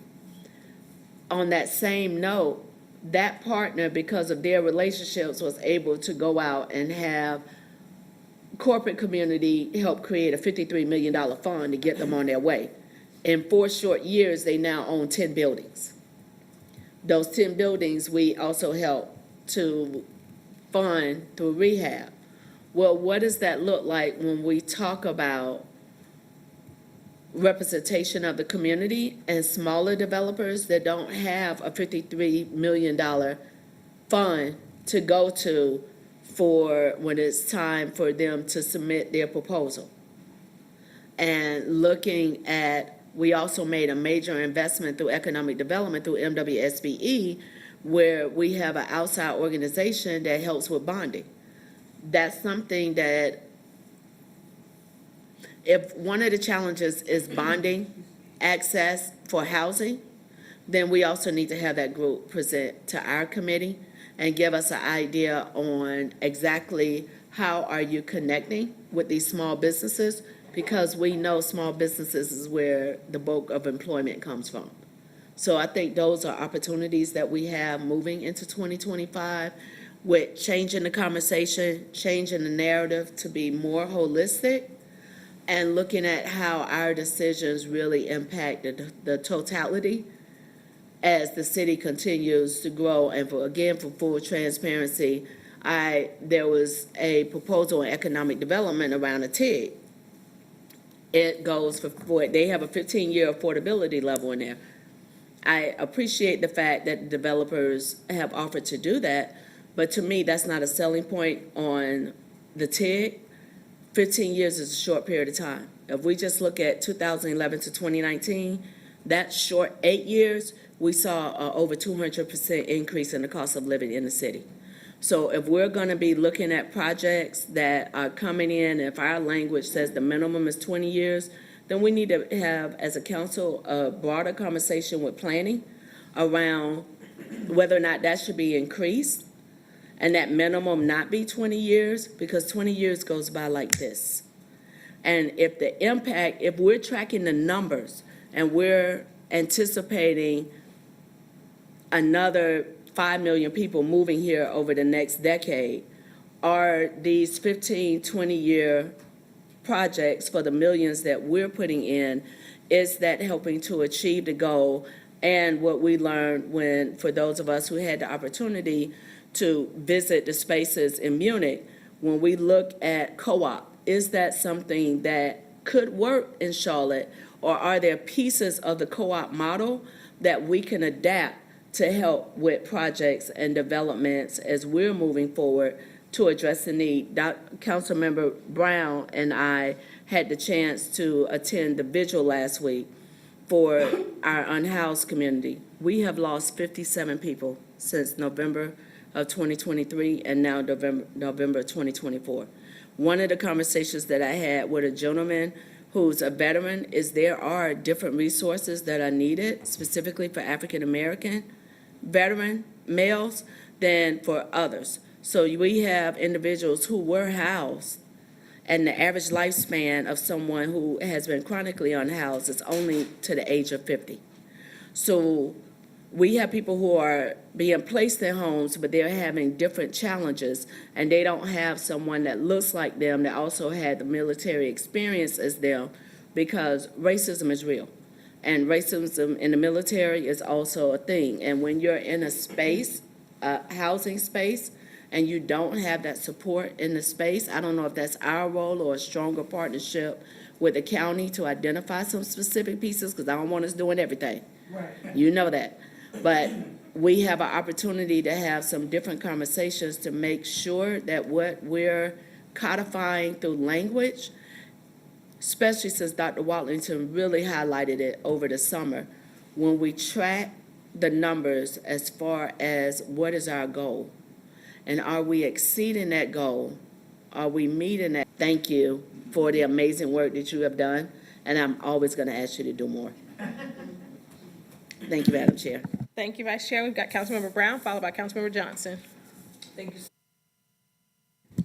Thank you so much, Vice Chair. You did good. And Madam Chair, thank you, Dr. Wallace.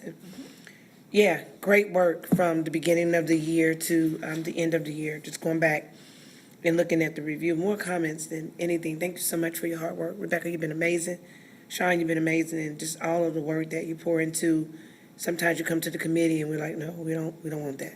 And you say, okay, well, how can we make it better? And if you've actually did that. And so I know it's hard work doing what you do, but you do it and you do it well. And so I definitely want to say thank you. I'm a person that like to see the results, but I also like to give the credit to the people that help us get those results. So to our chair, thank you so much. You're amazing. You did hard work this year, even with some pushback from me on the ordinance, because I'm strong in what I believe in, but we got it together with some language that the community could understand, that we're not trying to criminalize anybody, want to see anybody go to jail, but we have got to move forward with safety and making sure that people are safe in our community. And so kudos to you for that. Vice Chair, with you working beside her hand in hand, because I know Johnson and I are really strong about, some of the language. But I just like to say, very exciting, learning, being on this committee for the first year, a lot of work. I mean, a lot of work. As you can see, we're in review, a lot of work, a lot of hard work, a lot of digging, research, going back, checking the facts, fact checking to make sure things are on point and that our language is understandable to our constituents in the community. But I would definitely like to see some data on the city code of ordinance and the youth crime. Those are my two biggies on our review. If we could get some information and some data so that I could share back to people that have been asking that. That's a big thing with the people's budget. How has it been impacted? Did it work? What's the data? What's the number of arrests? How many people did it affect? So if we can just have that it don't have to be immediately. It could even be going into 2025, because we're going into holiday season. Who wants to work hard when Santa Claus is coming around? Nobody, right? So, but we have done a great job on this team, and our leadership in our committee has been phenomenal. So I just wanted to say that for the record, along with staff working alongside of them to make things happen and to get results. And as Dr. Wallace said, on a day-to-day, you're working so hard, you don't get to see all of the fruits of your labor, but then when you come together in the end, you ask to see a review, it's all laid out. So thank you so much. And that's all I have. I yield to my committee. Thank you, Councilmember Brown. Councilmember Johnson.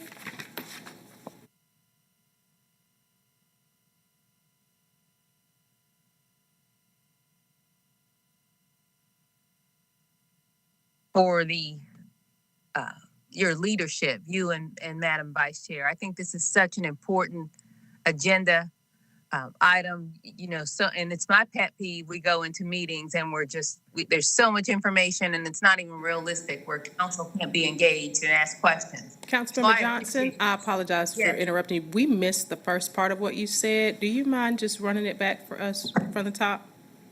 You just wanted to hear it again. Thank you for doing a wonderful job. No, honestly, it was me. I couldn't hear you. I'm so sorry. We do want that. You're so funny. Thank you for this agenda item. Thank you for the highlighting of our work, but thank you for a realistic, well managed agenda. So thank you for that. I'm also so proud to be a part of this committee. I think the work that we do is so impactful, and this is why I ran. You all know my passion is affordable housing, and so the work that we're doing, working towards that, is so important. So thank you. I do have a question for Sean, for Mr. Heath. I wanted to ask about Home for All. Can we get an update on that? I know it came before council or before the committee and then needed to come back before the committee. So do we have an update on that? Yeah, I'd be happy to provide some perspective today. So the work of a Home for All continues. The United Way has been spearheading this effort for quite some time, and they have never pressed pause on the work. But where we've left off in terms of the city's participation is, I think back to a couple of conversations that were had at the committee level and then one conversation with full council. And I was on point for this, so I'm accountable. I think the challenge was what I was presenting, what staff was presenting to you, was asking committee and council to endorse a overall plan before each component piece was ripe enough where we could really articulate, here's exactly what it is and who the partners will be and how our money will be used. There were just a lot of questions. So where we've left off in our most recent conversations with the United Way is, hey, we still see great value from a staff perspective in the work that's being done. We see a lot of alignment between the objectives of a Home for All and council strategic priorities. But so far as incremental funding from the city of Charlotte, let's wait until each component piece is ready for prime time, whether it be upstream emergency rental assistance or the possibility of a city-county collaboration around an emergency shelter focused on the unhoused population, particularly individuals with severe and persistent mental illness. Those are just two examples, and they may have great merit, but we don't want to bring it to you before it's ready for discussion. So we are open for business, I think, from a staff perspective as it relates to the component pieces of a Home for All. And when they're ready to roll, we will, I believe, kind of treat them how we've treated everything else historically, which is nothing would be put on a council agenda for a vote without an opportunity for an action or review conversation. So that's what we would do when each of them are ready. Chair Watlington, we've talked about this a bit. Is there anything that you heard me say that feels okay? Is there any city funding that's gone toward that project? So if we just focus on fiscal year 2024 and 2025, If we just focus on fiscal year 2025, there were a number of slides that were shared at committee and full council with dollar amounts on there. The punchline here is City Council, through the Financial Partners Program, provided $130,000 of support to the United Way, once again, through the Financial Partner Program, which was, and the county has done something similar themselves, to support the United Way's administration of this overall effort. But as it relates to emergency rental assistance, system navigation, emergency shelter, those are some other component pieces that were put in front of you as possible fiscal year 2025 investment opportunities. Rebecca and I have been working together to ensure that we preserve funding capacity to do those sorts of things, because we don't want this to be a game of musical chairs where, hey, a great idea came forward, but oh, by the way, we've spent the money. So we're ensuring that we're preserving funding capacity, but nothing above that, nothing except for that financial partners item, which you already approved, will be spent absent a conversation and then a vote with council. And so how much money do we have allotted toward that? Well, there isn't, I wouldn't go as far as to say there's not a formal Home for All earmark in the budget per se. So let me just use one specific example. So in the $100 million in the council policy work, that you did in order to identify investment categories, there is $9 million that's set aside for a range of things, including possible emergency shelter capacity, permanent supportive housing, those sorts of things. So I just use that as one example where there's funding available, but there are no commitments that have been made. There are no promises that have been made. We will review requests for that funding as they come in. Okay. Thank you. Sure. Thank you. All righty. One thing I would like to add to the list, community, as I think about housing, safety, and community, we've touched on housing for sure. We've touched on safety for sure. One of the things that as I think about community that I think has come up in council, at least I know here recently, is this idea of communication. And how do we make sure that we're updating our methods for maximum impact in a changing world, right? People receive information differently.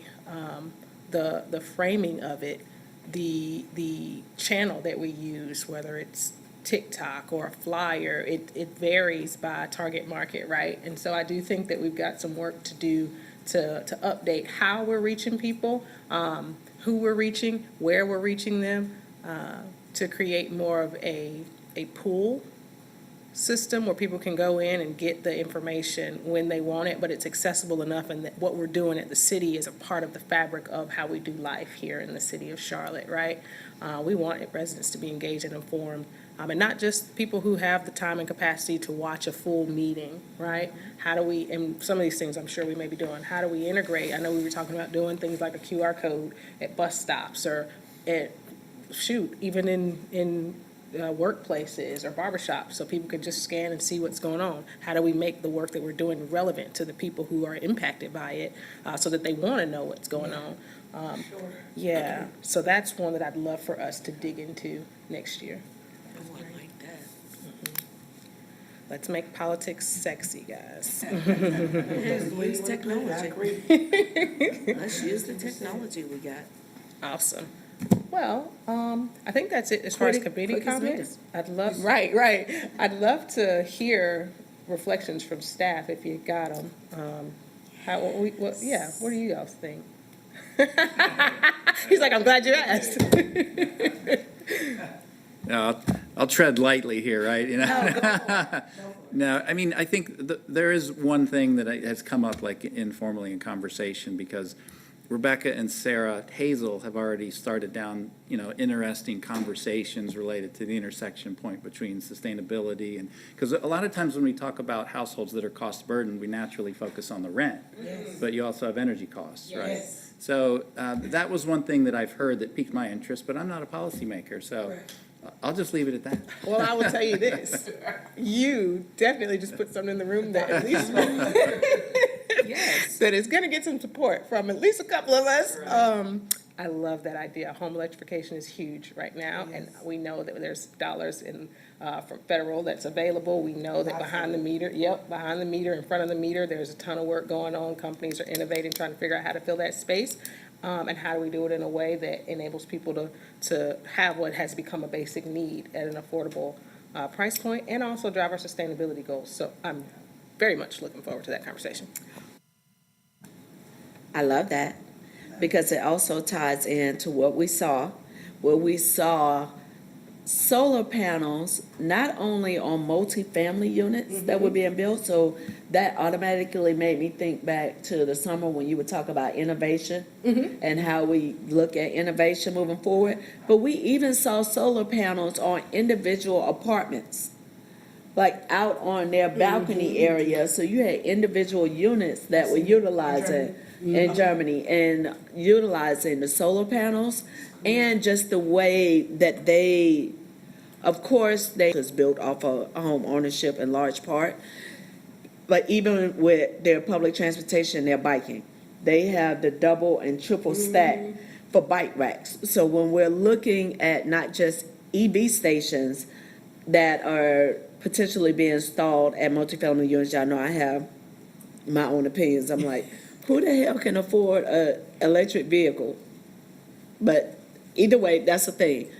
Looking at how we do the bike stations versus what we do here where you just have this little thing where you can put like 3, 4, maybe 5 bicycles in, looking at that stacking model and how that can work. And they had it in the garages.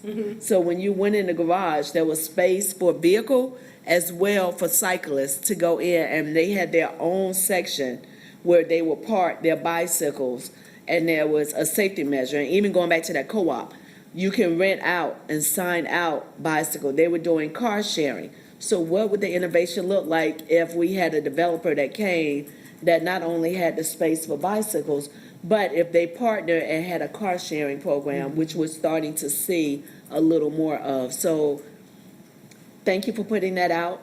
You all have great ideas. Here's the opportunity for you to tell us so that we can absorb it.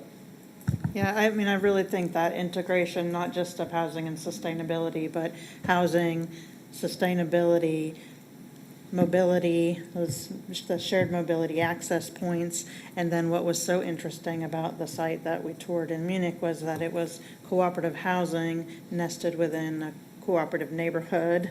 So there are a lot of opportunities as we look at, council, you have pushed us to really think more about the integration of the services that we provide and the programs that we provide.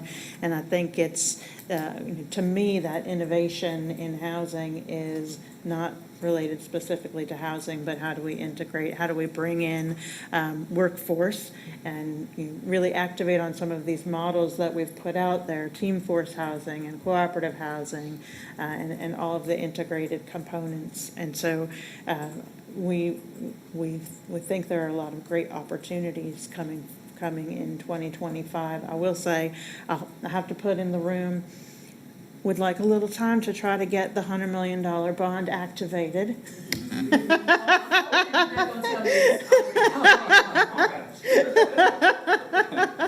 So we need to get some of these things moving, but we're really excited about the conversations that you've had and the ideas that you've been sharing over the last couple of months. Sorry. I like that. We're listening. Wouldn't it be wonderful if we could use some of that? Yes. Like, I think about that innovation part of it, and like, what if folks are coming to talk about, hey, we want to put housing on the ground that is first of its kind, sustainability, et cetera, et cetera. We want to do induction stoves. We want to do electric heaters. We want to do some energy storage, whatever it is. You know what I mean? That would be really cool to be able to use our dollars towards that to help bring some of those costs down in non-traditional ways. And I would also add from meeting earlier today, which we'll hear about in full committee report out, planning had a update on UDO. And they had in there the space to open up. When we look at faith in housing, right now you have to do a rezoning when you want to build housing on institutional land. Updating that language to remove that, and then everything that can go up under that umbrella of N1, N2, including if it's a community center or community space. Like we have one church, Miles and I went out, and they're looking at housing and a soccer field.